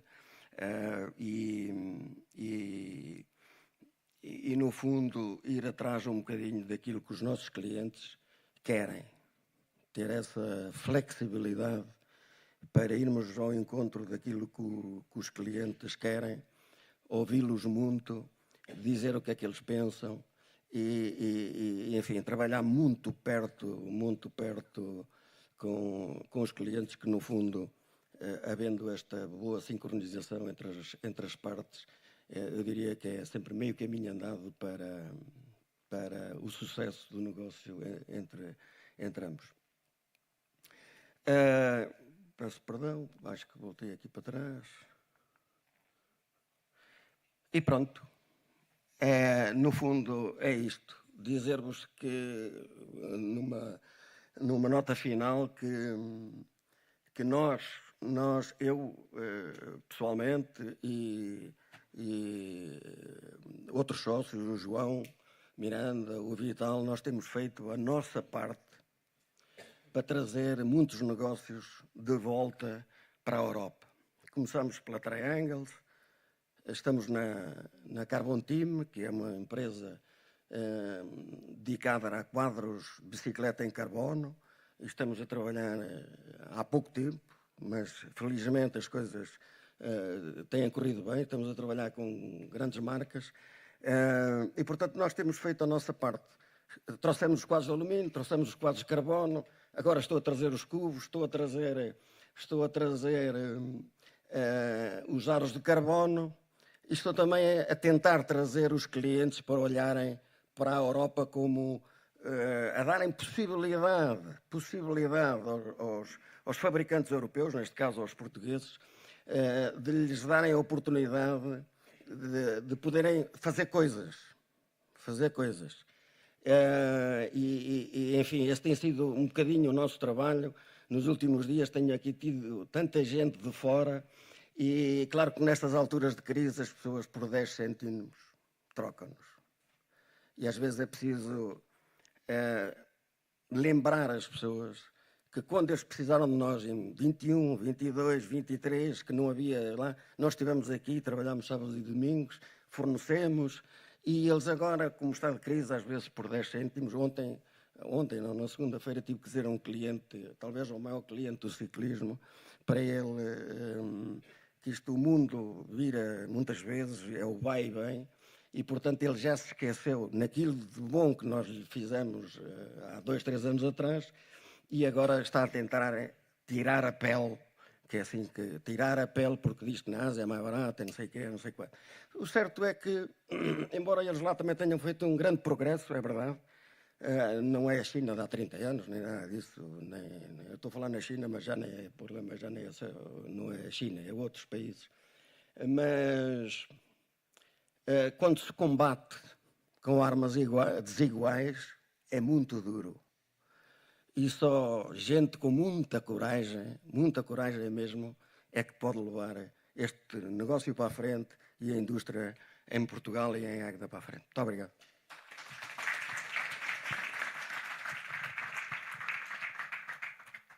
Eu, de facto, aqui gostava de realçar justamente as suas últimas palavras da coragem e a coragem que é necessária para lançar, por exemplo, um produto novo, como neste caso falávamos dos cubos ou até mesmo dos raios, e vendo que o BIKiNNOV é uma instituição que abre um mundo de possibilidades para o tecido empresarial, principalmente para pequenas e médias empresas que vão ter um espaço privilegiado para poderem desenvolver e investigar.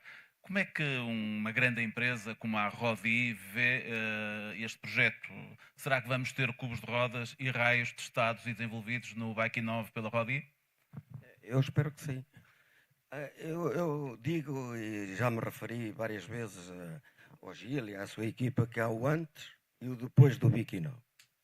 O antes obrigava as empresas a ter os seus departamentos de desenvolvimento e ter as suas máquinas de testes. Isso é o que nós temos hoje, no geral, nas empresas. Portanto, temos equipas de engenharia e depois desenvolvimento do produto e depois equipamento de testes.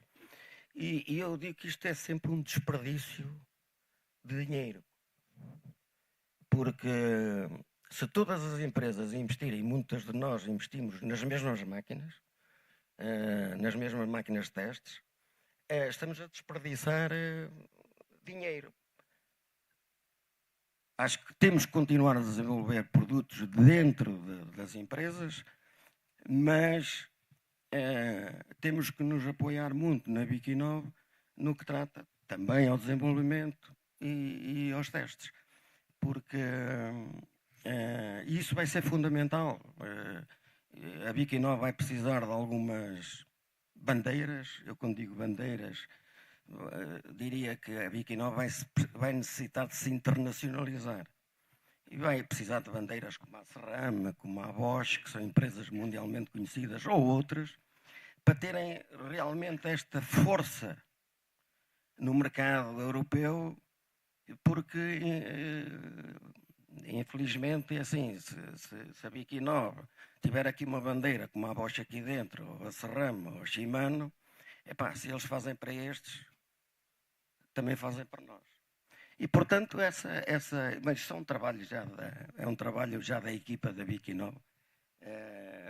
Mas sim, quer dizer, é muito importante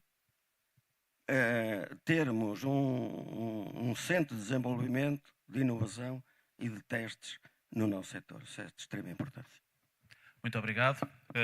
Ouvimos até agora a perspectiva das empresas, dos empresários. Vamos ouvir agora uma perspectiva diferente. Amílcar Ramalho, professor catedrático do Departamento de Engenharia Mecânica da Universidade de Coimbra, doutorado em Ciências da Engenharia, agregado em Engenharia Mecânica desde 2011, tem mais de colaboração e escrita de mais de 140 artigos científicos, supervisão de 3 testes, vários projetos na área de pesquisa e, mais do que tudo, vamos assistir à apresentação. Muito obrigado pela apresentação. Boa tarde a todos. Queria começar por agradecer à ABIMOTA, à BIKiNNOV e a Gil Nadais a oportunidade de estarmos aqui todos e de me ter convidado para estar aqui para falar convosco. Eu estou aqui um bocadinho como observador externo, aparentemente, portanto, eu tenho uma visão diferente, como já foi dito, mas estas participações e estas histórias que eu vim aqui a contar, nomeadamente agora da Rodi e também antes da Policymakers, deixam-nos a pensar um bocadinho que nós, de facto, somos um país de navegadores. Somos um país de navegadores também aqui com 2 rodas. E queria lembrar-lhes, eu vou falar um bocadinho da Universidade de Coimbra. A Universidade de Coimbra nasceu da paixão de um rei que nós tivemos, que também era poeta e que tinha uma visão estratégica para o nosso país. E nasceu em 1290, nasceu a Universidade em Coimbra e a Universidade em Portugal.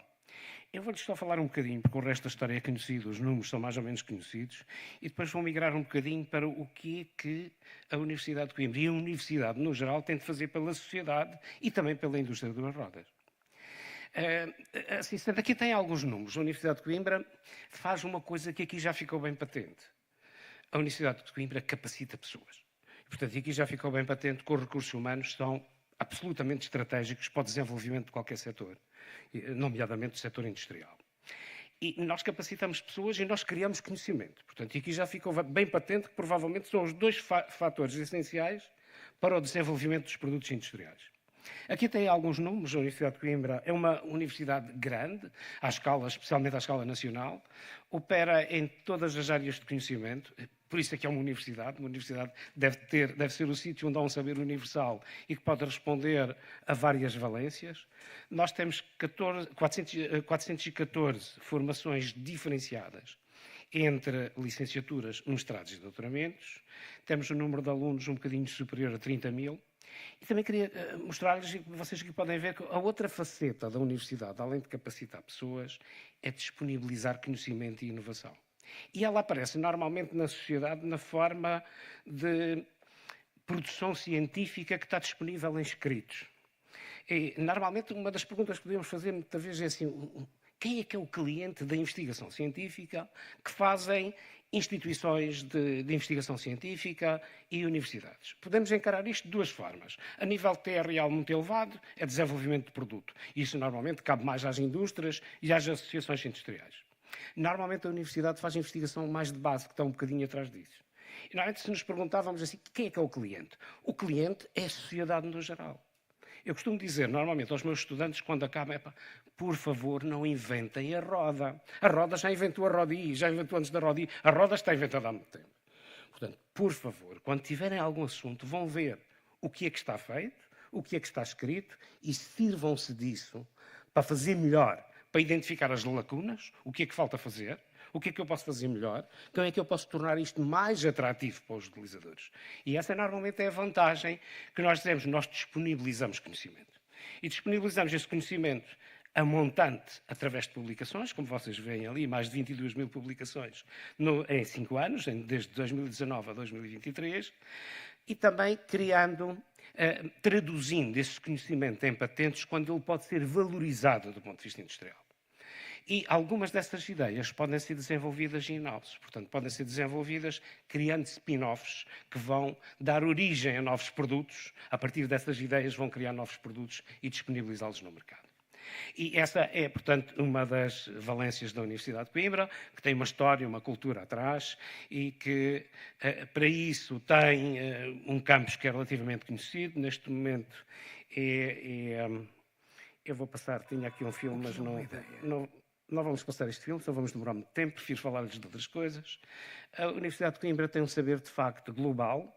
Tem 8 diferentes faculdades, desde a Faculdade de Letras à Faculdade de Direito, Faculdade de Medicina, Há Faculdade de Farmácia, Faculdade de Economia, Faculdade de Psicologia e Ciências da Educação e uma Faculdade de Ciências do Desporto. E tem a Faculdade de Ciências e Tecnologia, de onde eu provenho. Portanto, estou mais próximo dessa, provavelmente, de falar mais dessa do que das outras. Além disso, portanto, esta é a nossa Faculdade de Ciências e Tecnologia. Temos um elevado número de departamentos que respondem às várias valências de conhecimento. E também temos um número muito elevado de unidades de investigação que também podem dar resposta em diferentes áreas. Aqui estão os símbolos dessas unidades de investigação. Ainda temos mais outras. Estas são integradas na universidade e temos outras que são associadas. Portanto, é um número muito elevado.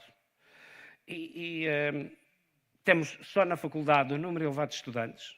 Temos a Faculdade de Ciências e Tecnologia cerca de 1/3 da Universidade de Coimbra. E o que eu lhes queria falar um bocadinho é como é que a universidade se vai cruzar um bocadinho. O que é que a universidade pode trazer para a mobilidade suave? Eu sou um observador externo, não tenho a proximidade do assunto que me permitiria fazer uma discussão de rigor, mas todavia posso identificar quais são os desafios que são facilmente identificáveis para este setor. E um dos principais desafios nós vemos é uma infraestrutura capaz para que os utilizadores possam utilizar e fazer da mobilidade suave a sua forma de mobilidade de uma forma segura. Para isso, temos de desenvolver as cidades de forma capaz. Temos de ter cidades mais sustentáveis, cidades mais inteligentes. E depois também temos de ultrapassar as dificuldades culturais. Por exemplo, já falámos aqui da cultura do carro. A Europa foi muito ligada à cultura do carro. A Europa e o desenvolvimento industrial foi muito ligado à cultura do carro. Eu costumo dizer muitas vezes que, atenção, que o Henry Ford criou a produção em série. Mas criou a produção em série de uma forma que depois foi perfeitamente ultrapassada. Ele tinha a máxima que toda a gente podia ter um Ford da cor que quisesse, desde que fosse preto. Mas depois, eu costumo dizer que normalmente nós não ligamos muito, mas foi a Revolução Cultural dos anos 60 que fez assim, não, mais importante do que tudo o resto não é a produção, é a pessoa. Portanto, temos de centrar todo o desenvolvimento na pessoa humana. E já aqui ficou bem patente. Que a indústria pode produzir com qualidade, mas tem de produzir aquilo que os clientes querem. Portanto, o que quer dizer que temos de verificar qual é que é a cultura, qual é que é as mudanças culturais que a nossa sociedade impõe e que a indústria tem de dar resposta.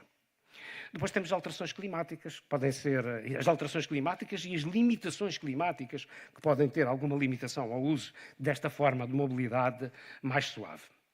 Também temos a acessibilidade e temos as tecnologias e a inovação. E eu tinha aqui que, para fazer frente a estes desafios todos, temos basicamente 3 aspectos-chave. Temos centrado sempre na pessoa humana. Na pessoa humana nos seus vários aspectos. O que é que a pessoa pretende em termos culturais? Também o que é que a pessoa espera em termos de melhoria sustentável, em termos de sustentabilidade do seu ambiente? E a sustentabilidade do seu ambiente vai embater aqui em vários assuntos, desde a produção de energia e as novas formas de energia, a energia mais limpa, etc. Por aí. Temos infraestruturas inteligentes, temos de ter as infraestruturas vão deixar de ser passivas. Todas as infraestruturas têm de ser ativas. Tivemos hoje aqui uma apresentação nesse sentido. Temos uma linguagem comum, já disponível, e que vai ser cada vez mais utilizada. Temos as tecnologias de informação, vão-nos disponibilizando novas ferramentas, e essas ferramentas têm de ter uma linguagem comum para os vários utilizadores da via pública falarem uns com os outros. Podemos criar sempre infraestruturas diferenciadas, podemos criar ciclovias, mas essa não é a forma do desenvolvimento sustentável que nós pretendemos. Nós pretendemos um desenvolvimento sustentável onde haja pelo menos uma parte da via onde todos temos de interagir. E temos de convergir e utilizar essa via de forma o mais segura possível. E neste momento termos ferramentas inteligentes que avaliam múltiplos fatores em cada uma das alturas. Temos a inteligência artificial que vai dar resposta a muitas dessas coisas, mas temos todos de estar preparados para isso. O terceiro vetor que nós temos é, de facto, a investigação e desenvolvimento. A investigação e desenvolvimento tem de ser um fator-chave que vai permitir facilitar a indústria das ferramentas que permitam resolver estes vários desafios que a indústria tem. Eu escolhi aqui algumas áreas onde nós, mais na área em que eu trabalho, a área da engenharia mecânica, nós interagimos com a indústria das rodas há muito ano. Temos o primeiro contrato que tivemos de desenvolvimento com a Serrano foi há 30 anos, em 1995. Frequentemente interagimos com o laboratório da ABIMOTA e agora provavelmente essa interação já começou a ser feita com o BIKiNNOV, em que, qual é que é a nossa função? A nossa função é assim, a BIKiNNOV e até agora o laboratório da ABIMOTA dava resposta especialmente na área da normalização. Normalização, testes normalizados, etc. Agora, o BIKiNNOV veio trazer uma novidade. Veio trazer um bocadinho, a investigação e o desenvolvimento também faz parte do BIKiNNOV. Um dos aspectos-chave, como eu lhes dizia há bocadinho, e também já aqui foi dito, é se eu vou ser capaz de manter numa infraestrutura destas um conjunto de recursos humanos que é o mais caro da infraestrutura. O mais caro da infraestrutura não é, agora parece que é um investimento muito grande comprar equipamentos. Mas atenção, manter uma infraestrutura capaz de dar resposta com recursos humanos todos adequados é bastante difícil. Aqui acontece normalmente, todas estas associações industriais devem considerar que um background adequado que têm são as universidades e o Sistema de Investigação Científica Nacional que podem dar resposta nesses setores. Eu escolhi aqui meia dúzia de setores-chave que eu lhes vou falar um bocadinho, porque entendi que poderiam ter alguma coisa de interesse convosco. O interesse fundamental hoje é ter os processos de manufatura aditiva que vão acrescentar volume e material aos processos convencionais. E aqui tenho um exemplo, por exemplo, em que têm ligas de alumínio ou metais no geral. Neste caso, penso que até eram aços, em que a um volume é acrescentado uma nova forma por processo de manufatura aditiva. E a questão fundamental é assim, e que obtenho as mesmas propriedades, obtenho boas propriedades de ligação. Este, por exemplo, foi um dos projetos que respondemos há algum tempo. Soldaduras de ligas de alumínio, novos processos de soldadura, soldaduras por fricção linear, melhorar os aspectos tradicionais de soldadura, melhorando a geometria e alterando a microestrutura para obter melhores propriedades mecânicas. E depois, diretamente, aqui a tecnologia de Friction Stir Welding, aqui uma aplicação concreta, uma investigação. A Universidade de Coimbra teve, nos primórdios da Triangles, ultrapassar os problemas que foram, até a otimização final, todos os processos automáticos de soldadura, passou por um processo relativamente longo. Identificar defeitos, melhorar os aspectos de controle de cada um dos processos, de forma a obter as propriedades mecânicas mais adequadas. Aqui, materiais compósitos, no geral, caracterização de materiais compósitos, serão sempre uma das alternativas a considerar. Especialmente, neste momento, abre-se uma porta que é assim, os compósitos tradicionais, normalmente com resinas como matriz, são menos amigos do ambiente, têm uma tendência a ser substituídos por materiais termoplásticos. Ligação entre metais e plásticos, por exemplo, provavelmente não tem interesse da Polispor. Aqui temos, por exemplo, alguns aspectos de ligação de poliamidas com ligas de alumínio. Tem aqui, num destes casos, aqui à esquerda tem ligações por pontos. Depois tem ligações, à vossa direita tem alterar a topografia de superfícies de forma a construir uma rugosidade que seja adequada para que a efetivação da ligação seja melhor. Portanto, temos investigado nestes domínios que são do interesse, penso eu, para este vosso setor. Portanto, tem aqui, de facto, a soldadura de materiais dissimilares, especialmente polímeros e compósitos a metais, está perfeitamente na ordem do dia e exige investigações relativamente elevadas. Temos um outro aspecto, que é o aspecto ligado ao atrito, ao desgaste, à lubrificação. Neste momento temos um projeto em curso que visa desenvolver biolubrificantes. Uma das aplicações que pretendemos é ele ser utilizado, por exemplo, em transmissões de bicicleta. É um óleo que é biodegradável e biocompatível. Pode ser disseminado no meio ambiente, que o impacto que causa é mínimo. Portanto, porque ele é, de facto, quer biocompatível, quer biodegradável. E também um outro aspecto que é muito importante a nível da maior parte dos produtos com os quais nós temos interação é a nossa percepção tátil. E a percepção tátil é muito difícil de avaliar. E todos nós sabemos, quando compramos uma roupa nova, a primeira coisa que fazemos é tocar-lhe. Diz assim, como é que eu sinto esta roupa? Entramos num automóvel novo e tocamos em tudo. Portanto, numa bicicleta igual. Portanto, se eu chegar e se for comprar um porta-bebê da Polispor, provavelmente vou passar as mãos para verificar como é que o bebê que eu lá vou pôr vai sentir a superfície daquele equipamento.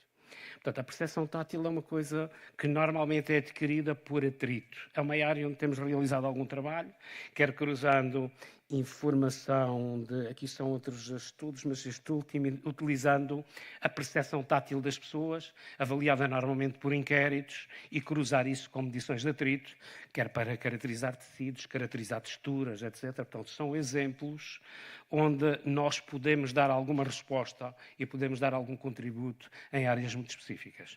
E basicamente era isto que lhes queria dizer. Já vamos com o tempo longo. Muito obrigado por vossa atenção.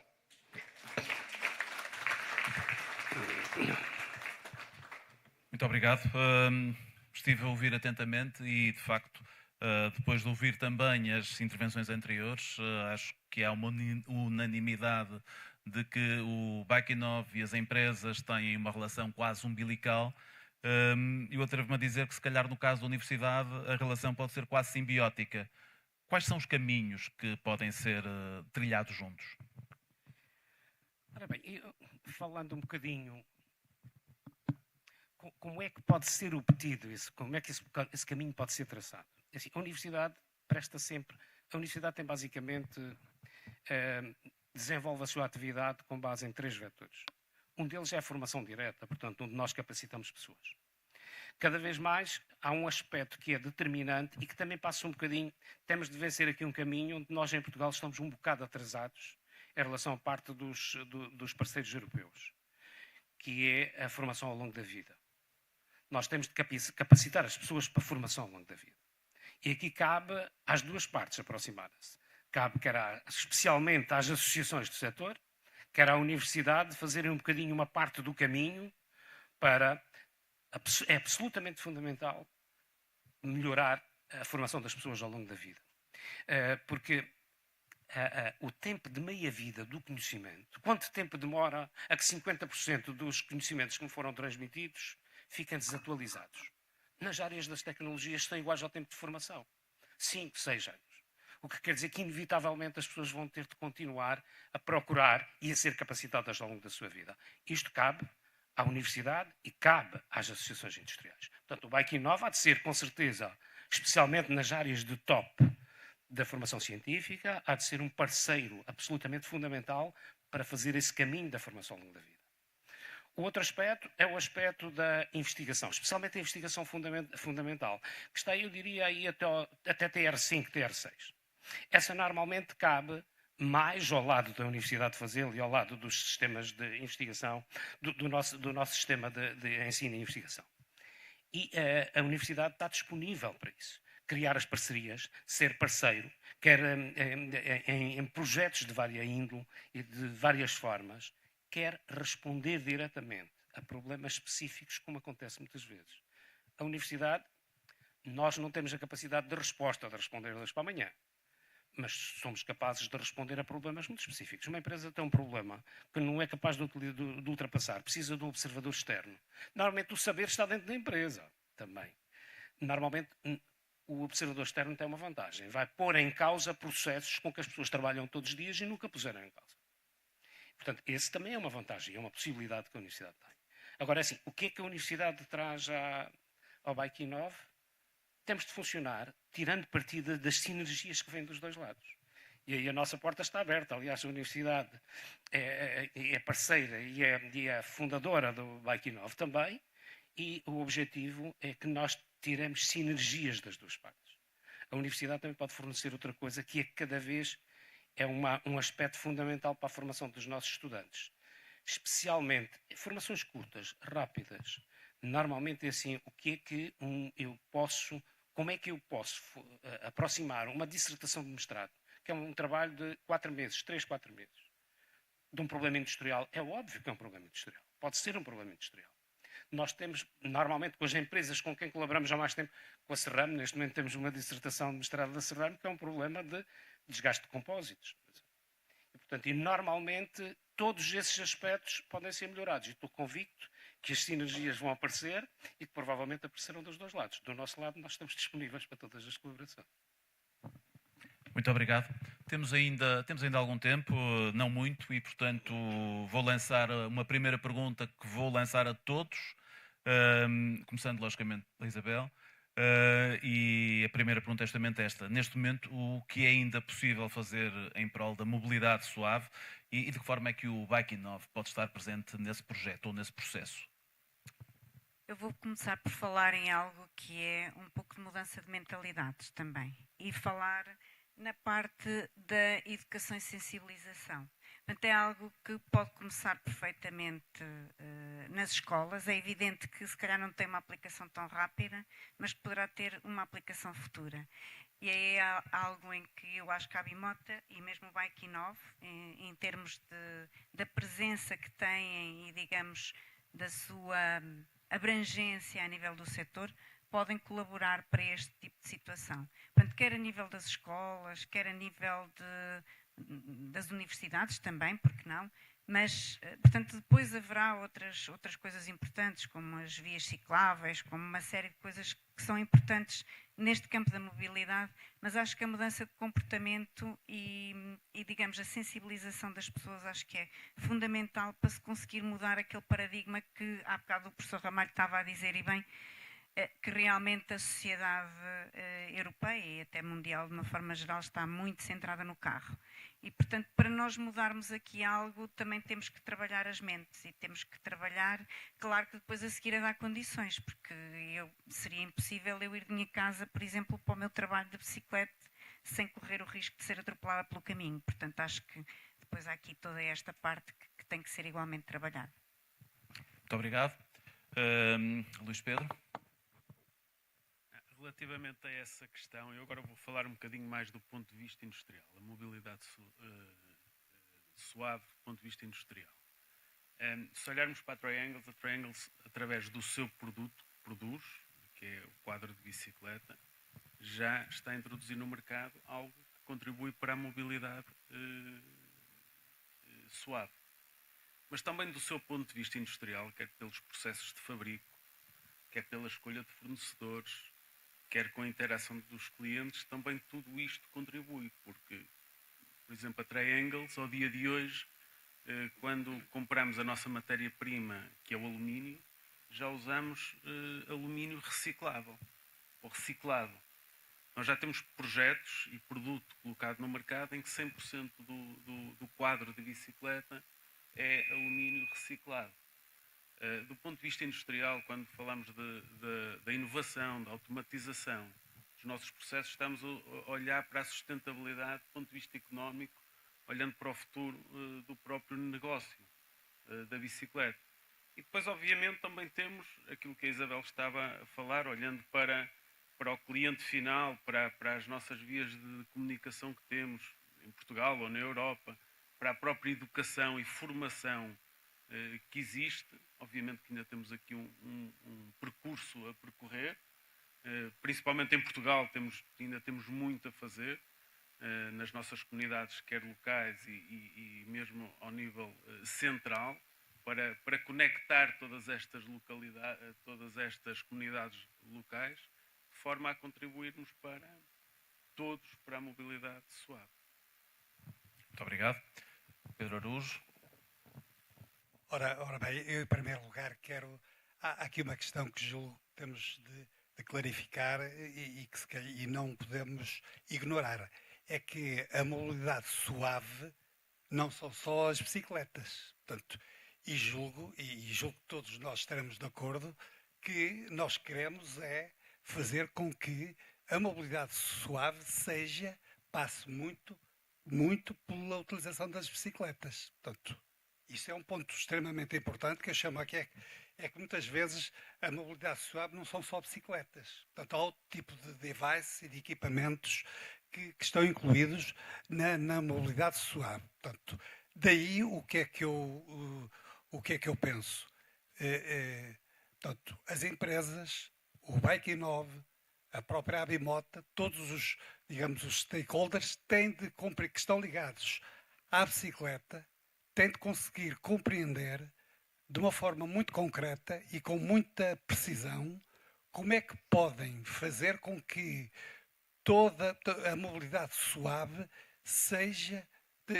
a bicicleta tenha uma participação muito importante dentro da mobilidade suave. E é com esta, digamos, conjunção de todas estas energias e sinergias criadas entre as empresas, entre o BIKiNNOV e mesmo até a nível governamental, em termos de infraestruturas, como é que isso pode fazer com que o jogo da mobilidade suave, porque não tenho a menor dúvida que há outros concorrentes fora da bicicleta e que concorrem, portanto, e que querem estar presentes e concorrer para a mobilidade suave. Portanto, eu acho que é um momento extremamente importante e crítico e que entre todas estas entidades temos de fazer com que possamos fazer com que, digamos, a bicicleta ganhe toda esta competição. Portanto, e daí, realmente, o BIKiNNOV, portanto, tem de ter um papel super importante para aglutinar toda esta energia que tem de ser gerada para conseguirmos ter êxito, não é? Portanto... Muito obrigado. E Armando Levi. Eu partilho muito do que os colegas já disseram. Eu acho que isto passa um bocadinho por uma decisões do Governo Central e depois decisões dos governos locais.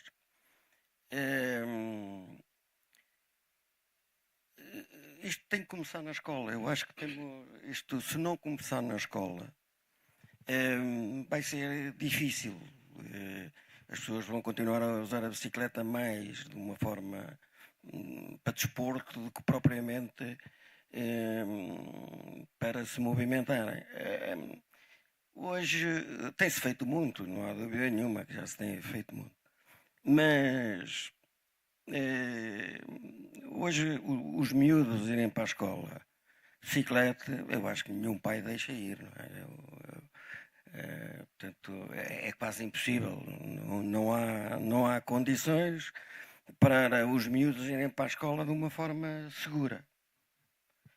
Quando houver aliás, os miúdos, a maioria deles hoje não sabem andar de bicicleta, que é outra coisa. Os pais, eu também sou pai, já sou avô até, onde eu me incluo. Hoje damos mais depressa um tablet ou um iPhone do que uma bicicleta aos miúdos. Portanto, a maioria deles não sabem andar de bicicleta. E nós temos que fazer essa promoção nas escolas, para os miúdos andarem de bicicleta. A Federação já tem feito muito trabalho nesse sentido.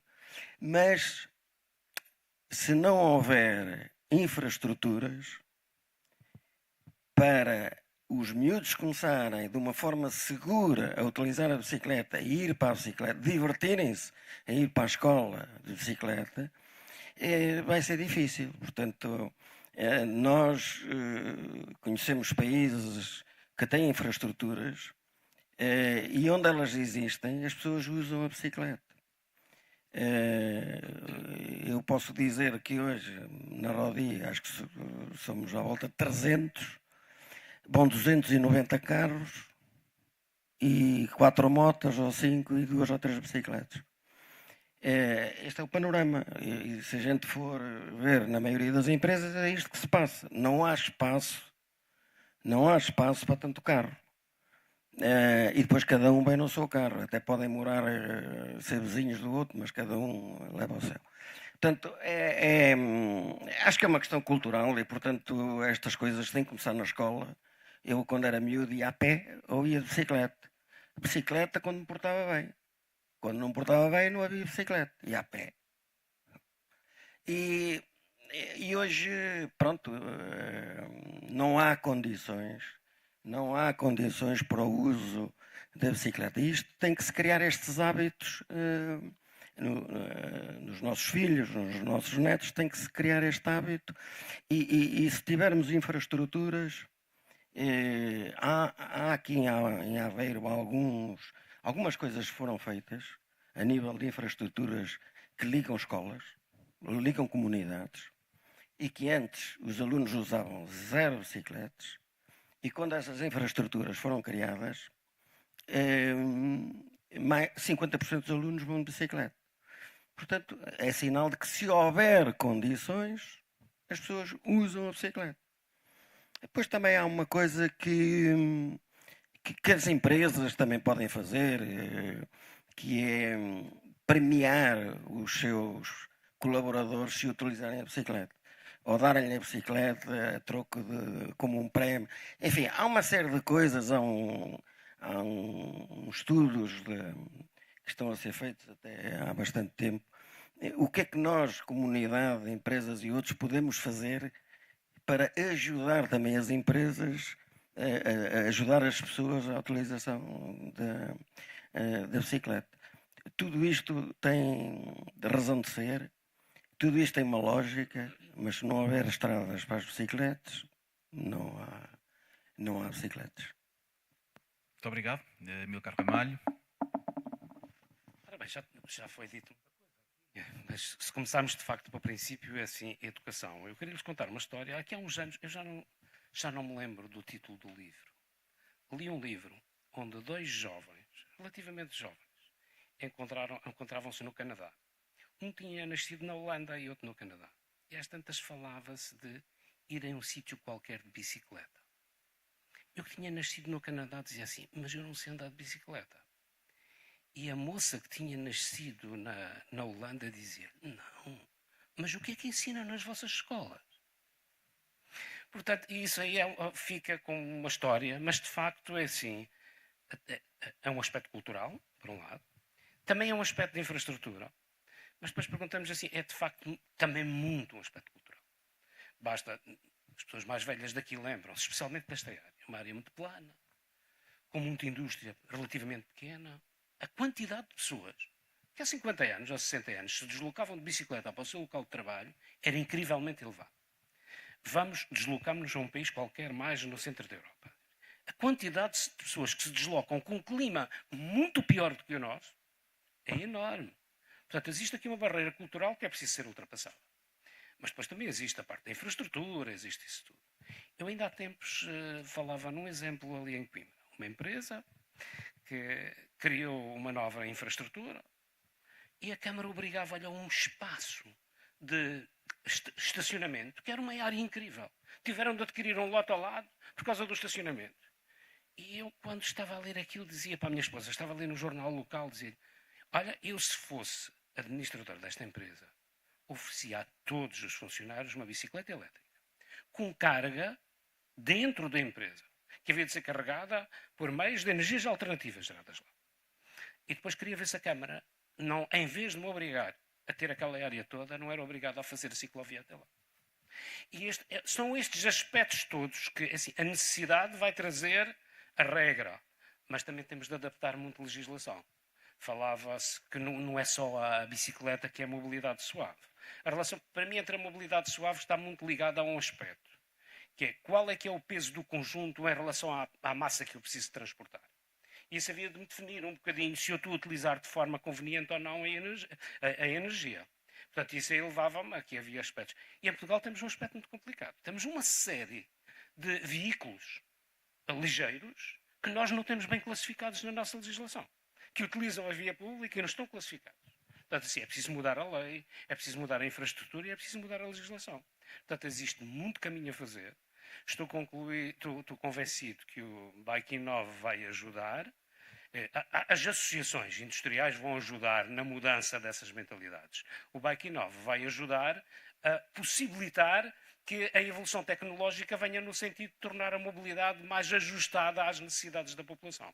É esse o meu entendimento. Muito obrigado.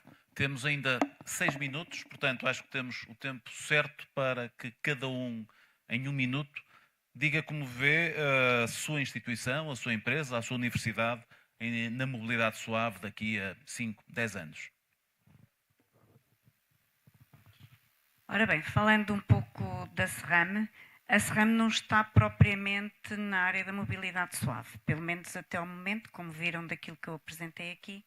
Portanto, Portanto, estamos numa outra gama de bicicletas, diferente daquela que está relacionada com a mobilidade suave. No entanto, podemos fazer algo pela mobilidade suave, que é algo relacionado, por exemplo, com os nossos colaboradores, como falou há pouco o professor Ramalho e bem.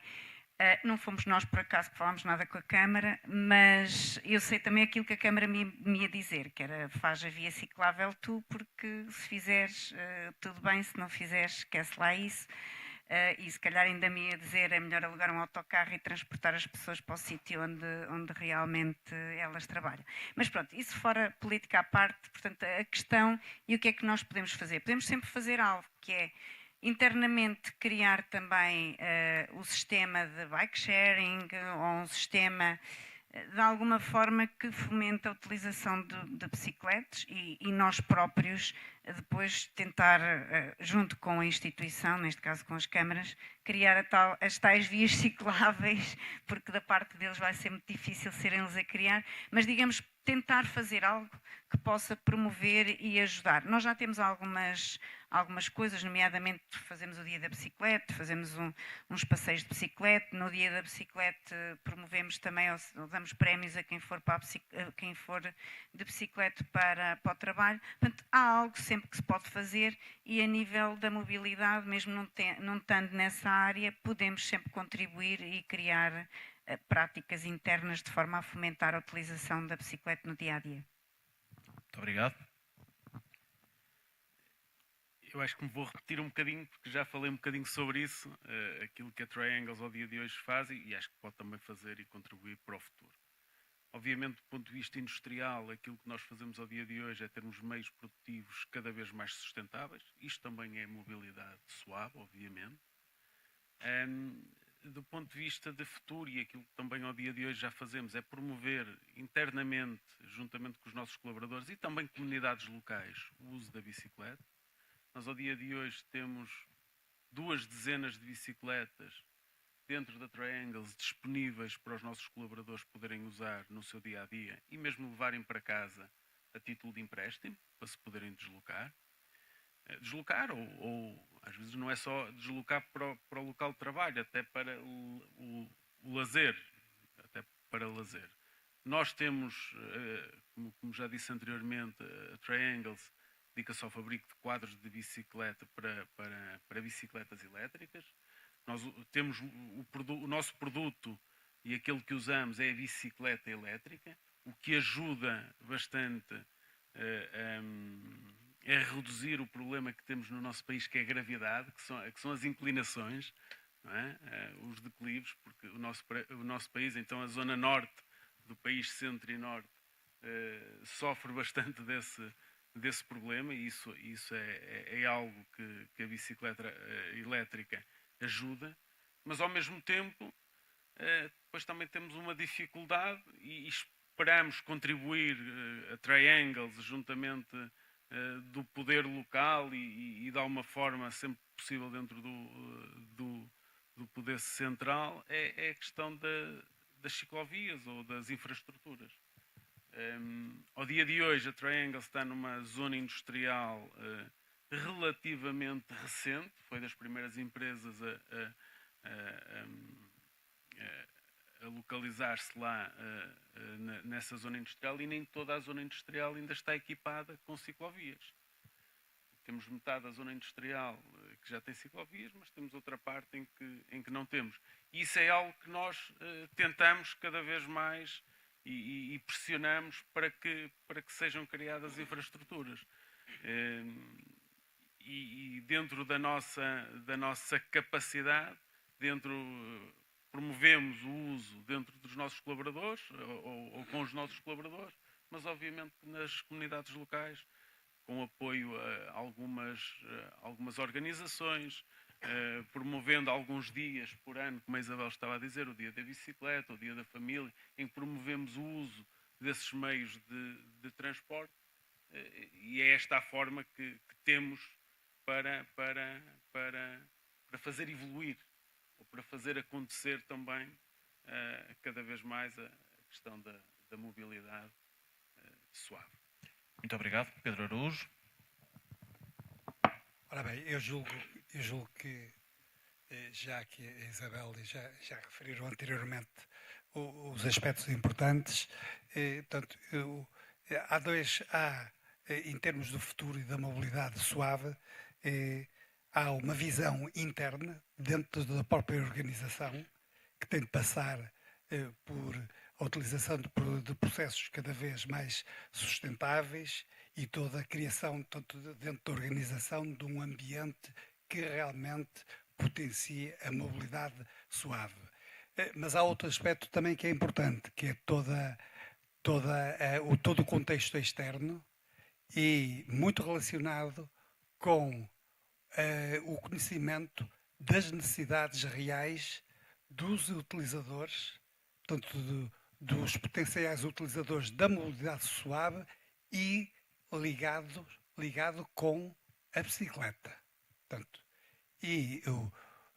isto tem de fazer com que possamos ter, digamos, o conhecimento para o desenvolvimento de produtos, portanto, que possam suprir as necessidades desses utilizadores. Portanto, e sempre tendo, e volto a repetir, e tendo sempre presente que nós queremos, a nossa luta é fazer com que a mobilidade suave passe muito pela utilização da bicicleta. Portanto, esta é a nossa luta e isto é um tema que eu reputo de uma grande importância. Muito obrigado. Armando Levi. Eu acho que é um bocadinho aquela coisa da pescadinha de rabo na boca. Isto vai dar sempre ao mesmo, não é? Eu não posso exigir aos meus funcionários, não é exigir, é pedir aos meus funcionários que, de inverno, banham de bicicleta às 7 da manhã, porque é de noite, e às 5 da tarde é de noite. É verdade que as empresas podem fazer muito. As empresas podem criar e premiar o uso da bicicleta. Mas é tal coisa, quer dizer, se não houver condições, como é que nós vamos fazer um trabalho de divulgação para a atualização da bicicleta, que iria poupar, se o governo investisse muito e as autoridades locais investissem muito na mobilidade, no seu geral, na mobilidade suave em particular, iam poupar milhões, dezenas de milhões de euros ao Serviço Nacional de Saúde. Não havia tantos problemas cardíacos, não havia tantas operações ao estômago. As pessoas... Pronto, havia uma poupança enorme para além de não se gastar gasolina, pneus, carros, etc, etc, etc. Portanto, havia uma poupança enorme. Mas tudo tem que começar do princípio. E o princípio tem de haver condições para o uso da bicicleta. Obviamente tem que se alterar a mentalidade, tem que se educar as pessoas, mas aquelas que já são 30, 40 e mais, que têm o vício do automóvel, como é que a gente vai alterar esta mentalidade? Tem que ser pela premiar a utilização da bicicleta. Eu, se tiver um funcionário que viva 2 ou 3 quilómetros da empresa e se ele disser, olha, tu se vieres de bicicleta todos os dias, eu posso-te premiar, dar um prémio. Ou seja, às vezes não é só dinheiro, os prémios não são só dinheiro. Há muitas formas de dar incentivos às pessoas sem ser só dinheiro. As empresas podem fazer muito, é verdade. Nós temos essa obrigação também, como empresários, temos essa obrigação de fazer muito nesse aspecto. Mas só o podemos fazer, os carros só podem andar em estradas. Quer dizer, senão não andam. E as bicicletas é igual. Se não houver estradas, não há o uso da bicicleta. E não há forma de premiar as pessoas para as levar ao uso da bicicleta. Muito obrigado. E para encerrar, Amílcar Ramalho. Ora bem, Eu posso lhes dizer, a Universidade de Coimbra tem tido preocupação da sustentabilidade nos seus campos, especialmente do ponto de vista energético. Do ponto de vista energético tem campos que são completamente sustentáveis, produzem basicamente a mesma quantidade de energia que consomem. Também tem procurado reduzir bastante a pegada de carbono em toda a sua área de atuação. E necessariamente, num destes futuros próximos, vai ter de olhar também para o problema da mobilidade. Porque não há espaços para estacionar, não há espaços para estacionar. Portanto, esses aspectos têm de ser resolvidos. Têm de ser resolvidos pela oferta pública de transportes, por um lado, em que Coimbra está a sofrer uma grande alteração nesse aspecto, embora a Universidade não seja francamente muito beneficiada pela nova infraestrutura, mas estou convicto que essa há de ser uma nova faceta. A nível da mobilidade, a área onde eu investigo, um bocadinho dizia, chama-se tribologia. O principal aspecto que é estudado pela tribologia é o atrito e as suas consequências e a forma de controlar o atrito. Portanto, a lubrificação e o desgaste e o atrito, basicamente, são os 3 vetores de investigação do atrito. Uma das razões pelas quais se investiga o atrito é porque representa cerca de 1/3 da perda de energia em todos os processos. E o maior é a mobilidade. E nós sabemos perfeitamente isto. Bastava que nós pegássemos numa bicicleta daquelas que existiam quando eu era miúdo. Eu andava aos pedais com esforço danado para aquilo andar. Portanto, se nós hoje pegarmos e virmos a evolução que teve, nós verificamos mesmo que, do ponto de vista da otimização de energia, todos estes aspectos vão ser absolutamente fundamentais. E eu estou convicto que as cidades de futuro... Aqui há uns anos eu li alguma coisa sobre projeto de cidades. E alguém dizia uma coisa deste tipo. Um projeto de uma cidade de futuro deve pôr as pessoas na estação, de preferência uma estação de transporte coletivo relativamente significativo, para as cidades de futuro, normalmente 1 metro.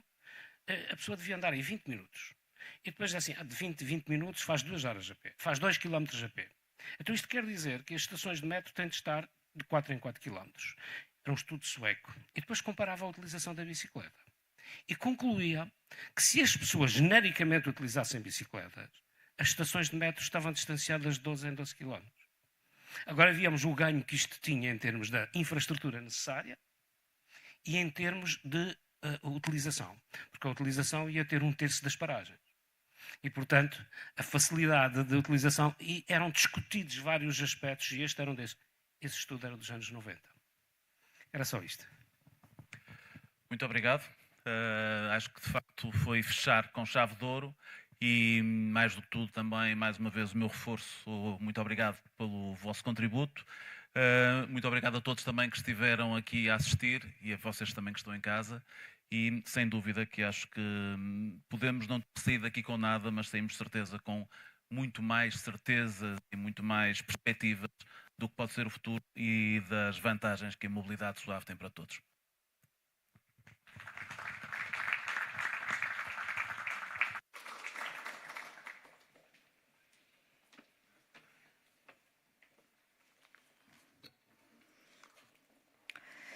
Antes de iniciarmos o painel científico, gostaríamos de convidar todos a participar numa breve sondagem interativa. No ecrã irá aparecer um QR Code que podem digitalizar com o vosso telemóvel. Este código irá direcioná-los para uma plataforma onde poderão responder a uma pergunta muito importante para este painel. E a pergunta é: que tipo de colaboração com o sistema científico e tecnológico considera mais relevante para a sua organização?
Damos então início ao painel o papel do sistema científico e tecnológico na inovação. Este painel reúne especialistas e representantes de instituições científicas, tecnológicas e industriais que irão partilhar as suas perspectivas sobre como o sistema científico e tecnológico pode contribuir para a inovação no setor das duas rodas. Vamos explorar desafios, oportunidades e exemplos de colaboração entre ciência, tecnologia e indústria para impulsionar o desenvolvimento sustentável e competitivo do setor. Creio que a doutora Ana Reis não está ainda entre nós. Está. Peço desculpa que não estava a ver. Portanto, chamo então a professora Ana Reis, da Faculdade de Engenharia da Universidade do Porto. Ana é doutorada pela Universidade de Grant e mantém uma forte ligação com a indústria, tendo coordenado 9 projetos de ID nos últimos 5 anos, com um financiamento superior a 11 milhões de euros. Destaca-se pela liderança dos comitês científicos das agendas AM2R e IRF. Em 2024, lançou 5 novos projetos de inovação industrial em colaboração com empresas nacionais. Com mais de 100 publicações indexadas e vasta experiência em supervisão académica, é reconhecida pela sua capacidade de ligar a investigação científica ao setor industrial. É com grande prazer que a convidamos a apresentar os resultados do projeto AM2R.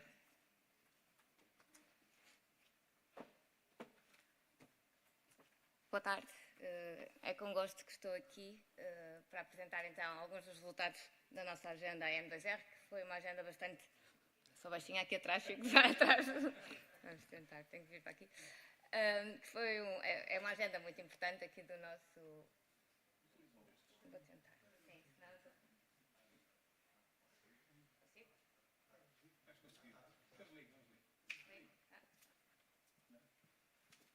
Também você.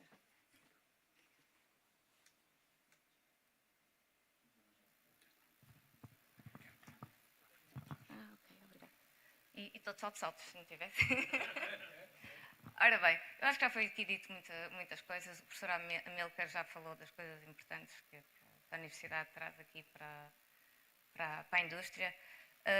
A Águeda é, sem dúvida, um sítio que eu venho muitas vezes, há muitos anos, portanto já tenho aqui muitos projetos com o setor há muitos anos e acho que é com todo gosto que agora vejo o BIKiNNOV criar aqui uma estrutura que era precisa e que faz falta e vai servir aqui à indústria, porque a distância acaba por ser importante. A nossa agenda, então, vou só mostrar aqui uns números, que é coisa que permite rapidamente perceber o que é que aconteceu nestes anos que tivemos a trabalhar juntos. É importante dizer que o ID realmente teve um peso importante no investimento, portanto, falando de números, temos quase 30% dedicado à investigação, sendo que, obviamente, uma parte importante foi dedicada à criação do BIKiNNOV, portanto, sem dúvida. Mas se mesmo assim retirarmos, eu fiz questão de fazer essa divisão, mostrarmos ali a parte que foi dedicada para a criação do BIKiNNOV, temos ali ainda uma componente bastante interessante, que ainda assim, ainda bem, é liderada pelas empresas. Portanto, ainda conseguimos que o investimento em ID do lado das empresas fosse superior ao resto das NSIs que estavam no consórcio. Ou seja, eu acho que mostra aqui um bocadinho esta viragem importante e esta aproximação, eu acho que a palavra será aproximação, que se calhar a agenda veio trazer. Às vezes as coisas que são um bocadinho impostas acabam por se tornar naturais e acho que acabou por ser isso que aconteceu aqui. Estas relações acabaram por dar efeitos. Aqui agora por NSIs, e pronto, estou aqui a representar as outras instituições que fazem parte então da agenda em termos de NSIs.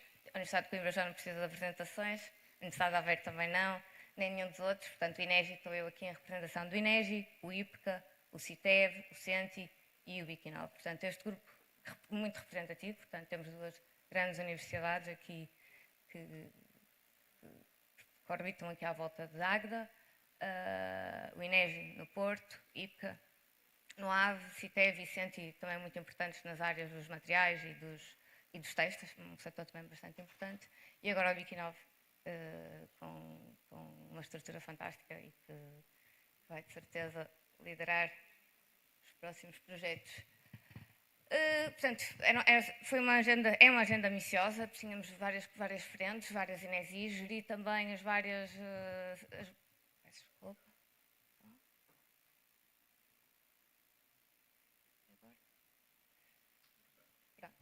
Gerir portanto, vários grupos com conhecimentos diferentes, é difícil, portanto, a agenda toda é difícil, tínhamos muita gente, mas eu penso que conseguimos aqui depois um grupo forte, e com participação de todos e com toda a gente muito motivada, e dividimos em algumas áreas para tornar as coisas mais fáceis de gerir, e todas essas áreas foram faladas aqui hoje, portanto, desde o desenvolvimento do produto, que foi até liderado aqui pelo BIKiNNOV, que é uma área, se calhar, mais atraente às vezes, mas que não é, se calhar a Polispor e outras empresas têm um foco grande neste tema, mas às vezes não será, se calhar, o tema mais forte.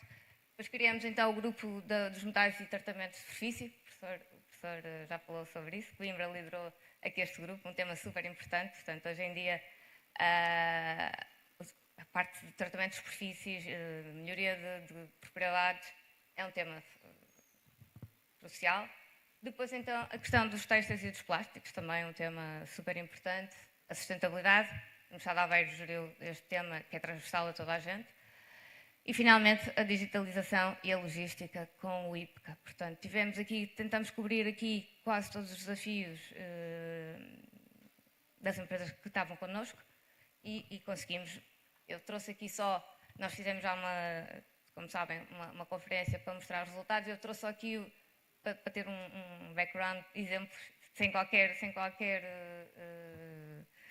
escolhidos só para mostrar um bocadinho as evidências das coisas que fomos fazendo em colaboração, os projetos de investigação que fomos tendo com as empresas. Portanto, havia aqui, e vou já mostrar, um indicador que tinha a ver, ou um indicador da agenda que tinha a ver com os artigos ou as publicações em comum entre empresas e INESIs. Um bocadinho aquele fator que eu estava a dizer de forçar a cooperação, mas que acaba por se revelar às vezes. É como o número de mulheres nos cargos, se calhar não estamos de acordo, mas às vezes acaba por forçar as coisas, adiantar um bocadinho as coisas que às vezes demoram algum tempo. Temos aqui a parte do desenvolvimento do produto, desenvolvimento de um quadro em alumínio fundido, depois temos arquiteturas para e-bikes de quinta geração, portanto tivemos vários projetos. Na parte dos tratamentos, aqui esse ramo, não é? Com todas as questões do sistema de transmissão. Senti também com apoio na questão dos têxteis. Depois tivemos também muito trabalho na parte da sustentabilidade. Acho que todos participaram neste bloco. E, finalmente, a parte da digitalização, que é transversal também a toda a indústria, não só das duas rodas. Finalmente, então, os números que mostram a nossa performance em termos de INESIs, como a professora Milker disse, a questão dos indicadores ligados às publicações, que às vezes é difícil de entender, mas é uma maneira também de mostrar trabalho e de nos obrigar a pôr em comunicar aquilo que estamos a fazer, para que outros também consigam perceber o que é que fazemos bem. Portanto, nós tínhamos proposto, se calhar, assim, um indicador ambicioso de 116 publicações em comum, e 193 ações de conhecimento, mas não estamos muito mal, estamos muito próximos e espero que a gente tenha mais um evento para fechar a agenda com mais publicações e mais resultados, portanto acho que não vai ser por aí. Mas mais importante que isto, eu acho que tem a ver ali com a questão das teses de mestrado e as teses de doutoramento. Isso acho que é o que as universidades vêm trazer e provavelmente esta ligação com a BIKiNNOV vai ser por aí. As pessoas são mais importantes, podemos ter os melhores equipamentos, se não tivermos as pessoas não conseguimos fazer nada. E o conhecimento das pessoas, ou seja, o professor Amilcar disse que nós às vezes na universidade não conseguimos responder com os mesmos timings, e é verdade, mas o saber e a especificidade de alguns temas, se calhar há pessoas que sabem e que podem apoiar nesse desenvolvimento. Portanto, acho que aqui esta parte das teses de mestrado, dos doutoramentos, e conseguimos fazer aqui uma incubadora dessas pessoas para depois passarem para a indústria, acho que será um vetor fundamental. Portanto, e já temos ali um número muito considerável de teses de mestrado e de doutoramento a decorrer. E o número das patentes também é um fator importante e relevante para o nosso trabalho. O nosso evento foi o primeiro e espero que haja o segundo e onde nos podemos mostrar esta colaboração entre indústria e Inesis. Muito obrigada.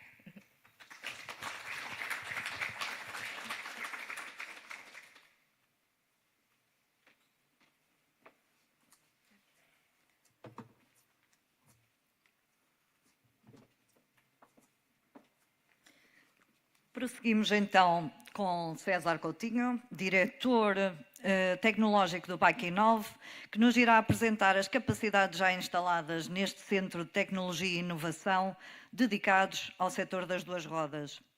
César é mestre em Engenharia Eletrotécnica pelo Instituto Superior de Engenharia de Lisboa, com vasta experiência em metrologia, ensaios laboratoriais e automação industrial, lidera atualmente o desenvolvimento e implementação de estratégias tecnológicas para inovação no setor da mobilidade. Antes do BIKiNNOV, foi responsável técnico pelos laboratórios de metrologia, materiais, superfícies e química da ABIMOTA, Associação Nacional da Indústria da Bicicleta, Ferragem, Mobiliário e Indústrias Complementares. César.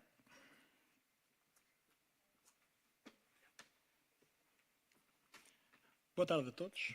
É um gosto estar aqui hoje com vocês e aproveitando a dinâmica do setor nos últimos dias, com reuniões da CONEBI, Assembleia Geral e que culmina hoje com esta relevante conferência para o setor, considero que é uma oportunidade excelente para vos apresentar com algum detalhe o BIKiNNOV, o Centro Tecnológico, que vai ser o suporte para o futuro das duas rodas, da mobilidade suave.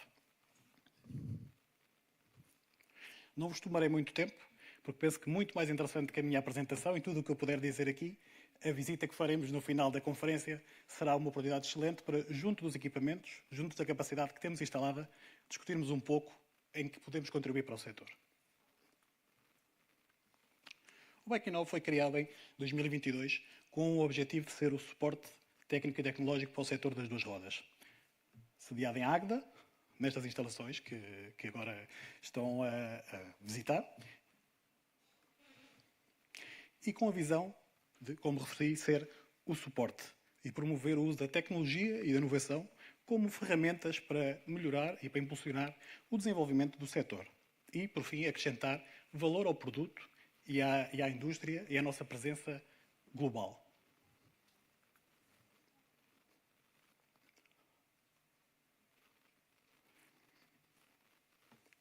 A nossa atividade de investigação e desenvolvimento pode-se agrupar em 4 áreas, 4 vetores. Materiais, tecnologias de produção, processos industriais e desenvolvimento de produto. Pretendemos, na área dos materiais, ter capacidade para caracterizar, metodologias avançadas de caracterização, para caracterizar novos materiais que possam ser uma mais-valia para o setor. Estes novos materiais, com características próprias, serão uma ferramenta essencial para estarmos à frente no que se refere à sustentabilidade e performance. As tecnologias de produção e os processos industriais visam termos capacidade para otimizar e estudar estes mesmos processos. Tendo capacidade instalada, como poderão ver, podemos ter uma ferramenta que agiliza esse desenvolvimento. Ao nível do desenvolvimento de produto, queremos ter uma solução de A a Z. Só beber aqui um pouquinho de água. Queremos ter uma solução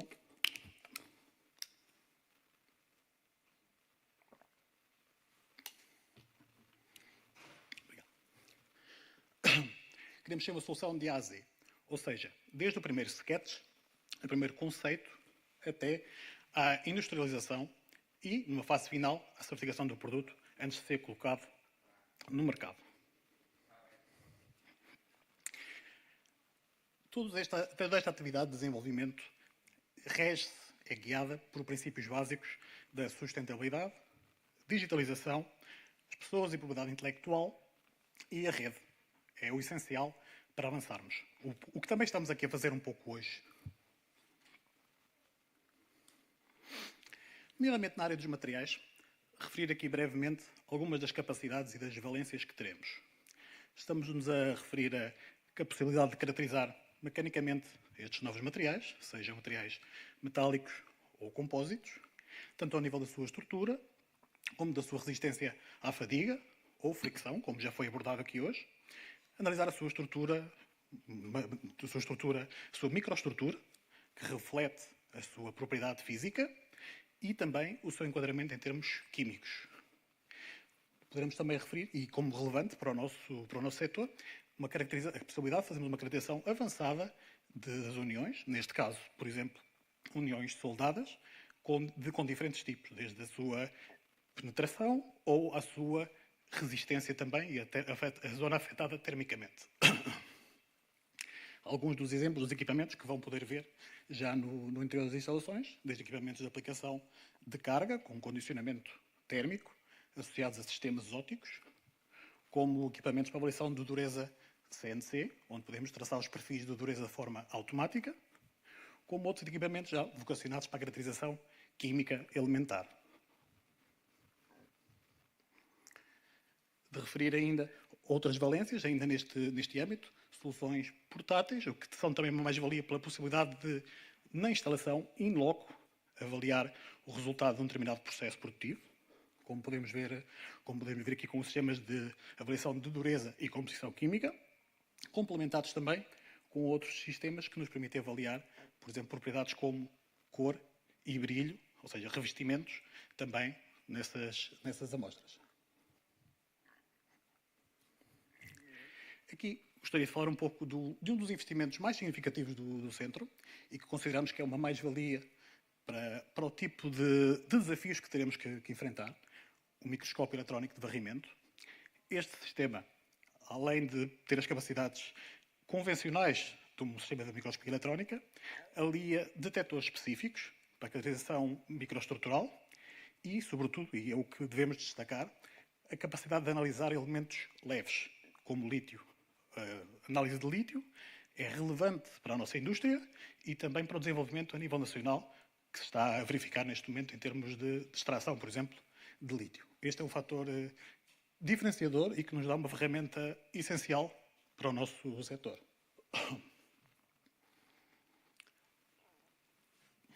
Desculpem, penso que andei para trás. De referir também outra valência bastante relevante quando pensamos em desenvolvimento de novos materiais e validação de novos processos, que é a tomografia. Vamos ter instalado, brevemente, dentro de 15 dias, um equipamento de referência de grandes dimensões que nos vai permitir avaliar de forma completa um quadro de uma bicicleta. Com a particularidade de podermos aliar resolução, ou seja, conseguimos, como referenciamos ali, avaliar uma fibra de carbono com uma resolução de 0,8 microns, inferior a 1 micron, e, aliado a isso, conseguimos ter potência para caracterizar e avaliar um molde que lhe deu origem. Conseguimos ter uma potência de 450 watts. Adicionalmente, temos uma característica ainda mais relevante, diria, referência neste caso a nível europeu, que nos permite fazer aplicações de carga, o que para materiais compósitos é extremamente relevante, representado por aquele elemento que temos ali, em que nos permite fazer aplicações de carga no interior do equipamento, o que nos vai permitir em tempo real, quase que em tempo real, avaliar o surgimento de porosidades ou de laminações. Aqui alguns das características ou dos defeitos que poderemos caracterizar e avaliar. Porosidades, no caso dos compósitos, orientação de fibras, análise, nomeadamente, por exemplo, no âmbito das baterias, as diferentes camadas, o espaçamento entre camadas, os dielétricos, e também temos capacidade, nesse sentido, de fazer uma caracterização geométrica do produto sem ter que o destruir ou de o abrir. O que é relevante, por exemplo, se pensarmos num motor. Desenvolvemos um motor, é extremamente útil poder avaliar a sua degradação em uso sem ter que o desmontar, porque aí afeta totalmente o produto. Relativamente a condições ambientais, a exposição e a avaliação de revestimentos ou de materiais, alguns dos que falámos até já aqui hoje com os colegas de painel, vamos ter capacidade para caracterizar esses materiais e o comportamento desses materiais quando expostos à radiação UV, por exemplo, ou, pensando num produto completo, expô-lo totalmente às condições ambientais. Esta câmara que vem do lado direito, uma câmara walk-in, permitirá, por exemplo, uma cargo bike ser exposta a condições de chuva, neve, condicionamento climático e radiação solar em funcionamento. Poderemos pô-lo em funcionamento e exposta a estas condições. É extremamente relevante para a validação de um novo produto. Ao nível da química, queremos também, complementarmente ao laboratório de materiais, criar um laboratório avançado de caracterização química. Isto porque sentimos uma lacuna a nível nacional, e diria que até extensível, poderíamos dizer até a nível europeu, nomeadamente no âmbito do regulamento REACH e diretiva ROS. Há pontualmente soluções, e quem tenha capacidade e competência, diria até, para dar resposta neste sentido, mas não há uma resposta global. A nossa indústria, por exemplo, está muito dependente de fornecedores Turquia e outras zonas semelhantes. Daí que faz todo sentido, pensando que os novos desenvolvimentos, os novos materiais, os novos processos ainda vão acrescentar ao desafio existente, faz todo sentido que o centro tecnológico consiga ter uma palavra a dizer neste âmbito. Nesse sentido, estaremos totalmente capacitados, tanto para o suporte técnico, em termos de teste, em termos de ensaio, como para o enquadramento legal. Portanto, a equipa está em formação para conseguir dar um enquadramento legal também aos requisitos neste âmbito. Sensorização, desenvolvimento de um produto, a otimização de um produto ou o estudo de um processo, da estabilidade de um processo, são ferramentas essenciais. A possibilidade de utilizarmos acelerómetros, extensómetros, como os que podemos ver aqui, células de carga, é essencial para que possamos conhecer em detalhe, localmente, deformações e esforços estruturais. O objetivo principal, diria que nesta nossa área, neste investimento que estamos a fazer, prende-se com, efetivamente, sensorizar produtos que serão utilizados na via pública, para conhecermos em detalhe os esforços a que são submetidos, para que quando estivermos a desenvolver um novo produto, possamos daí tirar ilações. Modelação e simulação. O desenvolvimento de produto é uma das fases iniciais. Após o primeiro sketch, vamos modelar. Temos diferentes ferramentas para o fazer. E o passo seguinte, com toda esta sensorização, com todos estes dados que vamos ter, vai-nos permitir, efetivamente, simular essa solução numa fase pré-prototipagem, de forma a validar os conceitos básicos do produto que estamos aqui a estruturar. Complementarmente, a sensorização ainda dar-nos-á os dados necessários para que, em ambiente de teste, ambiente controlado, nas nossas instalações, possamos, por exemplo, replicar um perfil de vibrações a que um produto estará sujeito, por exemplo, se circular numa calçada portuguesa e, efetivamente, refletir-se-á em esforços específicos, em zonas específicas do produto de bicicleta, do quadro ou de um determinado componente. Digitalização complementa todas estas áreas com o objetivo de validar geometricamente o que estamos a desenvolver ou validar as deformações estruturais que esses componentes estão sujeitos. Complementarmente, permite também adequar aqui a integração de diferentes componentes, de diferentes origens, no produto que estamos a desenvolver. Permite-nos validar dimensionalmente esses aspectos. São de referir que são soluções de referência que nos permitem elevada exatidão e elevada portabilidade. Aqui a aposta é sobretudo essa. Software, aqui um breve resumo. Utilizamos softwares como o SolidWorks para a modelação, o ANSYS e o Polyworks para a simulação e avaliação dimensional e o GeoMagic para dar aqui uma resposta mais transversal às atividades de engenharia inversa, para obtermos aqui alguns destes protótipos. Para nos aproximarmos aqui da produção, para validarmos os produtos que estamos a desenvolver e também para otimizarmos os processos que lhe darão origem, como referi os eixos de processos industriais e tecnologias de produção, temos alguma capacidade industrial que replica os principais processos que são utilizados atualmente na indústria. Uma aposta clara, maquinação, torneamento, soldadura, multiprocesso, associada a robô colaborativo, por exemplo, erosão de fio e, olhar para o futuro, soluções de fabrico aditivo em pó metálico, nomeadamente, e é bastante relevante, com capacidade para imprimir diretamente, produzir diretamente em Liga 6061, uma das mais relevantes para o nosso setor. Pensando aqui um pouco mais também na segurança e na performance, de referir aqui a relevância da instalação de uma área de crash test. Por exemplo, a cargo bike é utilizada, está em voga. Vimos alguns dados aqui durante o dia 2. A cargo bike está em voga e é utilizada não apenas para transportar mercadoria, mas também para transportar os nossos filhos, as nossas crianças. Aí faz todo o sentido que os sistemas de fixação, as cadeiras, os sistemas de proteção adicionais devam ser estudados e validados em detalhe. Daí que vamos ter capacidade para o fazer, com velocidades até 45 km/h nas nossas instalações, tanto bicicletas como, e sobretudo, cargo bikes. Um sistema completo com inclusão de câmaras de alta velocidade e diferente sensorização necessária. O túnel do vento, pensando sobretudo na performance. Queremos desenvolver, queremos avançar com o nosso mercado, queremos que a nossa indústria trabalhe para o topo. Aí temos que desenvolver novos produtos com propriedades otimizadas. A aerodinâmica é essencial. Se desenvolvemos um quadro, ele tem que ser aerodinâmico. Daí que faz todo o sentido termos um túnel à escala real que nos permitirá fazer esse tipo de caracterização. Seja de um produto completo, de um capacete ou de um outro elemento que possa ser utilizado numa bicicleta, quando em utilização.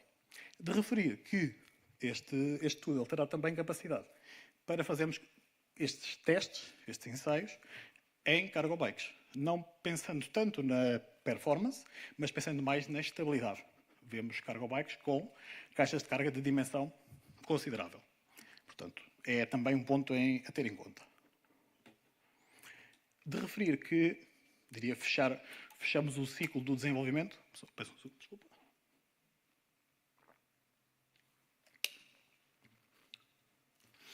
Que fechamos o ciclo de desenvolvimento com ensaios de conformidade, de acordo com as normas aplicáveis.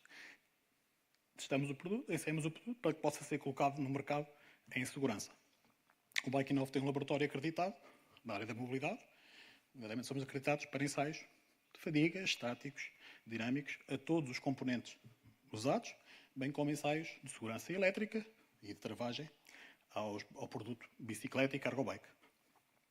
De referir que em todos estes ensaios estamos a fazer uma aposta clara na digitalização, portanto a aquisição de dados é essencial, portanto estamos a otimizar o processo de forma a que conhecemos em detalhe em cada ciclo de ensaio a deformação, por exemplo, de um determinado elemento e a carga aplicada e a sua evolução, o que é uma mais-valia quando queremos validar um novo produto ou, por exemplo, precisamos ter dados para simulações posteriores. Aqui, só falar-vos brevemente de alguns projetos que temos em curso. Resumimos aqui os principais.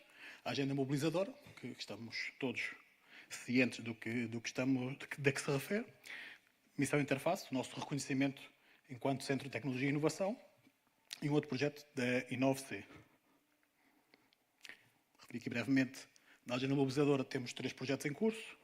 Temos um estudo de credenciação das ligas de alumínio aplicáveis ao setor, de forma a identificar os fatores críticos, as características críticas, para que determinada propriedade possa ser obtida no produto final. Um mapeamento. A criação de uma plataforma colaborativa de partilha de capacidade produtiva, que será uma mais-valia em termos de otimização de processos na nossa indústria, e a criação do centro tecnológico. De acordo com na missão Interface, temos 4 linhas de ação. O estudo da integração da mobilidade suave nas cidades do futuro. Falámos aqui bastante hoje. Integração, futuro, cidade. Outra linha de ação tem a ver com uma vigília à evolução do desenvolvimento de materiais. Os materiais estão continuamente a ser desenvolvidos, não apenas no nosso setor, em todos os setores, e em alguns destes podem ser uma mais-valia para o setor da mobilidade suave. Fazemos esse acompanhamento, acompanhamos diferentes fóruns em que possam surgir inovações que devam ser estudadas, validadas para posterior incorporação no nosso setor. Monitorização do enquadramento legal, desenvolvimento normativo, enquadramento legal.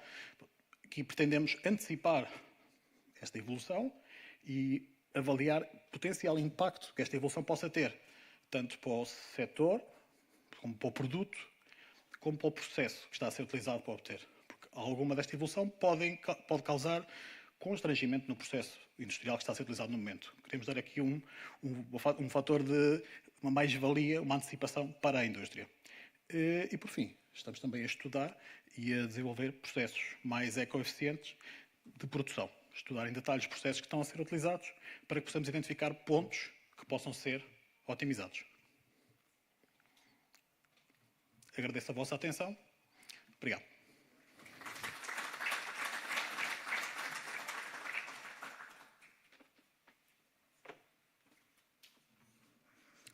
Minhas senhoras e meus senhores, gostaríamos de agradecer a presença de todos neste dia tão importante de partilha, diálogo e construção conjunta. A Conferência Internacional sobre o Setor das Duas Rodas na Europa permitiu-nos refletir sobre o presente e desenhar o futuro desta indústria tão vital para a mobilidade sustentável e inovação.